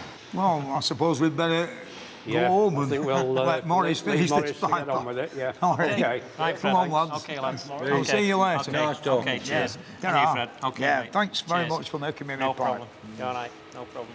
But Fred couldn't get the fittings he needed in time for setting off on his grand tour.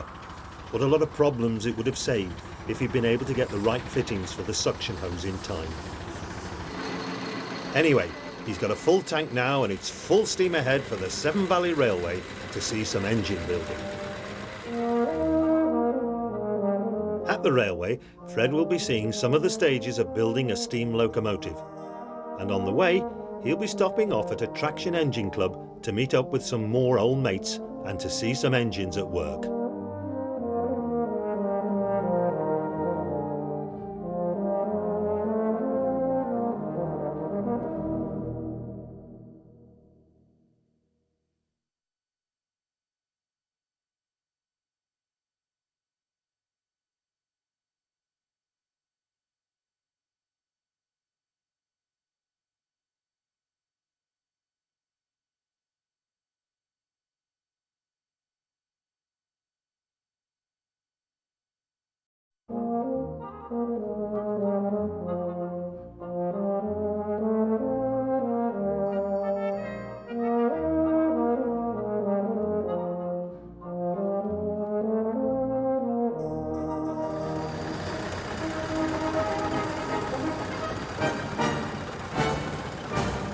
Fred Dibnah is now 8 weeks into his grand tour of industrial Britain. It's a celebration of the fact that after 27 years, he's just completed his rebuild of the engine, and also of the remarkable achievements of the engineers and industrial workers whose endeavours made it possible to build an engine like this in the first place. He wants to see the sort of place where an engine like this would have been built. Today, the only places where you can get any idea of what was involved in building big steam engines on a large scale is at the works of some of the preserved railways. So Fred is on his way from Ashbourne in Derbyshire to Bridgnorth in Shropshire, where he's going to have a look at some of the engine building that is going on in the workshops of the Severn Valley Railway.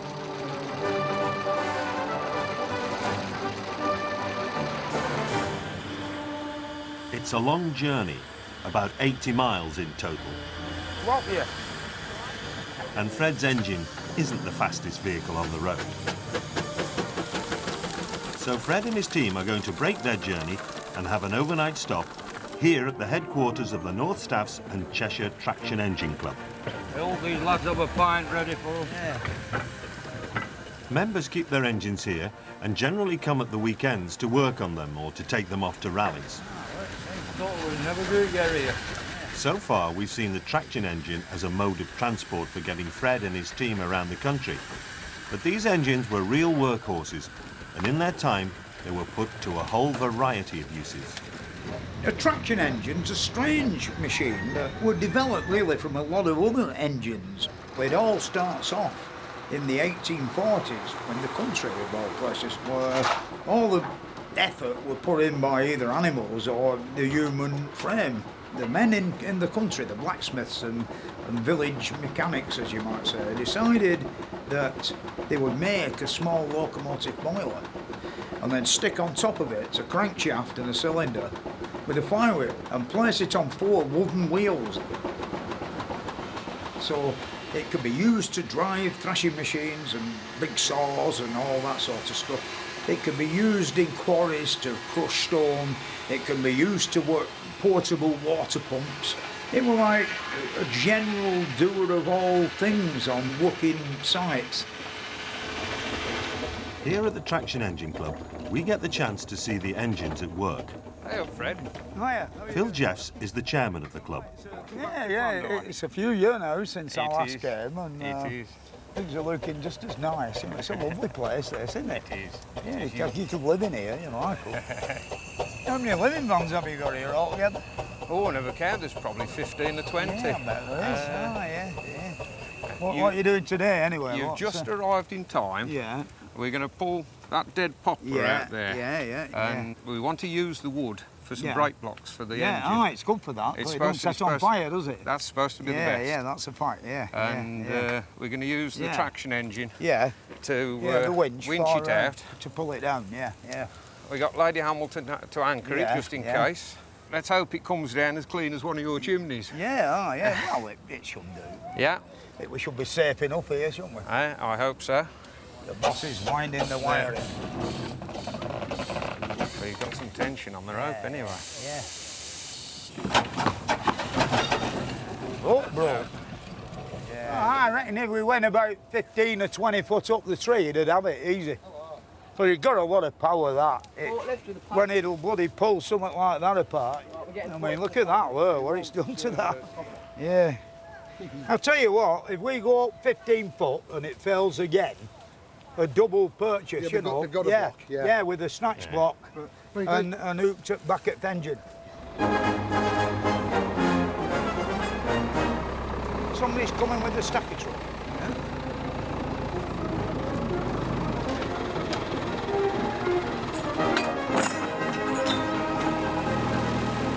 Didn't the steeplejacking used to be Fred's job? Easy way to go up in the world, that is. Aye. I reckon they'll do it now with that. Get it up there. I heard it creak, but I think there was a lot more left. A lot more creaks.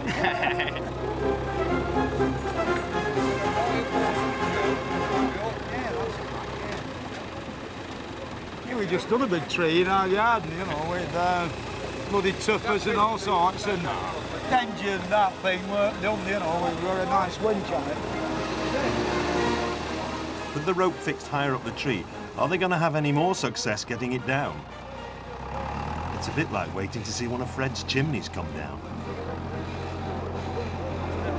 Fresh start. Right, they're going for a pull.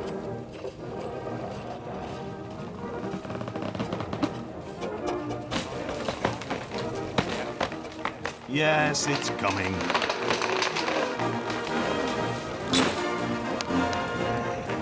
Big snap, nice and clean, didn't it? Yeah. You've got to get the stump out now, haven't you? Resort to dynamite. Now it's time to get the tree sawed up for those break blocks. And at a place like this, of course, the whole operation's going to be done by steam power. It's amazing how many different makers there were of these things. Ransom, Simpson, Jeffries, Savages, King's Lynn, Fowlers in Leeds, Eveling and Porter, Greens in Leeds, McLaren's in Leeds. There's literally dozens of these companies. Some only in a small way, like a village agricultural engineer that bought the casting somewhere else and assembled his own thing. And what's Fred trying to get? These are made of mahogany, you see. Sort of 3 inches thick, 7 inches deep, and 15 inches long, really. Can we remember all that? Bloody hell, wait a minute. With no paper. Yeah. Yeah. 3 inches. 3 inches by 7 inches. Yeah.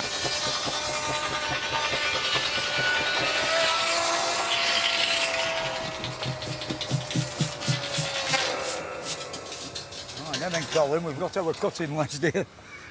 We couldn't find any paper, so our break blocks are made of mahogany, you know, and that's the real McCoy, this, isn't it, this stuff? Yeah. But so if you could be so kind, and then we can leave them for season, and then we can throw them away and make nice brand new ones. Right. You won't have to varnish. I'll buy you a pint. You won't have to varnish these, will you? No. All right, then we'll do that then. And now it's time for an old traction engine rally tradition. We'll put the steps and the stick on, and then we'll declare the bar open. That's it. Oh, this is very good. Yes, excellent. All right. I think really bringing this barrel of bitter here has all the potential for a good booze up, a steam booze up. The farmers are. The farmers are.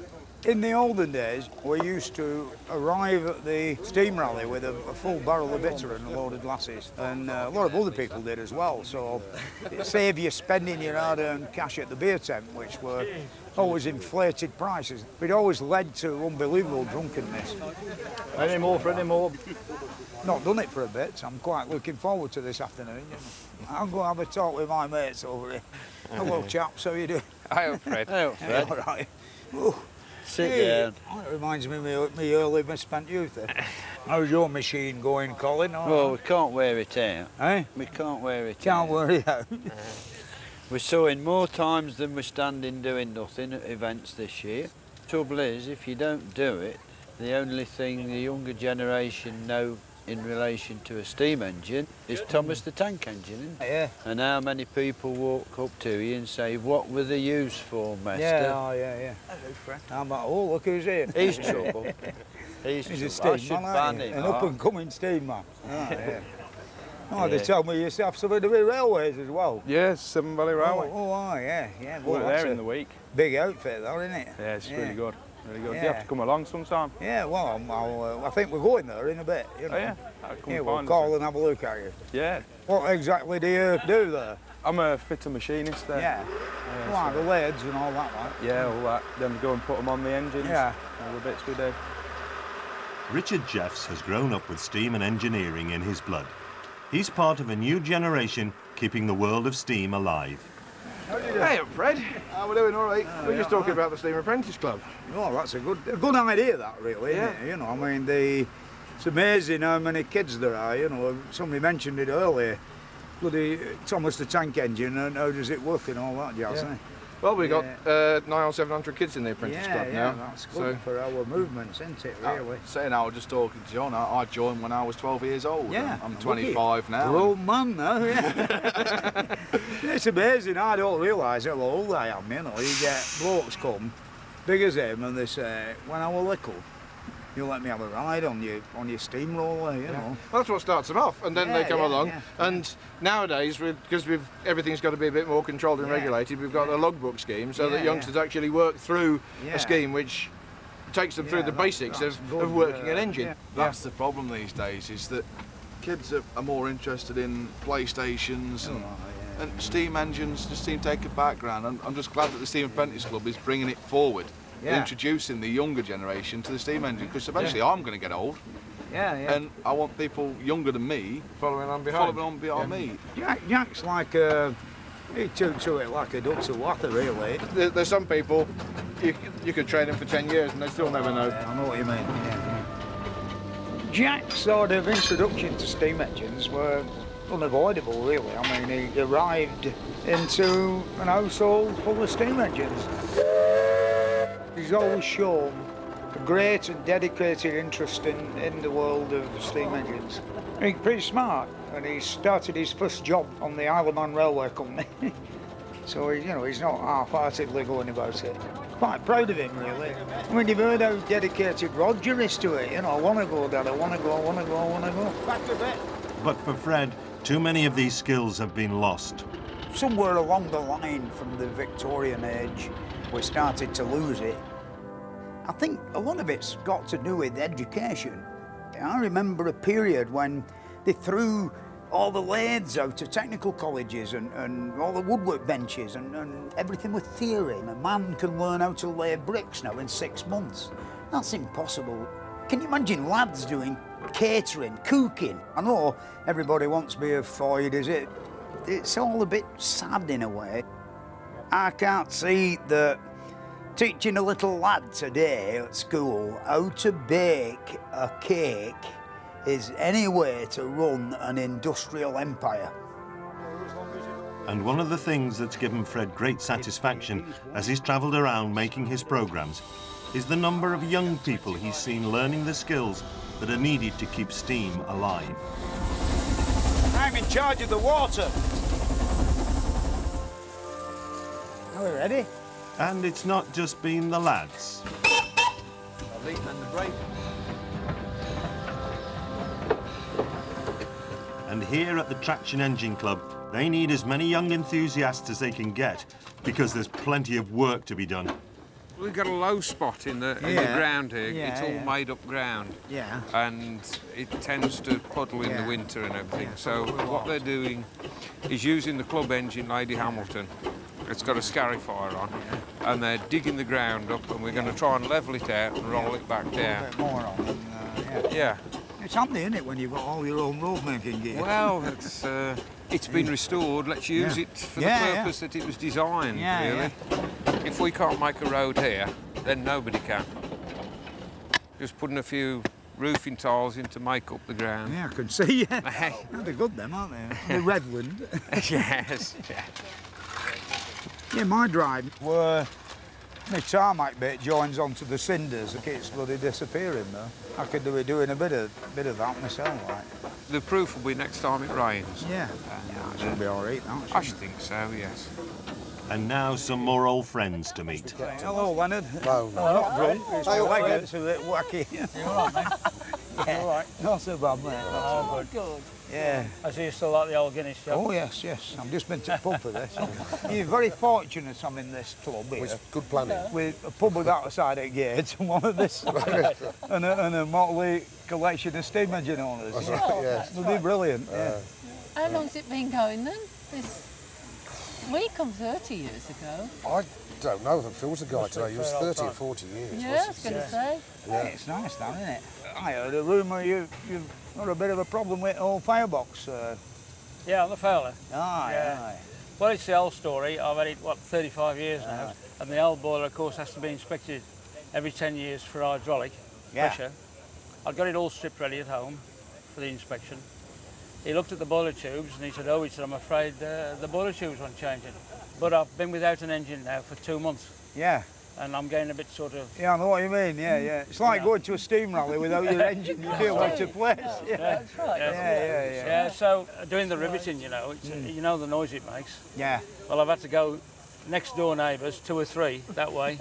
Tell them. 2 or 3 that way. Yeah, So it's between 2 o'clock and 3 o'clock tomorrow afternoon, I'm riveting again. Yeah. So they all arranged to go out shopping. Wait a minute, right. And this is where Len Crane does all that riveting. The Bratch pumping station is near Wolverhampton, and as well as working on his traction engines here, Len's devoted years of his life to restoring the great triple expansion engines in here that we use for pumping the water. When Fred left the Traction Engine Club the next day, he called in to see how his old mate was getting on with the job. The last time we come, you showed me all the engine and most of it were in bits, weren't it? Take you to pieces, and yes. now you've worked how many years? About 6 or 7 6 years. Oh, yeah. Well, 91 we first came in to start. Yeah. And you had no boiler, did you? No, Nothing at all. Yeah, Nothing at all. And I bought the boiler second hand from a lemonade factory. Yeah. They found that it wasn't big enough, the capacity of the steam. Yeah. I had to buy a bigger boiler, so you got and I bought that second hand, yeah. But the engines inside, them are a credit to them, man. They're beautiful. Yeah. You could use them in any sort of big liner pictures like the Titanic job. When I was 12 years old, we used to be in the field next door and we built our first 3.5 and 5 inch gauge miniature railway. Yeah. And I used to cycle to there from West Bromwich. From home, right? Yeah, from West Bromwich. And we built the railway there and a Sunday evening, when we shut down, I used to walk along the canal to here, knock the door, and the chief engineer then, Mr. Hunt, used to let us come in and watch the engines going. Oh, that's nice. Never thinking when I was coming up to 70 I'd have the keys. Yeah, I've done things like that, you know. Yeah, when you're little and you're looking with your mouth open at it all, and then, bloody hell, later on in your life, that's right. You're actually in charge. I've not done the engines like my traction engines and models before, but never done one that big. I don't think I shall do one any bigger now. No. We're getting a bit long into it. It's pretty bigger than that. Yeah, we'll go down into the pumping department. Yes. Go in here, Fred. This is where it all goes on. Very impressive. Yeah. Get on your running light, of course. If you imagine if it was pumping water, there'd be a hell of a throb in here now. In fact, this is what they used to hear over the road in the houses I mentioned before. I think the flywheels as well, you see. I mean, they're hell of a thing, aren't they? Yeah. The crankshaft, of course, that was made at Liverpool. And stamped on it is the year it was forged, manufactured, which was 1892, I think, it's all the three. Yeah, just think on bottom at sea, there'll be a lot of things like that. Right? Oh yeah, lovely engine. All barnacles. Yeah, lovely. Not shiny like this.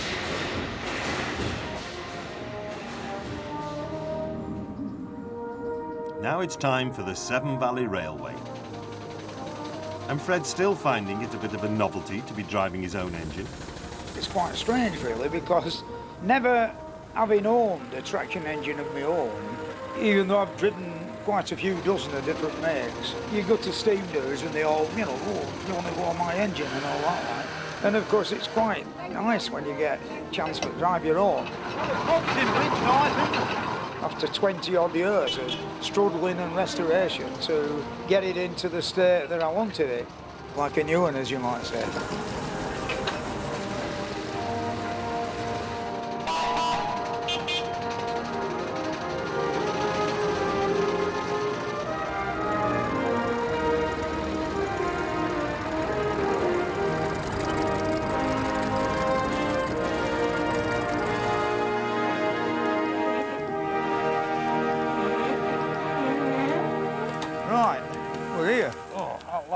Yeah.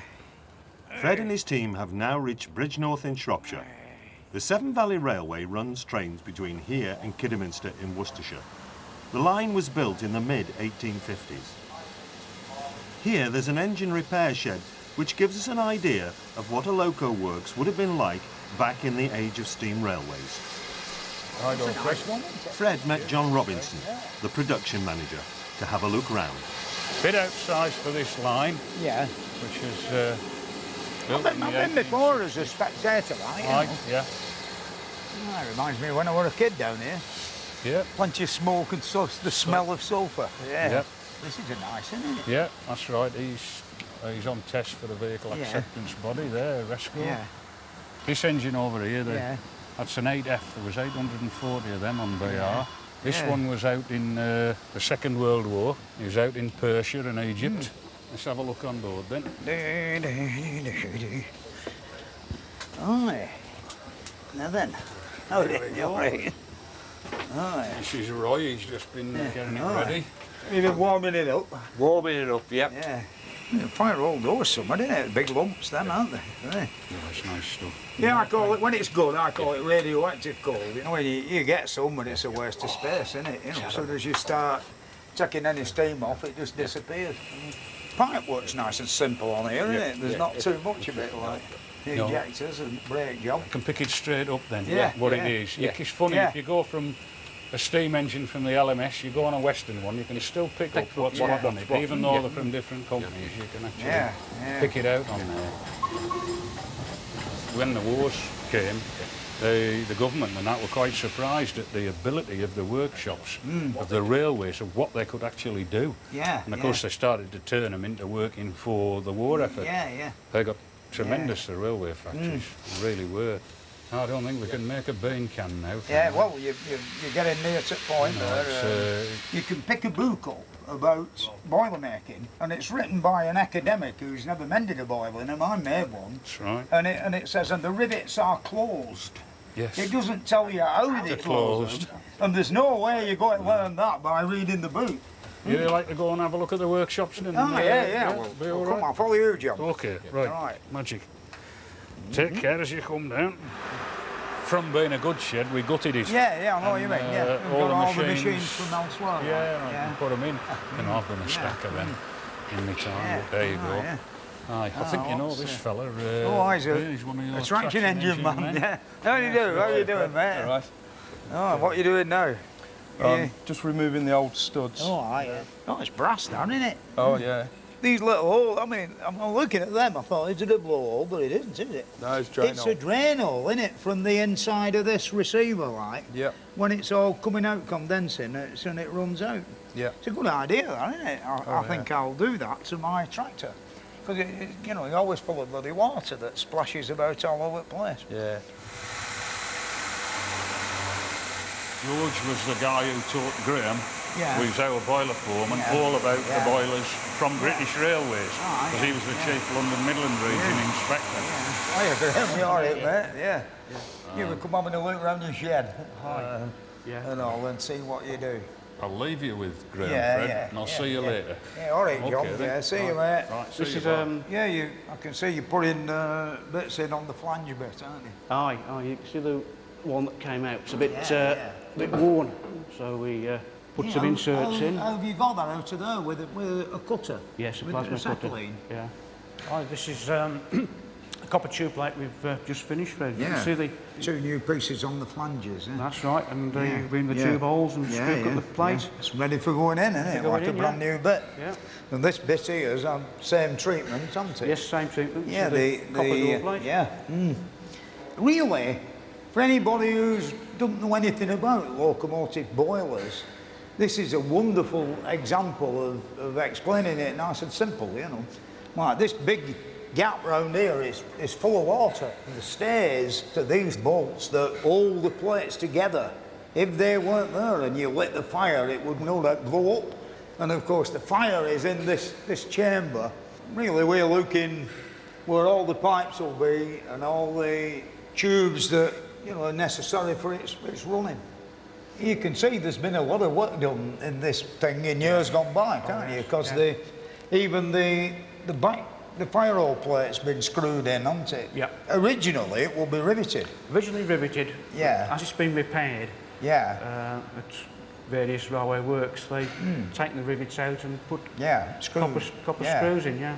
No, when it was originally built, it was all monostage. Yeah. As they failed, they put only copper ones in. Yes, as they've gone up a size.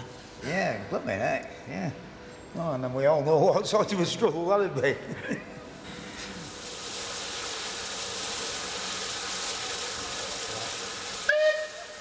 Fred spent so long in the boiler shop that by the time he had left, the last train had departed, so there was no time for any footplate rides here.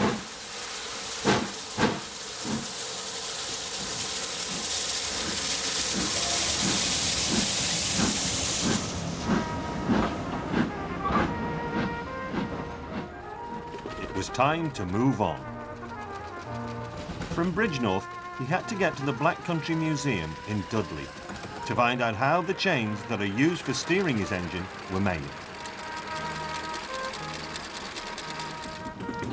Chains made in the Black Country were renowned for their quality all over the world. At the end of the 19th century, 90% of all the chain workshops in England and Wales were here in the Black Country. Most of them were very small, in the backyards of the workers' houses. Stop now, stop. They've managed to find their way here, even though you won't find the Black Country marked on any map. Let's go and have a look at this pit. Yeah, all right, yeah. It's an industrial area to the west of Birmingham that was originally based on coal mining and ironworking. It got its name in the 19th century, when thousands of chimneys filled the air with smoke and mining turned the ground inside out, creating huge expanses of industrial dereliction.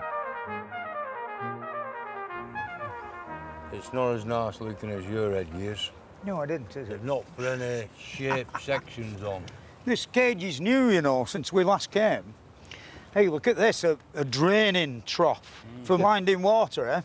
Up comes the thingamabob, badoosh, and down the trough into the river. Yeah, it's all interesting stuff, isn't it? Yeah. Yeah. Look at all these wheels. I don't think there's anything connected. And there's always going to be an engine to have a look at. Yeah. That's only a little one, isn't it? Yeah, nice though, isn't it? Yeah, got the drum outside, hasn't it, in another shed. Did you say that at George's Lane pit was similar size to exactly that? the same as this, yeah. Nice engine. What would that spring be for? Oh, well, no, there's a point. Big spring, I know, start it, this lever here, this, that one, when you lift it up, it lifts the... Lift it off that pin? Yeah, and the eccentric rod came along and worked a way shaft across here. 1860s on this engine, you can tell. Yeah. Musical, isn't it? Look at that. An electric storm lamp. Well, there's the indicator board there, isn't it? We might make one of them, won't we? They're going to park the engine up and stay around here tonight, ready for their visit to the chainmaker tomorrow.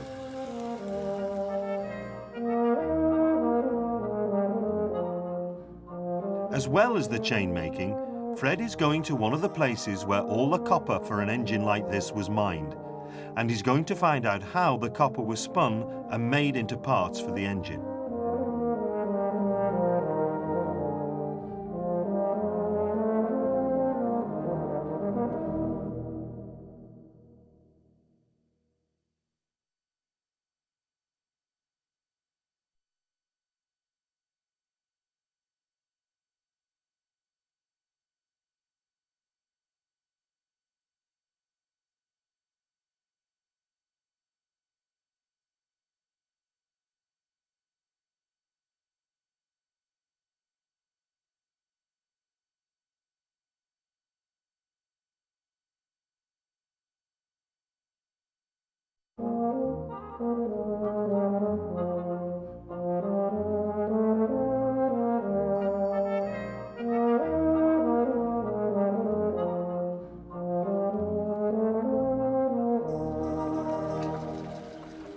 Fred Dibnah and his team have reached the Black Country on their grand tour of Britain's industrial past.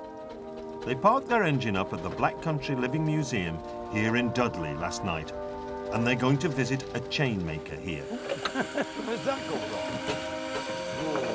on? Their journey has brought them here because this used to be the centre of chain making, and chains form an important part of the engine. Our engine's actually steered by chains. We've come here to the Black Country Museum to see a gentleman making chains in exactly the same way as this chain would have been made in 1912, without any fancy electric welding or anything like that. Why was it called the Black Country?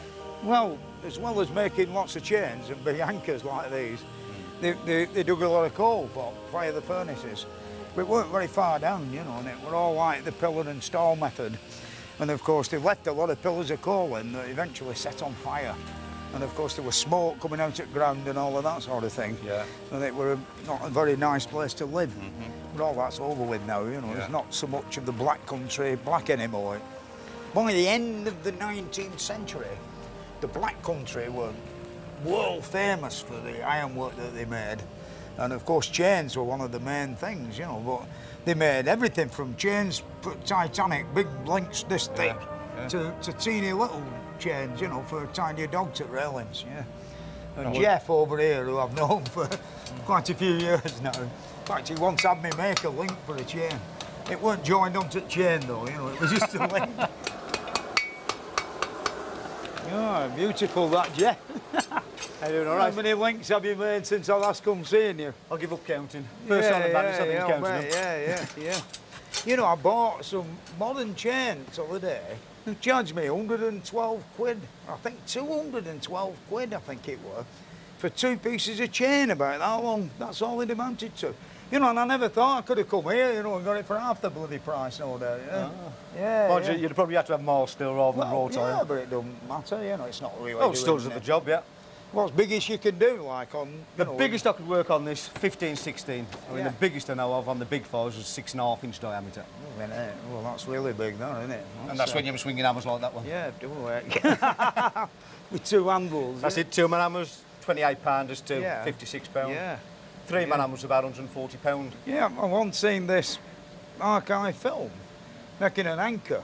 There must have been about 7 of them with an hammer each. Yeah. And a load of million sledgehammers all beating it, and it were going less and less and less. Then it looked quite lopsided, you know, and I thought, how are they going to get it back like? And then another bunch of lads appeared with lumps of like 2-inch bar all sparking on the end. And they each individually shoved them in and bang, bang, and then another guy come and cut the end off, all with the round swages. They beat it all in. And the split second time in superb. Yeah, all them men will be dead, won't they? Yeah. Oh, yeah. Yeah. Well, it's what this country was made on. Yeah. Time for a demonstration. Alf and Jimmy are impressed. I tell you what, it's quick. It's quick. I've no doubt there's a lot of skill in that. It was all done this way at one time.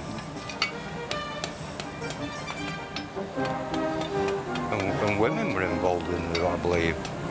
You know, like a little family business, like. That's another done. Quick.